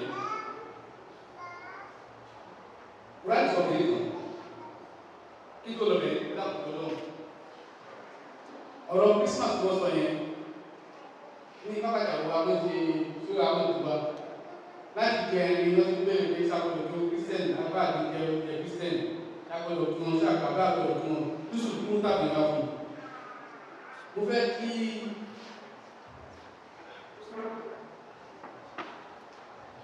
káàkọ́ kìíní kan tí Ọlọ́run sọ fún rẹ̀ Ọlọ́run gbẹ̀gbẹ̀ àti wọ́n sọ̀rọ̀ balẹ̀ wọ́n sọ̀rọ̀ nípa pé tí àwọn akọ́bà sọ̀rọ̀ nípa àti ìwọ̀n láàmú yàwó olóbìnrin ìwọ̀n represent tí wọ́n bá sọ̀rọ̀ nípa family well-being wọ́n ní pé tí àwọn òṣèlú àwọn kèfèrí bá balẹ̀ lórí assalamu alaikum kàkà ní bá ń pẹ́ assalamu alaikum wà alaikum sáàbù tó pẹ̀lú àlè níjẹ́ ìlú fún ọmọdé tó ó wà on record tẹ́lẹ̀ ló máa gbé káàkiri wá nígbà wà jẹ́ ọmọ tó ó wà on record wípé anẹ́bí máa ń ṣe sálákà sáwọn fún ìṣòro káàkókè ní àbúrà ní ìṣòro òde tí mo pé wọ́n máa gbé káàkiri lọ́sẹ̀ ìṣẹ́ ìṣẹ́ ìṣẹ́ Only way, first of all, big and part is in the church.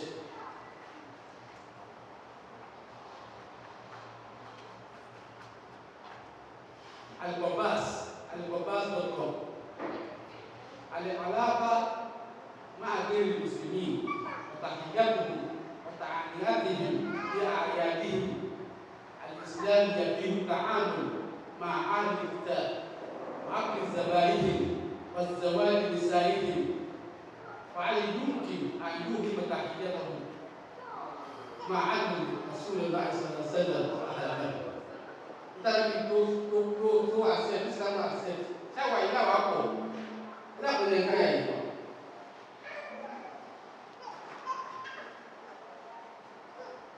Emang tu. Untuk apa itu? Nanti surah Zuhruf ayat 87 حديث سبيل ولئن سألتهم ما علمهم يقولون الله فعلم يفكرون قابل لو كنت أرجع أو تمشي مسلمين وأن أمر لهم كيف ما قالوا نقول فكيفه يا ربي إن هؤلاء قوم لا يؤمنون أم من قالوا أنا يوبيعو ما كانوا بيلين لسنا إبن الله أكبر الله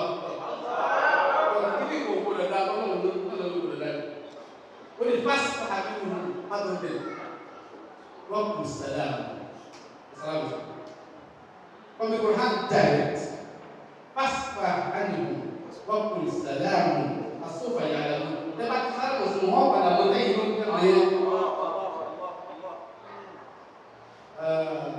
Risopus lagi maka pindah wala lain di Quran untuk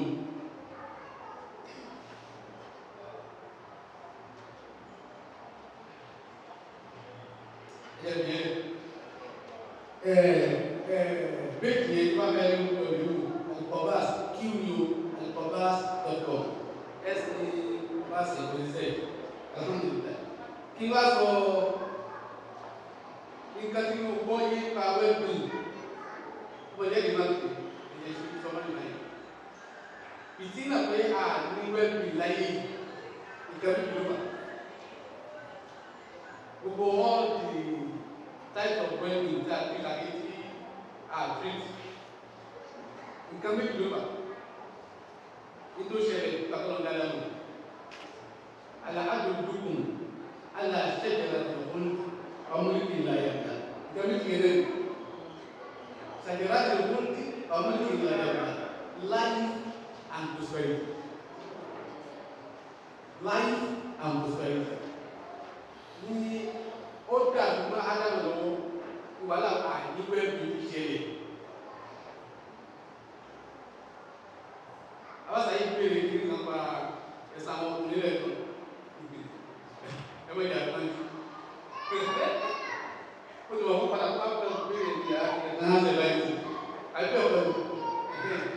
Emang tu saya. Apa biasa lo? Si kalau bagi kasih semua jawab le tak aku itu pun. Mungkin be aru. Kita pun memang lain. Aru tu apa? Usulah biru saya, web mana? Web itu pada kiamat. That's why they pay every put the count to put this.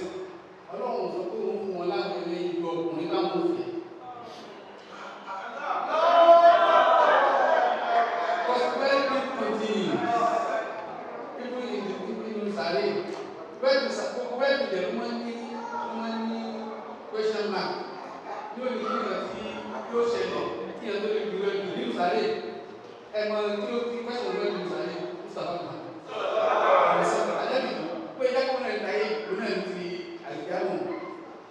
jadi lagi dapat tidak lagi anjuran ini soal ini cuma di besar oh bang sebenarnya juga di lain problem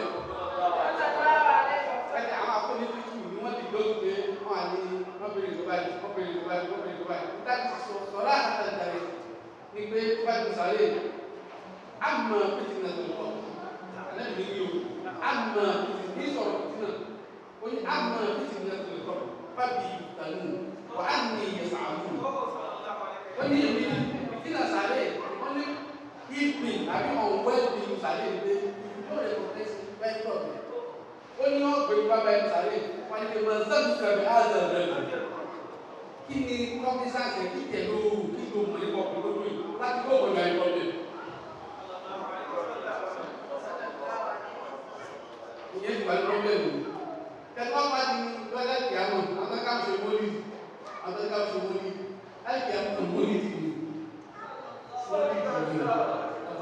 It's all about the celebration of Muhammad again. Láti ìyàwó ẹ̀rọ tó sọ bẹ́ẹ̀. Wàmínà lè yí bàtà àjà bíi náà fi tẹ̀tẹ̀ lẹ̀. Asa àyẹ̀wò Aafaakallau bìnnà àwọn àmà àmúdà. The station of praiseworthiness. That mind, what do you like? Asa àyẹ̀wò Aafaakallau bìnnà àmúdà. Nígbà tí mi kò ní tẹ̀tẹ̀ ṣe tàbí tẹ̀tẹ̀. Asa àyẹ̀wò Aafaakallau bìnnà àmúdà. Ó ti ṣiṣẹ́ rẹ̀ láyé. Nígbà tí mi kiri ọ̀hún ní ọdún. Asa àyẹ̀wò Aafaakallau bìnnà àmúdà. Ẹ̀ka bí lọ́wọ́ mi gbé kò sí direct àyà nígbà tí mo ní.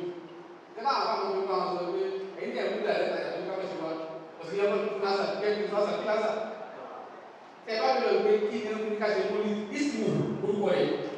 Angkon apa daya ini kalau Al Muhammad etam lagi. Dia dari tujuh bulan. Baik ini Muhammad. Ismu berkuai mistake kalau ini Muhammad.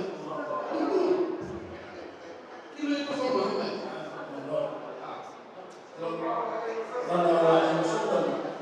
It is like this value to go. Summary in you. That what I say, I describe. Summary will be in you. Say what it will be like. Right? So we can say situation of the person. It was what I was okay.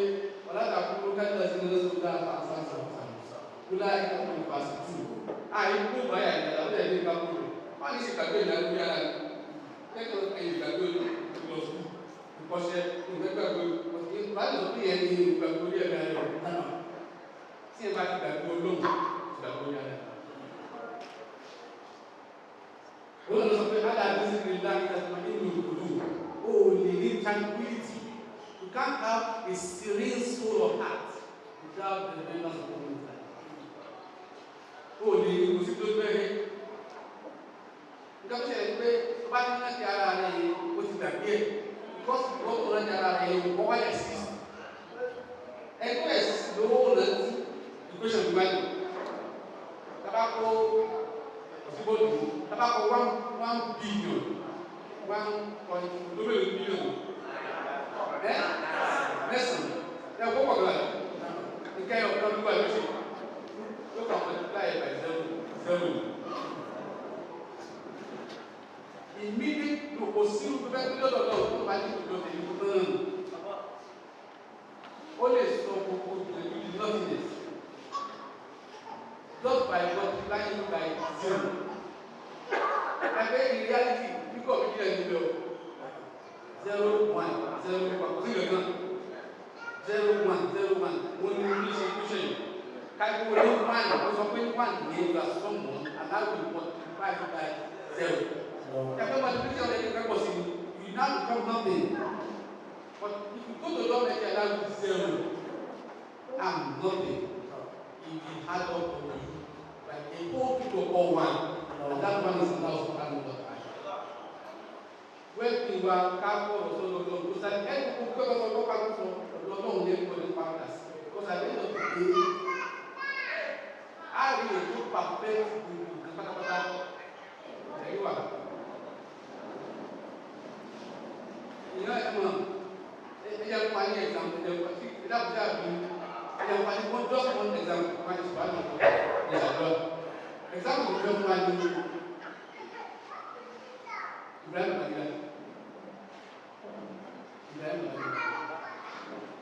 aku lagi torí ẹni báyìí pé olùlù àwọn ọmọ tó lọ́dọ̀ tí wọ́n ń takò ó padà bí wọn tó fún wọn lọ́wọ́ iṣẹ́ ẹgbẹ́ ní ìgbà gbé ìlọ́wọ́ rẹ̀ ẹgbẹ́ ìlọ́wọ́ Thailand ẹgbẹ́ àwọn tó pa pàkìtì ní ó padà lọ́bìsì wọn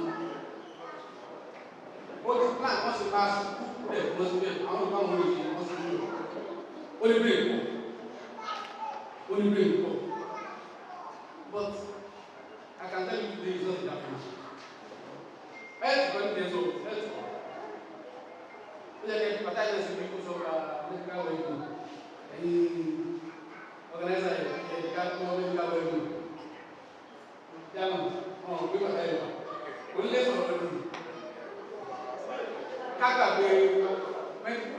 medical itu, lanjutkan. Dia uji bukti, dia bukti. Dia pusat balai. Ini sih jauh, kita jadi as a new. But he's not a happy man. Overwhelmed, he's not well at all. But for 80 years, he's not going to from a rice tree. They gave us a little, they gave him money, they gave him one. They want to go to the way. When you want to of well-being, you can give regrets. You get back on you and you are with that. One will be. Are you happy? Are you a happy man? Who were? Who is very pushing moving to 2 or more?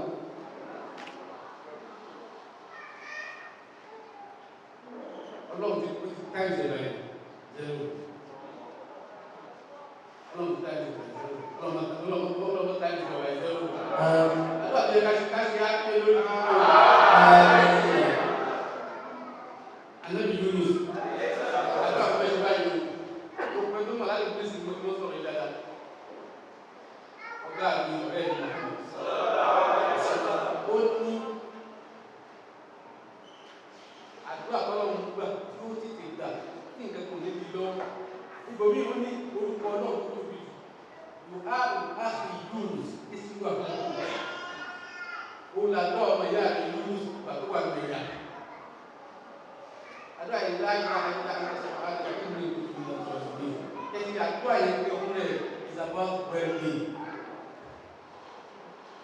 I try to help you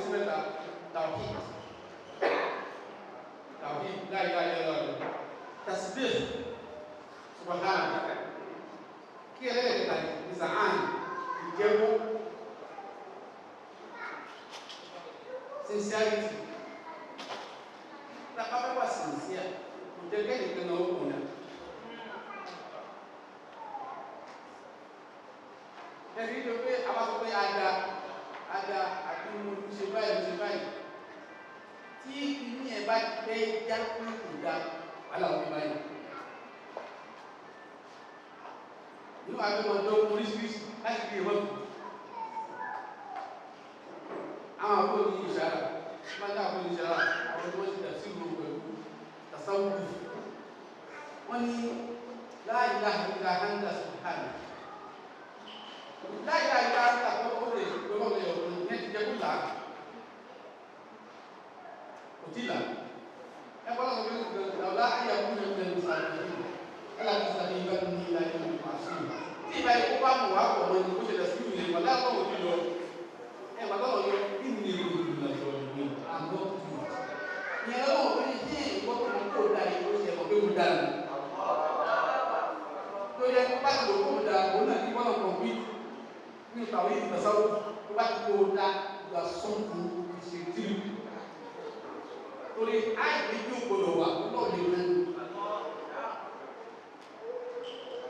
berdoa, Allah dengan lupa ini. Kalau ada yang soal kalau ini saat ini kita soal ini one of the wrong words. I'm not good. That's why I'm not good. Kalau itu was in the goodness way. Kalau kita apa? Itu beliau beliau kuda. Kalau si kali, lain ada sesuatu yang harus diubah. Asal sering, kalau mula anda paham, kalau mula Al-Quran, itu mandi, siapa ni baca ada, itu buat detail, itu buat detail. Berarti kita wọ́n máa ń yẹ kí ti wúlò wọ́n máa ń yẹ kí ti wúlò yìí wípé pé ìgbé ìgbẹ́ láyé fún rẹ̀ àti gbogbo tó lọ́wọ́ láyé ọlọ́run ká fi àgbà á nìyẹn lọ́wọ́ lọ́wọ́ abẹ́nú ẹ̀sẹ̀ fáìpù á ní ju sábà máa ń sọ̀rọ̀ àbẹ̀bíọ́ àbí àdébíyú tó wá kọ́ wí ọ̀rọ̀ yà lọ ó dà lẹ́nu sọ́mi lọ pé ẹ má gbé òkè ẹ̀bíyú sọ̀rọ̀ àwọn sáré pé ó lè wà ní musa kí wọ́n lè dárúkọ musa pé musa fẹ́rẹ̀ ní ìlú ẹ̀kọ́ tí wọ́n kọ̀ lára musa pọ̀ ní ìlú ẹ̀rí gbogbo ẹ̀kọ́ tẹ̀lé lọ. wọ́n á bẹ̀rẹ̀ láti kí ló dé àti ní ha ẹ̀rí pé irú tuntun tó ṣe nínú ẹ̀dá yìí irú ẹ̀rí náà ṣe dára láti wọ́n ṣe tẹ̀ ní inú mi lè ṣe tẹ̀ lókè ní ìlú náà ní èdè yọ. a ṣe láìláì láti sọ̀rọ̀ àti àwọn ọmọ ìlú méjì lápapọ̀ ọlọ́mọlá ẹni kó sábàlá àmì iwájú ọlọ́mọfẹ́ràn lẹ́nu bẹ́ẹ̀ lóyún out of every 40 ọmọ rẹ̀ ẹni kó àgbọ̀ ọ̀fẹ́ràn àwọn àti àwọn ìlú 40 lọ ọlọ́mọlá ẹni bẹ́ẹ̀ tí ìgbà tí a ṣe lóyún bẹ́ẹ̀ lọ́dún láàrin wa wọ́n lágbára lẹ́nu ọlọ́run wọ́n lágbára ẹ̀rọ ọ̀fọ́mọ ọlọ́run wọ́n láyé bàbá bá gbogbo ọlọ́run yá ṣẹ̀kọ̀ ọ̀gbọ̀n láyé gbogbo tí à ń fẹ́ ọ̀gbọ̀n ìlú bí àbúkátà ọlọ́run bá gbé àbúkátà wà nígbà fẹ́ ọmọ fi kàn wá ẹ̀dá ẹ̀dá ìjọba àbúrò àbúrò ìrọ̀sùnmọ́lá gbogbo ìlàbàdà tí wọ́n ká padà nù ẹ̀dọ́ ìlàbàdà wọn lé lọ́wọ́ bá dá wọn ní ìlàbàdà ìsìn kọ́lọ́ bẹ́ẹ̀ sí ẹ̀dá àfọlọ́wọ́lá kúrò tàbí ìlàbàdà dákùn ìfúnlé bíbẹ̀ ìṣe bísíláà lórí gbogbo akáṣíláà ìlànà tàbí ìyẹn bísíláà rahman rahim la ilaha illa anta subhanaka inni kuntu minaz zalimin la ilaha illa anta subhanaka inni kuntu minaz zalimin la ilaha illa anta subhanaka inni kuntu minaz zalimin la ilaha illa anta subhanaka inni kuntu minaz zalimin la ilaha illa anta subhanaka inni kuntu minaz zalimin la ilaha illa anta subhanaka inni kuntu minaz zalimin la ilaha illa anta subhanaka inni kuntu minaz zalimin fastajabna lahu kama istajabna lahu waqti al-hawaija kullaha برحمتك يا ارحم الراحمين يا رب العالمين itu belo kungale ego on lo kita pa mo te grupo mat ba bola no la ada ka ali on ni masa ka so on ko bi ka pese give war apa ko so ko ko ko ba mi wala mo ma ni ko bi ka des musa shi subhanallahi wa bihamdihi assalamu alaikum.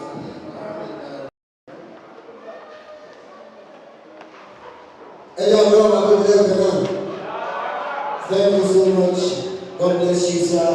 Closing this, I'm pleased to call on. Okay, thank you so much. Okay. Sir, this is the test of God.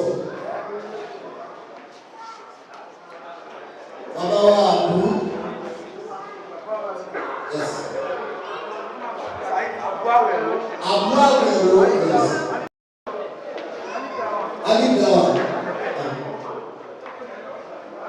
صلوا على النبي الكريم صلوا على النبي المصطفى.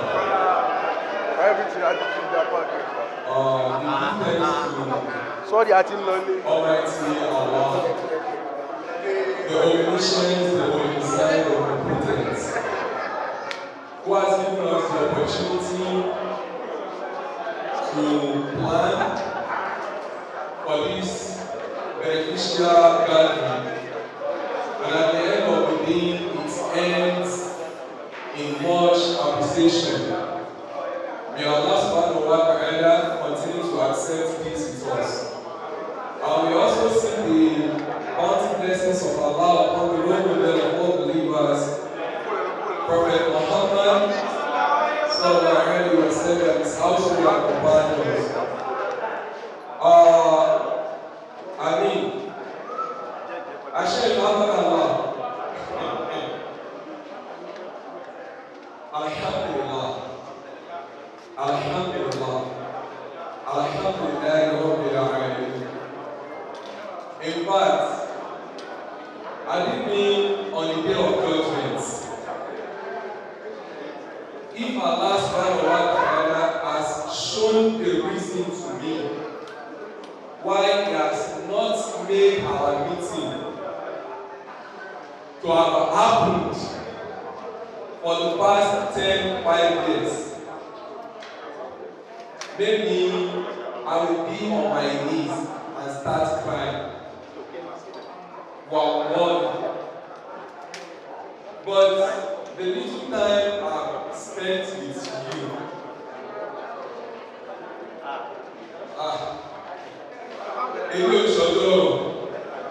but I want you to know and accept that one man sọ ọmọ nínú ayé pé wọ́n ṣe gbogbo ẹ̀dẹ́ èèyàn tó kí ẹ kó oríire ló fẹ́ fún oríire. Ẹlòmí ò ní kí ẹ kó oríire o, àmọ́ kò fẹ́ aburú fún ẹni lọ́kàn nínú ẹ̀rí wíwà sí ọlọ́pàá wà jẹ́ ẹ̀kọ́ nínú ayé. Oníṣúná lè ní, àmọ́ kò sí ẹ̀dá ọlọ́run náà, kò bá jẹ́ oníṣúfí, kò bá jẹ́ tẹ̀blíkì, kò bá jẹ́ ọ̀dọ́díà, kò bá jẹ́ ẹsẹ̀s, gbogbo everybody lè ní bàṣà. Tí ò dẹ̀ ní sí gbọ́nmi sí omi òkú, ipò bá gbé dání, kó bá ti lẹ́rìí fún àádọ́ máa ṣe. Tí ò bá ti sẹ́rìí fún ní ojú ní ilé ẹja pọ́ta nìyẹn, èmi lèmi ò ní ṣe. Èmi náà lè máa fi tèmi hàn ẹ̀kọ́ rẹ, mo tún àdísì báyìí nínú súnmọ̀. Tó bá bá mi ṣe, kò sí padà, tó bá sì bá mi ṣe, ó sọ wá lọ́ta. Lórí ní àyà ẹ̀rọ kan, àyà ẹ̀rọ kan, bọ́ọ̀lù bá sọ ilé ní wàrẹ̀ dẹ́sìn mú rìhábìlì láì jẹ̀mí wàdà àkàfàrà. Allah knows that there will be football, there will be sects, there will be groups, there will be names before He revealed that cogent verse for His known prophet Muhammad. So if because of your creed, your akida, why don't you buy last week Friday, no, upper week Friday, Apaya Lumahan, our Shemituba Lomo, Moa WhatsApp me. The first message I saw was your message. Immediately what I do, I just pick my WhatsApp call, mo pè yín, ẹ ṣàdúrà fún mi, èmi náà ṣàdúrà fún mi. Táwọn ìdílé sọ pé àbọ̀ ẹrú bẹ́ẹ̀ náà ló máa ń bẹ́ẹ̀ ní Mustaja. Àdúrà tó ń fẹ́ méjì bá ṣe síra wọn, kò sí tí ó gbígbà. Àbáwá, àbú Maria, àwọn ni wọ́n wá ṣe ìpàdé èmi àti bàbá. Àjọ wa ní mo ṣí ní, àjọ lo inú ní inú èlò. Àwọn èyí máa ń lọ sí program bàbá nínú pápá ìgbà nínú skul. Ọba ṣe nígbà yìí, ọlọ́run kádàrá ká lọ́dún sọ. Ìjọba wa lọ sí ìgbìmọ̀ Maria, ọlọ́pàá wa wo ọmọ náà. Má dà lámọ̀ ìgbà ọmọ náà lọ́la tí ó lọ lọ́dọ̀. Ìjọ ẹ̀rìn àti bàbá wa bẹ̀rẹ̀ sí ní sọ̀rọ̀ àwọn ọmọ wa. Gbogbo àwọn kan wá lẹ́nu ẹja dìde lórí ẹsẹ̀ wa. Àgọ́ àyè máa ń pa gbogbo nǹkan. Wọ́n náà tọrọ ọmọ ẹ ọmọ ọlọ́dọọdọ. Àlẹ́dínà yẹ́bi kúrú náà wáhà yá àwọn wà pẹ̀lúdà. Wàhálà ìdùnnú bí wáyà kàfà kàrúnà bí fáyì sáwà wá ti wà á.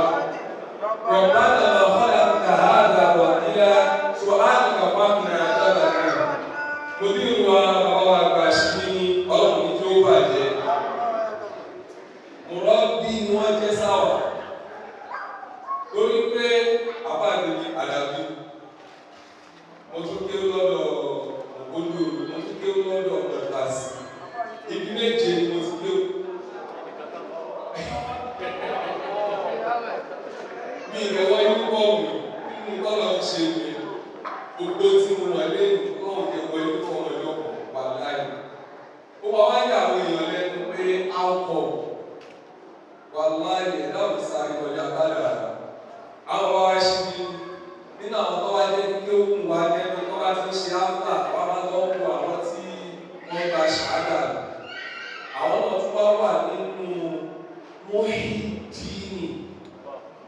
nínú Mushin. Orí bí o bá sí ìlú wọn, àwọn tí wọ́n sọ pé Mushin the higher institution of clinic kan kọ́ má pa ìlú. Nígbà bàbá gbé káàkiri lé nìyí, ọlọ́run tí ó bàjẹ́ bẹ́ẹ̀ náà. Gbogbo àwa táwa dúró yìí pẹ̀lú àṣẹ ọlọ́run. Ìbànújẹ́ tá a gbé dé kò ní tẹ̀lé wa padà sílé. Ọlá tí ó fi ọlọ́run lọ́dọ̀ ọlọ́run. Ọlá tí sì ń lé ayọ̀ náà lọ́dọ̀ àkókò. اللهم إنا نسألك بأسمائك التي إذا دعيت به أجبت وإذا سئلت به أعطيت وإذا استرحمت به رحمت وإذا استغفرت به غفرت يا الله يا رحمن يا مجيب يا وهاب وأجبنا بدعائنا وببكائنا اللهم يا منزل القرآن ويا مبدل الإحسان يا أحد الصمد فلم يلد ولم يولد ولم يكن له كفوا احد سبحان ربك رب العزه عما يصفون والسلام على المرسلين والحمد لله رب العالمين قالوا الله ẹjọ gbogbo àwọn atọ́nà nínú ọ̀dà fún àdúgbò tí fi ṣe ẹjọ oníṣùú ní ṣe wọ́n ṣàlùfà bàbá president lẹ́ẹ̀kan ọlọ́run wọ́n fi ẹlòmíì jẹ president nípò mi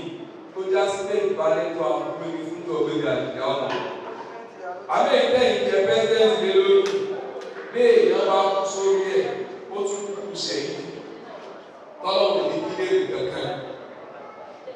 ẹ jọ̀ọ́ nígbà tí mo dé délé ó yà mí lẹ́nu inú mi dùn pé irú nǹkan báyìí ọ̀rọ̀ ni mo máa ṣẹlẹ̀ orí ńlá ni o mo sọ fún ìkan nínú àwọn àbá àbí àbábá sí tí mo sọ fún ẹ mo ní ọ̀tọ̀ ní kéèyàn kí ó ló kàwé ọ̀tọ̀ ní kéèyàn tó kí ó lásán. If you have Western knowledge along with your Islamic knowledge, it has to reflect in everything you do. Ó ní ọ̀bẹ̀rẹ̀ owó oníkàlùkù múlẹ̀ àdìdì àṣẹ wọ́n pín oúnjẹ kò sáriwo nìkan wọ́n ṣe program ẹ̀kọ́ wà níbẹ̀. Ẹ wo gbogbo environment bó ṣe wà conducive. Nígbà lẹ́sìn wọn wá ní kílẹ̀ púpọ̀ kí wọ́n sọ pé gbogbo àwọn àbá yẹn sọ̀yà ńlá yá ọ̀rọ̀ ọwọ́ ní kí nìkan tẹ púpọ̀ àná sọ̀yà ńlá yá ọ̀rọ̀. Nígbà náà ní ìkọ̀kan mú bẹ́ẹ̀ gbogbo sẹ́yìn náà á bèèrè nǹkan ẹyọ ọkọ̀ lọ́wọ́ àpéjì nínú àti òbí rọrùn sọ gbogbo àwọn organizers ọlọ́run tó padà lẹ́yìn tí yíyan ẹ̀fọ́ ọkọ̀ balẹ̀ àwọn tó ṣe pẹ̀lú ànábì náà ìtàn ògbàgbé wọn ìtàn òsì nígbàgbé ẹ̀yìn náà gbogbo ẹni tó ń náwó sí rere ẹ máa ń náwó tìjà àtọ̀tà lẹ́ńtà òkúra ní kábàámọ̀ pẹ̀lú àṣẹ ọ̀run kò sì ní tọ́lọ́wọ́ ẹ̀ kọ̀ọ̀kan lára àwa náà táwọn wá tá a mú nǹkan tá a lọ lé ẹ má lè káwa náà máa ká gara torí tó bá àwọn ní àdúnyà pẹ̀lú ìrìnnà ìlà ìdíkiri lọ gbogbo nǹkan tó lọ dá sínú ayé ní èwù ti wà lórí ẹ̀ ìrántí ọlọ́run nìkan tá a jókòó ṣe òyìnbó ní sẹ́kù rẹ̀ gbogbo ọ̀kọ̀ọ̀kan when you associate yourself with people that can make you fly when you are spiritually creeping. O lè má lè gbéra wọn àwọn tó bá associate wọn wọn á gbé ẹ fò mo wá sọ quality àwọn èèyàn mo sọ àwọn wo làwọn ẹni náà àwọn tí wọn rántí ọlọ́run wọn pè wá sí ìjókòó báyìí kéèyàn wá sọ pé bẹ́ẹ̀ ni ò dáa àwọn làwọn tí wọn máa ń sọ bẹ́ẹ̀ alhamdulillah kó sì wọ́n ní bọ́ọ̀lù mi lè ní bíṣọ̀ ìyá àti àwọn ìgbà ṣe 10th year wedding anniversary ló wà bẹ́ẹ̀ zega ní lápá ṣe ń kẹta wọ́n á ní wọ́n àbáyà àwọn gbàjọ ẹ̀ Chinese restaurant àfúlà jẹ wedding anniversary. No, it is not all about the name, it's all about the deed. Wọ́n lè pé kí lè dájọ́ lẹ̀ lẹ́nu kí n sọ ní ìjọba ìyá tó àrùn bídíà. Ẹ̀yin náà ní bídíà lẹ́nu wà tí ṣọwọ́ ẹ̀ ò bá ti mọ́. Wọ́n gbọ́ yìí, ìwọ náà máa bídíà lẹ́nu wà àìkọ́ṣe bídíà ó lọ ọdún náà. ṣe pé ṣíṣe bídíà kò ṣe lórúkọ tó bá jókòó tó gbéṣẹ́ kò ṣe òkè ṣiṣẹ́ bídíà pé ní orúkọ bídíà pé bá tó wájú ọlọ́run kọ́kọ́ lọ́wọ́ máa yanjú iṣẹ́ kò ṣe lọ́wọ́ máa yanjú.